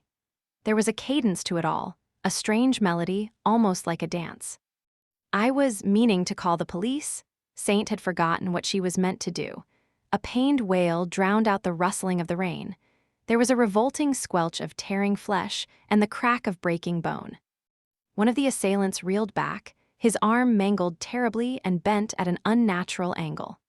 Before the second one could react, his own knife plunged between his ribs, and then a crushing blow landed on his face. As he fell to his knees with a groan, a vicious kick landed on his head. Detective Sunless leaned down and picked up the telescopic baton that had fallen to the ground. When the assailant with the broken arm turned around to flee, he brandished it with startling speed, striking the man on the temple. The bandit fell like a toppled tree and remained laying on the asphalt, motionless. "Arga, you bastard, I'll kill you." The one with the knife in his chest grabbed the hilt with a shaking hand, straining to pull it out. The detective looked at him and said evenly, in a matter-of-fact tone, "I wouldn't do that if I were you. That knife is the only thing keeping you alive." But the assailant did not listen. He pulled the knife out, letting out a torrent of blood, then gripped it tightly and staggered to his feet. As he took an unsteady step forward, Detective Sunless took an unhurried step back. 1, 2, 3, 4. By the fourth step, he was suddenly side by side with Saint. She observed the harrowing scene with a strange indifference, as if seeing several men die in a violent confrontation was not worthy of riling up her emotions. The detective's presence was oddly soothing. This reaction was definitely not normal. "I am probably in shock." The assailant pursued Detective Sunless with slow, swaying steps. Blood was flowing down his body, mixing with the rainwater on the ground. 1, 2, 3 on the fourth step, his legs buckled, and he fell down. The knife rattled as it fell from his grip. He did not move after that. "You killed them." Saint's voice was calm. She was calm. Why was she so calm? Detective Sunless looked at her, remained silent for a moment, and smiled. "Why, yes, I promised to after all. Haven't I told you? I'm the most honest person in the world. 3 worlds, even," that was what he had said. Extreme case of delusion of grandeur, no doubt. Detective Sunless studied her for a few moments, then frowned. "You're thinking something strange, aren't you? Why didn't you answer my calls? Is that what's important right now?" Saint took a deep breath. Then she answered evenly, "I was off the clock. My sleep schedule is very important, so I don't take calls from patients outside the designated hours." Chapter 24, 92 Dark and Handsome, Saint tried to come to terms with the situation. She had been attacked by 3 strange men. They did not seem to have attacked her by chance, and they had not been trying to rob her either. They had come to kill her. These men were dead now. One of her former patients, a detective from the Homicide Division of the Mirage City Police Department, had killed them with his bare hands, right in front of her eyes. Well, he had killed 2 of them with his bare hands. The third one he had killed with his car. And now, here she was, too calm to describe her current state as a normal reaction, probably in shock. "They knew who I was. The detective seemed to have known that I would be attacked as well." He arrived just in time. Looking away from the corpses, Saint brushed the wet strands of her hair away from her face and looked at Detective Sunless with a slight frown. Now that everything was over, she could finally feel the bruises on her face and the cuts on her fingers. The pain was sobering. "How did you know that I would be in danger, detective?" He stared at her for a moment, then let out a barely audible groan. "Saint, you ask a lot of uncomfortable questions when you talk, don't you?" She did not deign to answer, looking at him impassively. Detective Sunless shook his head and then suddenly took her hand. The unexpected touch made Saint flinch. "You're bleeding." There was a dark expression on his face and a dangerous undertone in his voice. Taking out a handkerchief from his pocket, Detective Sunless carefully wrapped it around her cut fingers and spoke. "To answer your question, well, you see, I knew that you would be in danger because I had met Mordred, not the CEO of the Valor Group, but his evil twin, who is an insidious bastard of epic proportions, as well as a demented mass murderer who dabbles in genocide from time to time on top of that. He and I have never really seen eye to eye, which is entirely his fault, of course.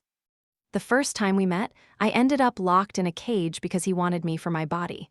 And it only got worse from there. Wait, no, that did not come out right." Saint pulled her hand away. Faced with her indifferent expression, Detective Sunless coughed. "It didn't, I'm telling you. What I meant to say was that he wanted to possess my body like a ghost, that creep. Needless to say, I was not too keen on the idea. Who would have been? Anyway, he hates me too, for no good reason whatsoever, I might add. All I did was kill his dad, what's the big deal? Noticing a slight shift in Saint's expression, the detective added hurriedly, "Don't get it wrong, though. It's not what you think. He only hates me because I managed to kill his dad before he could kill that insane bastard himself. Let me tell you, that whole family was unwell. In any case, they are all crazy, unlike us normal people." Hearing that, Saint tilted her head a little. She regretted not having her notebook at hand. Projected patricide fantasies, Oedipus complex? He was such a fascinating case. Detective Sunless sighed. "In any case, I met that Mordred here in Mirage City, which is a grand illusion created by an ancient demon, as I mentioned before. He informed me that there is a problem with the control system of this entire place, so to speak, and as a result, every real person in Mirage City is in danger, because Mirage City is a serial killer." Saint raised an eyebrow. Detective Sunless remained silent for a moment, then shrugged. "It is. There are very few real people in this creepy city, and we are on its victim list. Me, you, both versions of Mordred, my partner Effie, and Morgan as well." He nodded. "That is how I knew that you would be in danger." Then, his expression changed subtly, and he looked in the direction of the mental hospital. "Oh, right, Morgan?" Saint frowned, wondering if Detective Sunless was genuinely crazy or simply continuing his act from their last meeting. "What about Miss Morgan?" He glanced at her with a somber expression. "You might not believe me, but facts are facts. In the last 2 days, someone tried to kill everyone I mentioned.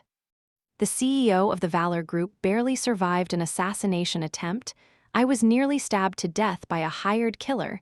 You were assaulted by these 3 thugs, and my partner had to wipe the floor with a home invader. That only leaves Morgan." His eyes darkened. "Who is pumped full of drugs and wearing a straitjacket." Saint's frown deepened. Miss Morgan was indeed in no condition to defend herself, but the security measures of our hospital are stellar. It is practically a fortress. There's barely a safer place in the city, so I can assure you she is perfectly fine. I saw her just half an hour ago." He shook his head. "There are no fortresses that can't be breached, Doc. Nowhere is safe, and nobody is safe either. For a thoroughly guarded place like your workplace, the easiest way to harm someone being kept there would probably be from within. Have there been many new faces around lately? People whom you don't know too well, or whose behavior changed all of a sudden?" Saint opened her mouth to rebuke him, but didn't find the words to do so. There had indeed been many new faces around as of late. People she knew had indeed been acting a bit strangely. Detective Sunless grimaced. "Curses!" He fell silent for a moment, then said in an urgent tone, "We need to go." Before Saint could protest, he grabbed her by the arm and pulled her in the direction of the hospital. She had no choice but to follow him, still reeling from everything that had happened. The detective's hold was firm and strangely reassuring. "Let's just see what happens." Her willingness to play along with his deranged charade was not a healthy reaction, but somehow, Saint found herself reluctant to resist and lacking the desire to pull her arm out of his grasp. "That's because I'm in shock. Definitely." They waded through the rain, hurrying toward the hospital. The entrance was just like Saint had left it. It was as if 3 men had not tried to kill her just a few hundred meters away from the brightly illuminated premises of the hospital. The volunteer workers were still building a barricade out of sandbags around the building. The security guards welcomed her as if nothing had happened. "Dr. Saint, have you forgotten something?" They stared down Detective Sunless with cold expressions. Saint cleared her throat. "Ah, yes. This is one of my patients. He is in need of an urgent consultation.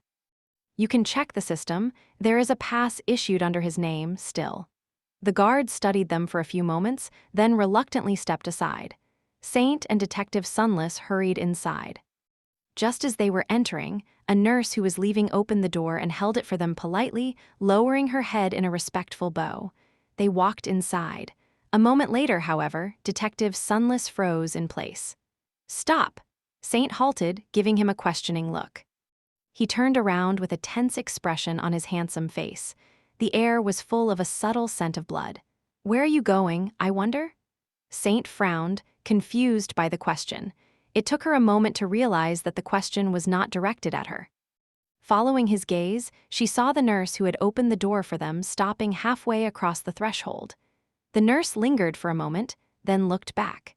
She was wearing clean blue scrubs and a standard face mask, her black hair gathered in a tidy bun.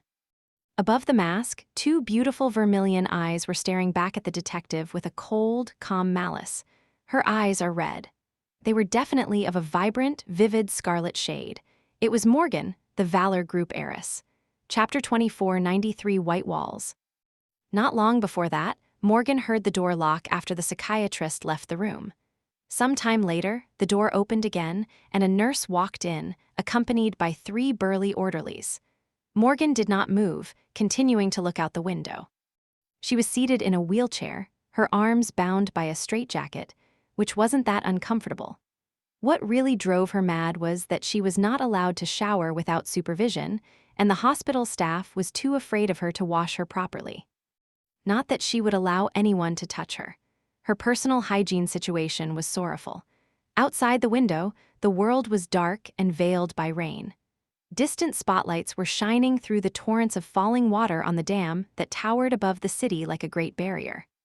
The sight of this illusory world was strange and wondrous.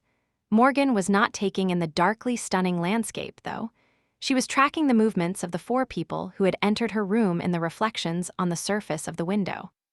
The orderlies locked the door and took positions around her, while the nurse brightened the lights and went about preparing an injection. She filled a disposable syringe with a transparent liquid from a medical ampule, then flicked it a few times and pressed the plunger lightly to let out the tiny bubbles of air. "Miss Morgan, I will administer your medicine now." Her tone was pleasant and polite. Morgan did not turn her way, continuing to face the window. She did speak, however. How strange. The nurse gave her a confused look.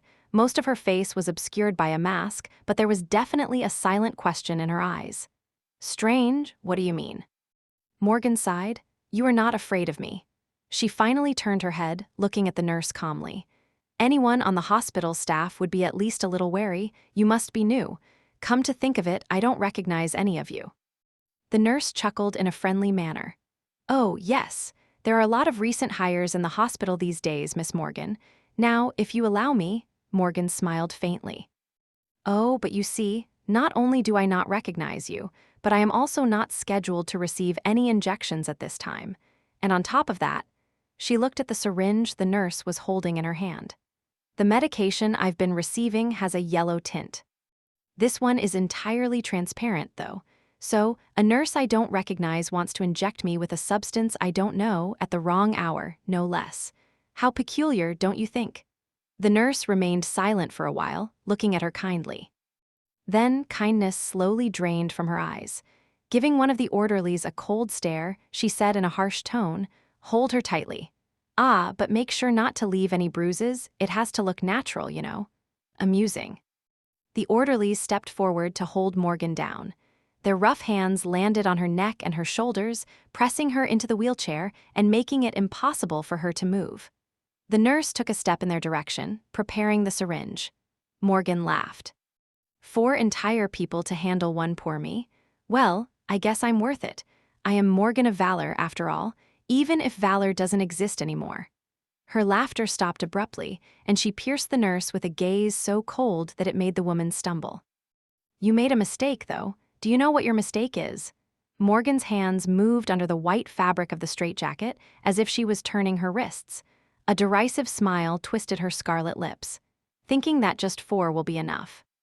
The nurse had regained her composure by then. Her eyes narrowed, and her voice gained a mocking undertone. "Don't mind her. What can she even?" Then, there was the sound of tearing fabric, and Morgan's 10 fingers easily pierced the straitjacket.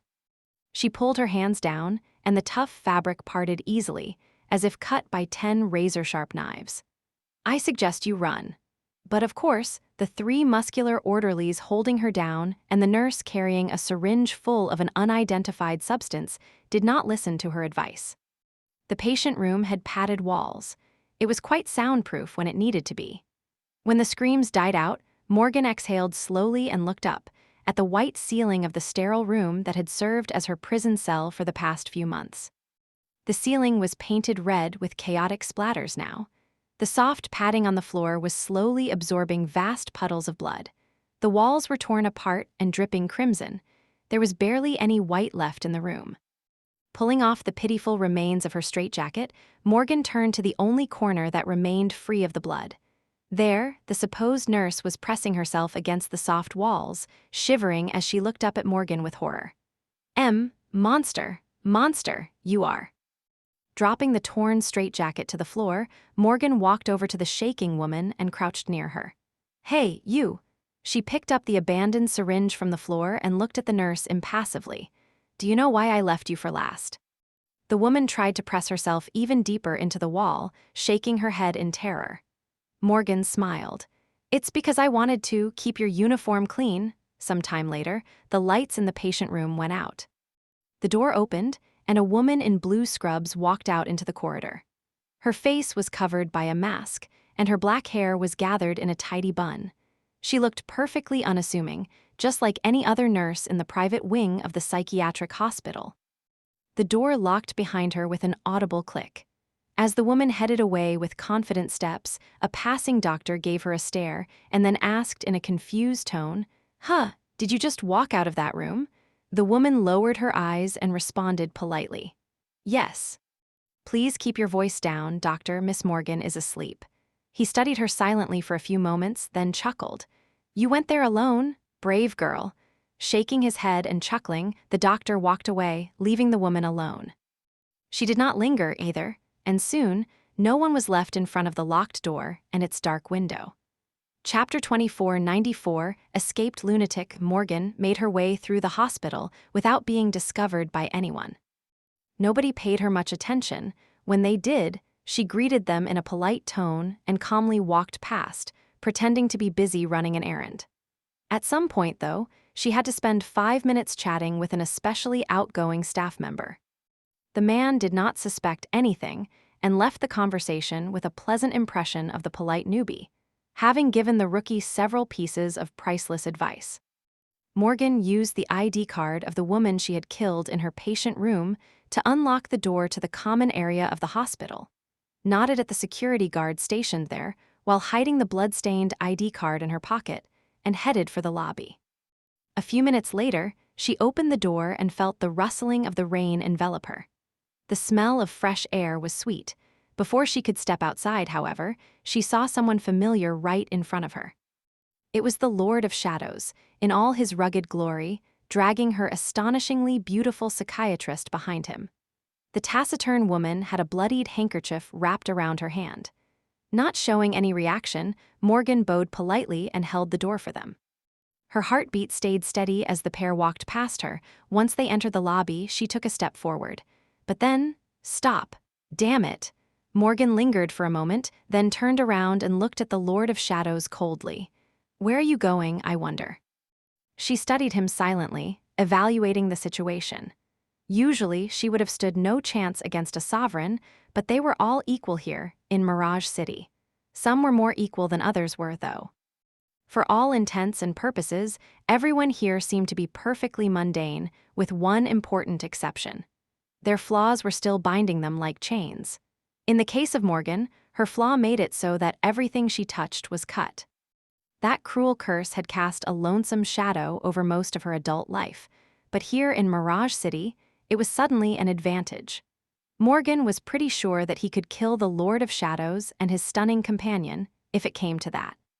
She remained silent for a moment and then smiled darkly beneath the mask. "How's my little sister doing? You're treating her right?" He looked at her with an unhappy expression. "Would you quit calling her your sister? It's weird. And for the record, yes, she's doing great." "I try." Morgan felt the deep grooves forming on the handle of the door under her fingers. So, he did find Athena after all. "And for the record, yes, she's doing great. I try." Saint stared at Detective Sunless, who in turn stared at the nurse, at Morgan, the heiress of the Valor Group, who was somehow out of the patient ward and free of her straitjacket. Strangely enough, she did not seem particularly violent or unhinged, sharp and dangerous. Maybe, but perfectly in control of her thoughts and actions.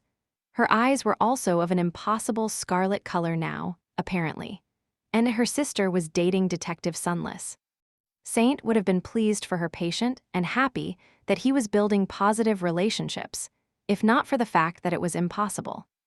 Not only because there was only one daughter in the Valor family, but also because he had been full of loathing and fixated on persecuting Morgan's brother as the culprit in the nihilist killings for many months. What are they talking about? Saint was utterly confused. Morgan, meanwhile, let go of the door and took a step back. See you later, then. Oh, by the way, can I borrow an umbrella? Detective Sunless threw a sideways glance at the security guards. His gaze seemed tense for some reason. Saint realized then that it was eerily quiet in the lobby of the hospital.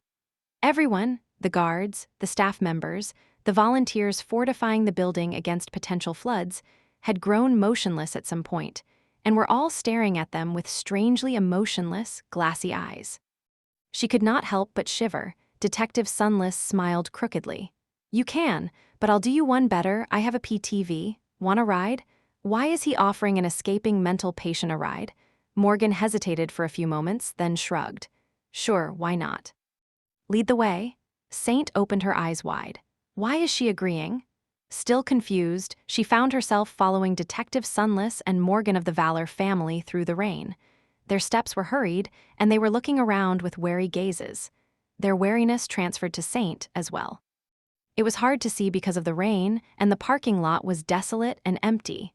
Any number of people could be hiding in the darkness, so reaching the detective's car, his car, Saint frowned. The corpses. The corpses of the three assailants were still on the road, and when Morgan saw them, her reaction was bound to be extreme. A fragile person like her could not be exposed to such traumatic stimuli. But before Saint could do anything, they reached the car. The corpses were still sprawled on the road, being battered by rain. The rain washed away the blood, but it was impossible to mistake the ghastly nature of the three dark shapes laying on the asphalt for anything but what they were. Oh, no. Saint looked at Morgan, concerned. Morgan, meanwhile, looked at the corpses with complete indifference. A moment later, though, she smiled. Three, were these guys after the psychiatrist? Detective Sunless nodded, making Morgan's smile widen a little. She gave the ghastly corpses another nonchalant glance. They sent 4 after me. Then she looked at the detective and asked curiously, What about you? He lingered with the answer for a while. A seasoned, elite assassin, not rabble like these fools were. Morgan studied him silently for a moment. So, 1, Detective Sunless scowled fiercely. He was the real deal, okay? Mumbling something under his nose, he dragged the most gruesome corpse to the wayside, then walked back to the car and opened the door. Now, are you getting in or what? Shrugging, Morgan took off her face mask and climbed onto the backseat. I probably should not get into that car. Saint hesitated for a few moments and then got into the car. Damn it. Chapter 2495, Getaway Driver.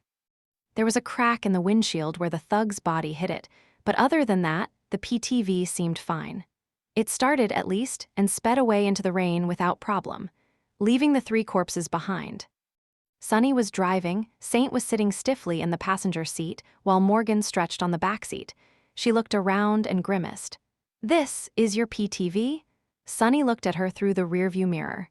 Sure, it trembles and roars like a dying abomination, but gets the job done. Actually. He smiled smugly. It uses flammable fuel and propels itself with a series of tiny explosions. Wild, did you know? Morgan gave him a long look. Are you describing how an internal combustion engine works? Of course I know. It is one of the most important milestones in the history of technological development. Who wouldn't know that? Sunny's smile dimmed. You are no fun. Not everyone has time to study the history of technological development, damn it. At that moment, Saint, who had remained silent that whole time, finally spoke. Excuse me, but is it okay to just leave 3 dead bodies behind? Sunny gave her a brief glance. 7. Saint arched her exquisite eyebrow, a silent question in her eyes. He shrugged. Didn't you hear Morgan saying that someone sent 4 people to deal with her? So there are 7 corpses, not 3. She wouldn't have let them live. Sprawled comfortably on the backseat, Morgan nodded nonchalantly. Sunny gave Saint a reassuring smile. Don't worry, though. The rain will wash away all the traces. It might even wash away the bodies. Those in the hospital will stay where they are, of course, but that is not a problem either. Valor Group will never allow the news that their heiress massacred 4 people and escaped a mental asylum to spread. They won't let the news that Morgan even was in a mental asylum spread. So, the investigation will be handled. He did not add that the mental asylum in question was a shady place in and of itself. Considering how affluent the families of its patients were, what happened within its walls stayed within its walls, most likely. He was sure that many horror stories no one ever learned about had taken place in the private wing of Saint's workplace. Well, maybe not. Other Mordred's fantasy was that of a nice and friendly place where his family loved him and prospered, after all. Why would he have imagined a dirty, rotten city where dark and ugly things happened in the shadows? Then again, Sunny did not know a lot about the other Mordred. If the original Prince of Nothing had been split in 2, it would have happened when he was 12. Before that, he had been given away by his father and raised by Asterion in the dream realm. Who knew what his childhood had looked like and what his idea of a nice place was? But if Mordred's good twin had not imagined Mirage City as a dark city full of injustice and corruption, the question was, who had made this place into a twisted garden of sin? Whose thoughts had the Castellan faithfully woven into the fabric of the palace of imagination to change it into a den of horrors? It could have been the real Mordred. That guy's head was full of nothing but vile and ghastly things, gods knew. What was it that he had told Sunny once? A mirror could only reflect what was in front of it. Was it his fault that the things in front of him were cruel, vile, and deceitful? But it could have been someone other than Mordred as well. It could have been Morgan or Effie. It could have even been Sunny himself. All 3 of them had come from a world where nightmares were real.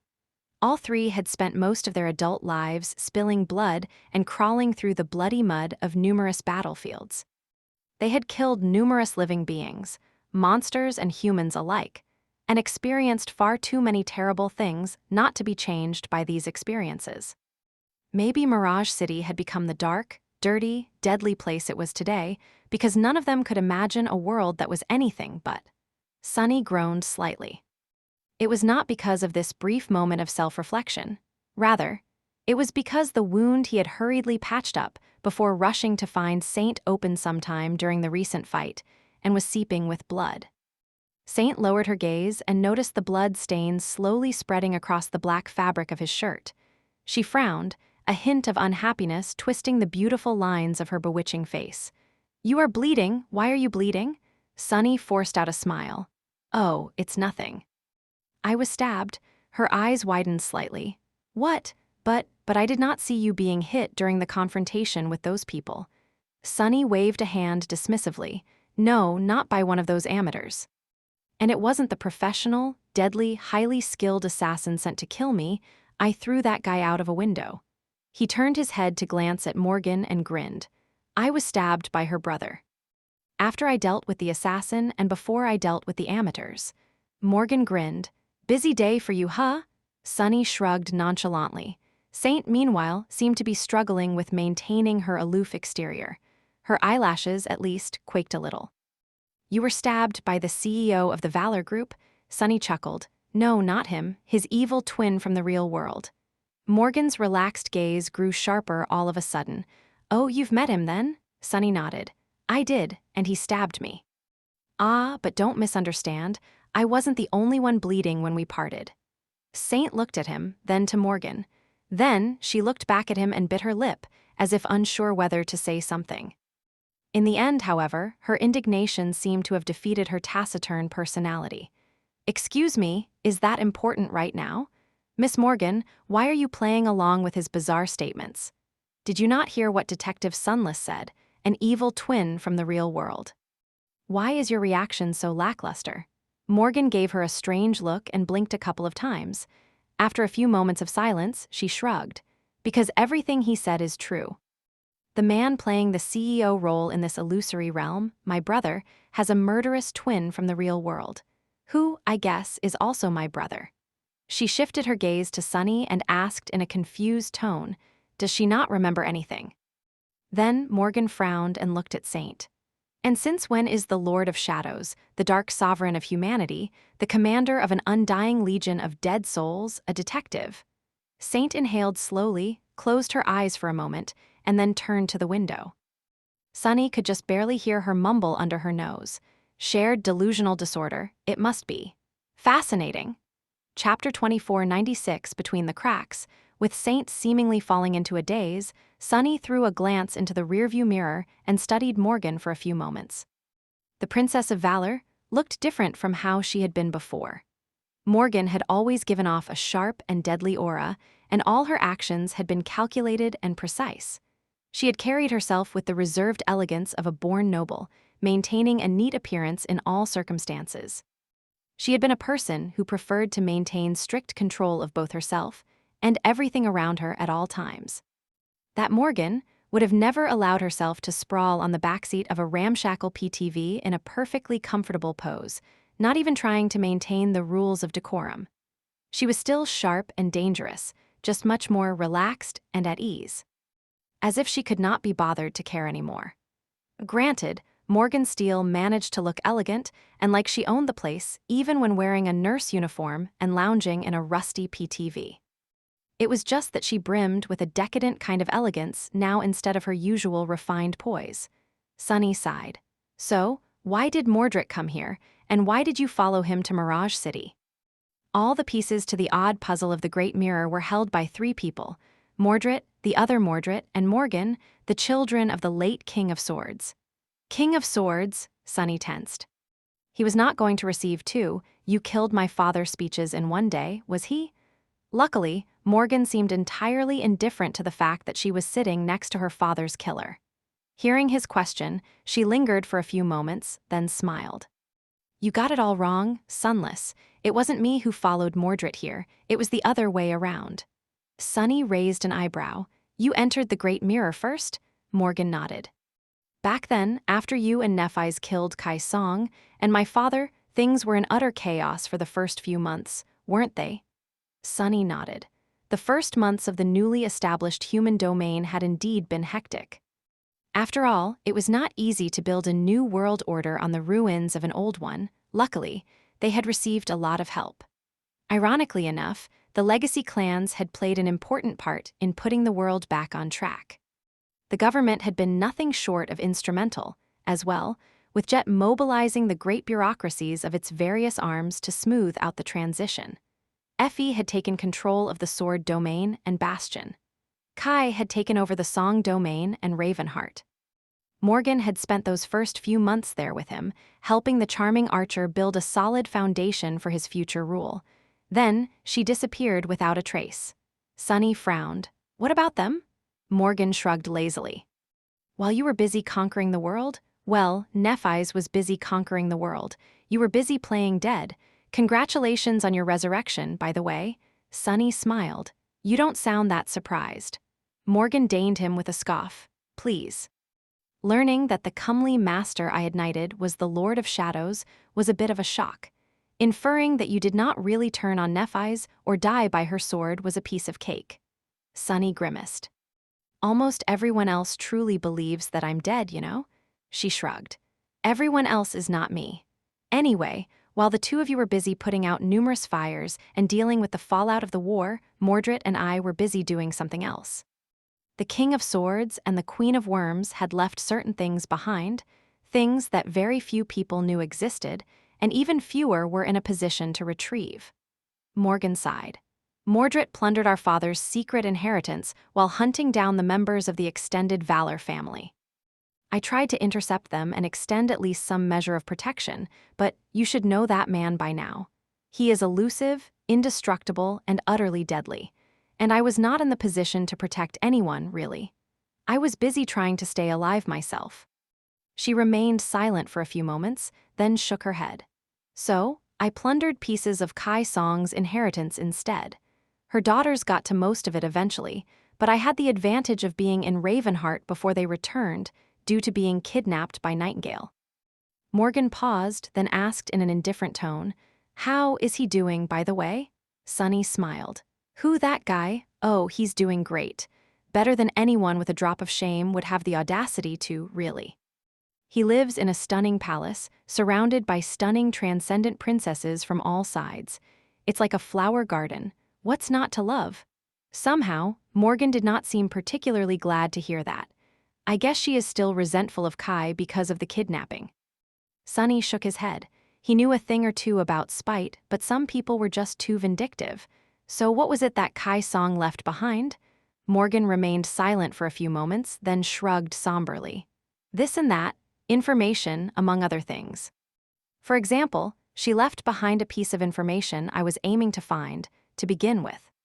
I knew that Mordred would come for me sooner or later.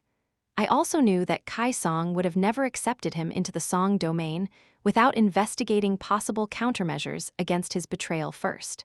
Turns out, she managed to learn more about my brother than even our father had. She smiled faintly. Our father tried to obliterate Mordred quite thoroughly, you know.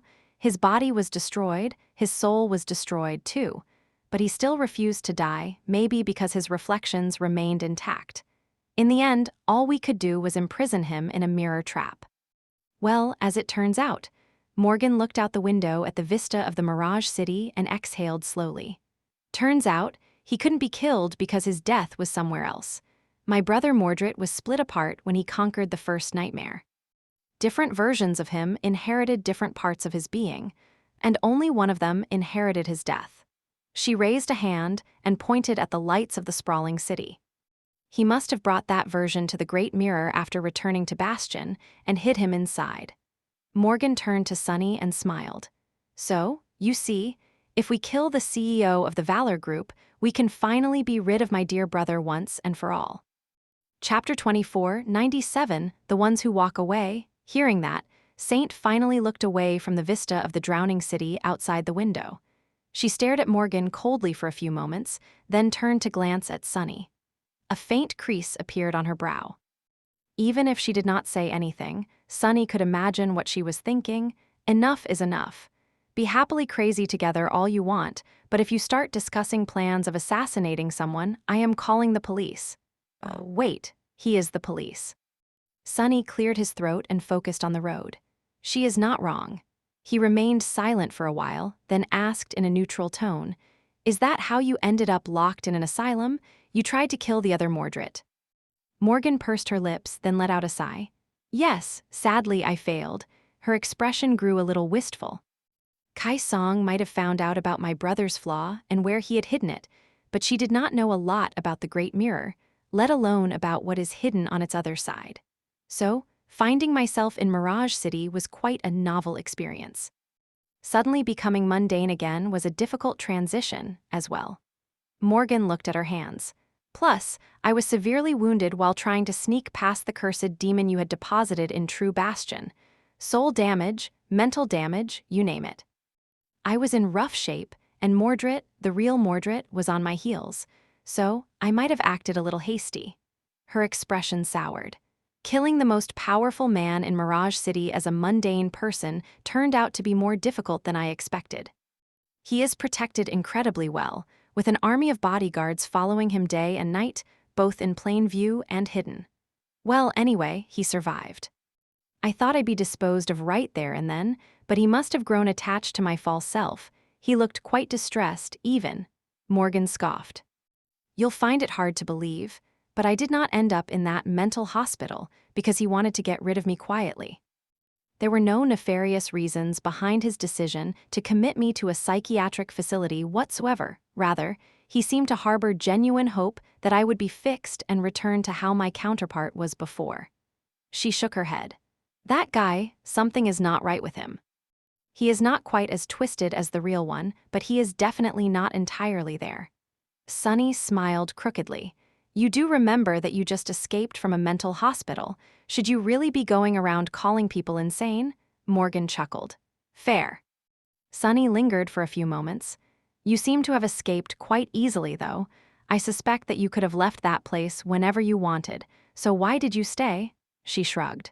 Because for a while, it was the safest place for me to be. The other Mordred might have spared me, but the real one was still out there, determined to finish what he had started during the Battle of the Black Skull. I was laying low and gathering information about Mirage City until my fortress suddenly wasn't that safe anymore. It was time to leave. Sunny frowned. Wait, but how did you regain your sense of self to begin with? There was no Effie around to make you remember. Was it because you were the ruler of Bastion at some point? Morgan smiled, then shook her head. No, it was because I killed my reflection a long time ago. Sunny raised an eyebrow. What? She chuckled. Long before my awakening, my father brought me in front of the Great Mirror, its false version in the illusory Bastion, and made me fight my reflection until one of us was destroyed. That is why this place has a weaker hold on me than it had on you. I suspect that my brother is the same. Huh. Sunny smiled darkly, and I thought I couldn't despise Anvil anymore. He lingered for a while, then shook his head. Anyway, we can't kill the other Mordred, at least not yet. Morgan pierced him with a sharp look. And why is that? He hesitated for a while, trying to put his thoughts into words. Eventually, Sunny said, well, first of all, he has been living here for the past 2 decades. And from the looks of it, and believe me, I can't quite believe I'm saying it, this version of Mordred seems like a nice guy. He's an innocent bystander, so what right do we have to kill him? Morgan laughed. Wait, what is this? Are you really giving me the world is not worth saving if the price of saving it is a tear of an innocent child's speech? Hey. This is Mirage City, not Omla's, and you are the Lord of Shadows, not Ivan Karamazov. It's a nice sentiment, how very noble of you wanting to spare him. I'm in awe, but will you take responsibility when the next House of Night massacre happens? Sunny frowned. Oh, please. Don't pretend like you care about what happened to the House of Night. Gods know your own hands are not exactly clean either. You've committed your own share of despicable deeds, Princess of Valor. He sighed. But I see your point. Not that I know what omelets, and I can't even pronounce the second one you're talking about, mind you. No need to swing your legacy education around, okay? In any case, why would I take responsibility for something your crazy brother does? Sunny shook his head. Anyway, that is not the real reason why we can't kill the other Mordred. He has to stay alive because he is the axis of Mirage City. This whole place has been created by the Castellan, the chief reflection who serves as the custodian of the Great Mirror, to suit his fantasies. Even if there are foreign influences twisting the fabric of Mirage City now, its foundation is still what your other brother has imagined. He looked at the city lights flying past the window of the PTV and grimaced. Do you see the problem here? Whose imagination will become the foundation of this illusory realm if the other Mordred is removed? Will it be you, me? Do you even know what kind of horrors dwell in our imagination, Morgan? I don't know about you, but I've seen things so dreadful that merely witnessing them will instantly shatter the minds and extinguish the souls of mundane people. And I have quite an active imagination on top of that. Sunny let out a joyless laugh. Imagination seems like a whimsical power, a sweet and fanciful power that makes dreams and fantasies come true. But when you think about it, it is perhaps the most harrowing thing in existence. Because one can imagine horrors, too, and unlike reality, imagination has no limits. Mirage, the demon of imagination, had always seemed obscure when compared to her more prominent siblings, so Sunny never really considered her that deeply. He did not know a lot about her, either. But now that he was inside her abandoned palace, he was starting to suspect that she had been no less sinister and frightening, perhaps much more so, than the rest of the demons. No wonder the moon itself had to be shattered just to bring down her castle. He shook his head. The point is, we do not even know how to escape the Great Mirror. Effie does not have full control of the Palace of Imagination because the damn Castellan has gone rampant and usurped the role of the castle master. So, until we find the Castellan and deal with it, the other Mordred has to stay alive. Sunny looked at the rearview mirror, looking into Morgan's glowing vermilion eyes. We'll decide what to do with him then. Understood. Morgan remained silent for a while, then scoffed. Well, if you put it like that, she paused and shivered visibly. Yeah, let's keep him alive for now. We can't risk letting Athena's imagination run wild in this place. That simply cannot happen, no matter what. Chapter 2498 Detective Story, Where Are We Going Anyway? Morgan looked out of the window at the blurry outlines of the old buildings, with plumes of foaming water escaping from the rusty drainpipe spouts. The gutters were drowning and gargling, unable to swallow the rainwater fast enough. This part of the city was one of the poorer ones, with many houses standing empty and abandoned, condemned for renovation. Sunny remained silent for a moment, then responded in a neutral tone. Somewhere we can regroup and plan what to do next without worrying about being killed by random passersby. By now, he was starting to understand how the Palace of Imagination operated. It was designed to bring fantasies to life, fantasies that belonged to the castle master, to be precise. However, the wondrous mechanisms of this impossible place were broken, and in a state of disrepair, having surrendered to the ruthless burden of time in the absence of their creator. The Castellan was one such faulty mechanism. It was more of a function than a being, and that function had gone rogue. It had usurped the authorities of the castle master, not for a selfish or nefarious purpose, but simply in an attempt to keep faithfully performing its duty. To make the imagination of those who visited the Great Mirror a reality. The Castellan was failing, though. Things must have been stable when the only human residing in the Palace of Imagination was the other Mordred. The Castellan had created Mirage City and took care of that abandoned human child, the only real person in the City of Reflections. That was why Mordred had been able to survive and grow up into a semblance of a sane man. However, now there were more humans in the Palace of Imagination, and all their complicated human wishes and emotions were clashing against each other. The Castellan was slowly coming undone under the contradictory input it was receiving from the uninvited guests, and Mirage City was coming undone with it. So, like any living being, Mirage City was trying to protect itself. That was why every real person within its bounds had faced life-threatening situations as of late. At first, it was just Mordred, who had been hunted by the nihilist, a serial killer who did not really exist, and was instead a collective manifestation of the city's lethal will.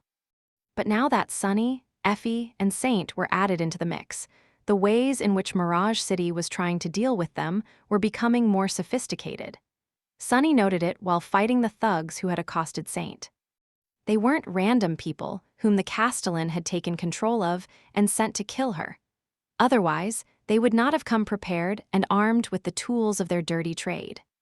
They would not have known her name and her background. They would not have been able to talk at all. Instead, they would have been no different from the glassy-eyed zombies whom the inhabitants of Mirage City seemed to turn into when someone nearby was acting out of character. The same could be said about the 4 hired killers who had infiltrated the mental asylum and come to kill Morgan, disguised as staff members. And Sunny had a feeling that the assassin who had broken into his apartment was the same. And that was enough for him to make conclusions about the way Mirage City was trying to get rid of them. It was just as the real Mordred had said. Unlike reality, the Palace of Imagination was a place capable of being changed not only proactively, but also retroactively. There had not been a nihilist before, but now that Sunny and Effie were walking the streets of Mirage City, there was. There always had been, even the past was changed to fit the present. And judging by what happened tonight, it had not been changed randomly. The Castellan is building a story. The Castellan was struggling to keep the grand illusion intact, so it tried to remove the foreign irritants in a way that compromised the integrity of Mirage City the least. In other words, whoever wanted to kill Sunny, Saint, Effie, Morgan, and Mordred had to have the means, motive, and opportunity that fit the internal logic of Mirage City. Even if this mysterious culprit had not existed yesterday, they did today, they had existed today. Which meant that the mystery could be solved. The culprit could be found and neutralized with some good old-fashioned detective work.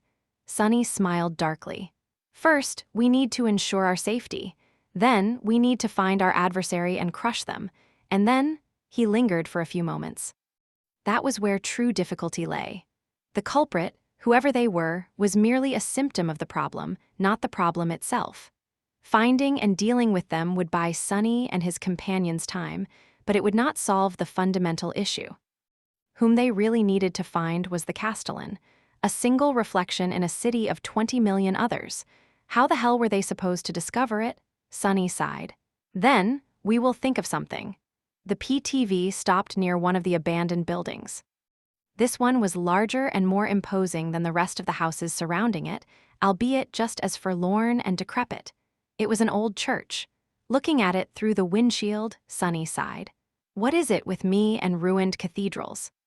It seemed that he was a magnet for dilapidated temples, just like Kai was a magnet for dragons. Immediately after dealing with the assassin and clashing with Mordred, Sunny had contacted Effie to warn her about a possible attack. They briefly discussed a few things, including the need to find a shelter. This church was the location they chose.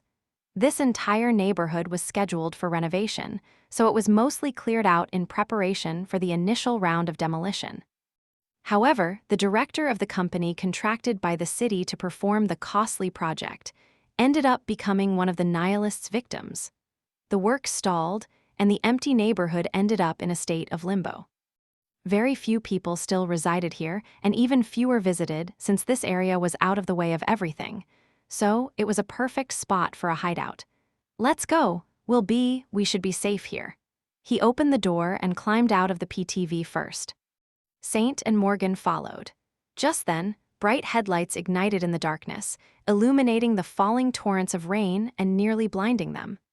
Another PTV was parked in the shadow of the decrepit church, all but invisible in the rain. Its door opened, and a tall figure stepped out into the light. A black umbrella opened with a quiet sound. Holding the umbrella with one hand and a half-eaten donut with the other, Effie gave Sunny and his companions a placid look. Then, she grinned. Hey, Morgan, hey. Her gaze landed on Saint and her eyes widened. Who the hell are you? Sunny sighed. This is Saint, my shadow. Effie stared at him with a stunned expression. You mean that this is the fearsome onyx knight that always follows you around? This gorgeous creature? Sunny scratched the back of his head. Yes, oh right, you never saw her without a helmet, I forgot. Effie opened her mouth, then closed it, then opened it again. Does naviSgate know? He raised an eyebrow, confused. Know what? Effie stared at him for a few more moments, then closed her eyes and shook her head. Never mind, let's go inside, I'm freezing. She could not help to steal another glance at Saint, though. Well, Sunny could not blame her. Saint had been made in the image of Storm God, after all. It was not every day that one got to behold the face of a goddess. Chapter 24:99, Playing with Water. The interior of the church was just as dilapidated as its exterior. The roof was not leaking, at least, that was a relief, considering that they were going to have to spend some time here. There was surprisingly little dust, too. A wide open space led to an ornate altar, with rows of benches covered in white fabric. Above it all, tall stained glass windows were shimmering dimly with the pale light of electric street lamps. The dark expanse of the abandoned church was illuminated with colorful radiance because of it. Sunny did not mind the forlorn ambience and the poignant feeling of lost sanctity. He quite liked decrepit temples, actually, visiting one made him feel nostalgic. Morgan, however, seemed a little surprised. She looked around with curiosity, then shook her head. This is not right. Sunny raised an eyebrow. What is? She gestured to the altar and the stained glass windows above it. This church, the iconography does not match any of the religions that would have been widespread before the dark times, at least none that I recognize. Sunny scratched the back of his head. He did not really know a lot about religion, few people did, in the world of the nightmare spell. It was hard to believe in anything after learning that the gods did exist, but were dead. The government had spent decades discouraging worship of any kind, as well. Perhaps it was because various cults had caused a lot of trouble for the first generation. Both the government and the legacy clans wanted people to seek spiritual fulfillment in things other than mystical beliefs. It was only now that naviSgate had ascended to supremacy that worship was once again spreading among the population, in more senses than one. naviSgate and the Firekeepers were dealing with people who were starting to worship the immortal flame and its last daughter. while Sunny and the Shadow Clan were busy dealing with the doomsday cults that kept sprouting from the ground like mushrooms after the rain. In any case, he had only a very vague impression of what religions were being exercised during the dark times, let alone before them. "What, are you an expert on ancient religions, too?" Morgan gave him a wry smile. "You told me not to swing my legacy education around." Sunny coughed. "Oh, yes, I did." He looked around. "So what's wrong with this church?" Come to think of it, he frowned. It was only now that he noticed that there were tall mirrors artfully installed here and there around the church. Their masterful placement made it so that endless kaleidoscopes of reflections stretched into infinity, catching the light falling from the stained glass windows and making the interior of the church seem many times larger than it was. It would have looked wondrous and beautiful if not for his memories of the mirror maze that made Sunny's skin crawl. "I hate mirrors," Morgan shrugged. "It's just anachronistic. I'm not sure if that word really fits. The point I am trying to make is that there would not have been a church like this one on Earth, in this period of time. The outward symbology of temples and churches of Mirage City is quite consistent with historic records, though, so I find it strange." At that moment, Saint, who had kept silent for the longest time, finally let her voice be heard. Looking at them in exasperation, she asked, "What are you talking about? This is a church dedicated to Mirage. There are thousands of them around the city." Sunny, Morgan, and Effie all looked at her in confusion. He tilted his head a little. "Mirage, the demon of imagination?" Saint seemed similarly confused. "Who else?" Sunny scratched the tip of his nose. "Oh, so the name of the city is not just a coincidence." From what he could tell, Mirage City was a faithful reproduction of a human settlement from before the dark times. This church was the first obvious discrepancy they found, a foreign concept in an otherwise meticulous imitation of a mundane city on Earth. He was suddenly very curious. Why would people worship a demon, though? Saint remained silent for a while, then sighed. "Who knows? I am not a religious person myself. It is an important part of our cultural heritage, though, so one should naturally be familiar with it." She gave Sunny a reproachful look. "Obviously, there is no reliable evidence to prove that Mirage actually existed, let alone that she wielded miraculous powers. Let us not even mention the deeper meaning people put into the stories of her supposed deeds. However, it is easy to gather that she is at least based on a real historical figure from circumstantial data."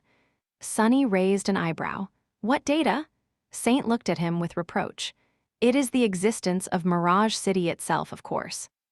A thriving settlement could not have been founded here without the system of dams that make its existence possible. These dams have existed in some form or fashion for thousands of years, obviously. They have been modernized and renovated countless times. The latest iteration of the Northern Dam was just renovated by the Valor Group, for example. But if myths are to be believed, it was Mirage who designed and built the dams first." She looked around the church with a hint of reverence in her eyes. If so, then even if she did not possess any miraculous powers, she must have been a true genius. It is a stunning feat to have constructed something so grand and advanced all those years ago. The dams of Mirage City are not considered one of the 7 wonders of the ancient world for nothing. Even if Mirage is a collective persona of several generations of architects and engineers, it is still impressive. Sunny smiled faintly. It was interesting how the fictional mythology of Mirage City somewhat reflected the reality of the dream realm. Bastion itself had been surrounded by great dams once, after all. Rivergate had withstood the apocalypse and the passage of time, only to end up being destroyed by Morgan and Mordred. Albeit it was already being rebuilt by the forces of humanity, including Bait and Rain. The Northern Dam had been obliterated eons ago, though.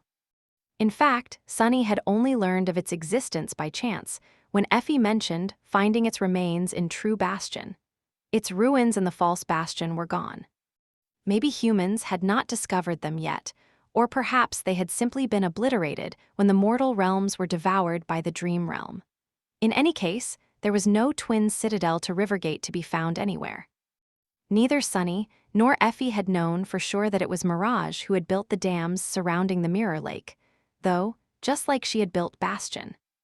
Maybe built wasn't the right word, considering that he was thinking of the demon of imagination. She might have simply imagined them, and then made her fantasy real. It was fascinating, though, but why would the demon of imagination be so interested in building dams? Saint seemed to be a little confused by the question. She hesitated for a few moments, then shrugged. You will receive different answers from different people. If you follow the religious dogma, though, she built them to create mirrors. Chapter 2500. Her reflection. Sunny blinked a few times. The demon of imagination created a system of huge dams to produce mirrors. Saint shook her head. Not produce mirrors, to create mirrors. He raised an eyebrow. What is the difference? While Saint considered the answer, Sunny looked around the dark church once again, noting the infinity mirrors stretching into the endlessness all around him. The colorful radiance of the stained glass windows was trapped in them, creating beautiful kaleidoscopes. It was indeed a whimsical and beautiful sight worthy of the demon of imagination, and yet Sunny could not see how mirage and mirrors were connected. He knew that there was a connection, though. There had to be. After all, true bastion was hidden in the reflection of the illusory bastion, and two great mirrors, the real one and its reflection, were at the heart of two great castles. True bastion was contained within the false great mirror, while the palace of imagination was contained within the true one. And that was where the others came from. As far as Sunny knew, there was no other place in the dream realm where one could encounter the others. At least he had not encountered such a nightmarish region yet, so it was hard to argue with the fact that there was an odd bond between mirage, mirrors, and the others. But what was it? Finally, Saint found the right words. According to myth, mirage created mirrors. As in, she did not simply craft one, or even the first one. She crafted the very concept of reflections, and allowed the world to see itself for what it was. That is why other deities disliked and shunned her, because she showed them the most cruel sight of all. She showed them the truth of what they looked like, and of what they were. Sunny blinked a couple of times. Effie was busy carrying boxes out of the trunk of her car, while Morgan was staring at her reflection with a peculiar expression on her pale face. So, he was the only one left to ask questions. What do you mean, crafted the concept of reflections? That does not make any sense. What did the world look like before she invented mirrors then? Were there no reflective surfaces anywhere at all? That sounded quite preposterous. But then again, that was a demon he was talking about. Hope had invented the concept of writing, while Nether had created a whole race of living beings. Weaver had created the nightmare spell, so who was to say that Mirage could not have invented the concept of reflections? Saint shrugged. This is a myth, after all. Myths do not need to follow logic or reason, at least not the kind of logic or reason we would recognize as such. It all seemed perfectly reasonable to people who invented these myths, though. She looked into one of the mirrors decorating the church. According to myth, Mirage was sad and lonely one day. She could imagine anything in the world, but she could not imagine herself. So, she decided to make something out of nothing to do what she could not, and entertain herself. Saint pointed to her reflection. So, Mirage found a place where water flowed across the mountains and created a series of dams and complicated lock systems. That was how the Mirror Lake was born, even if it was not called that back then yet. The Mirror Lake was vast and perfectly flat. Its surface was meant to become the first mirror. Sunny could not help but blink a few times.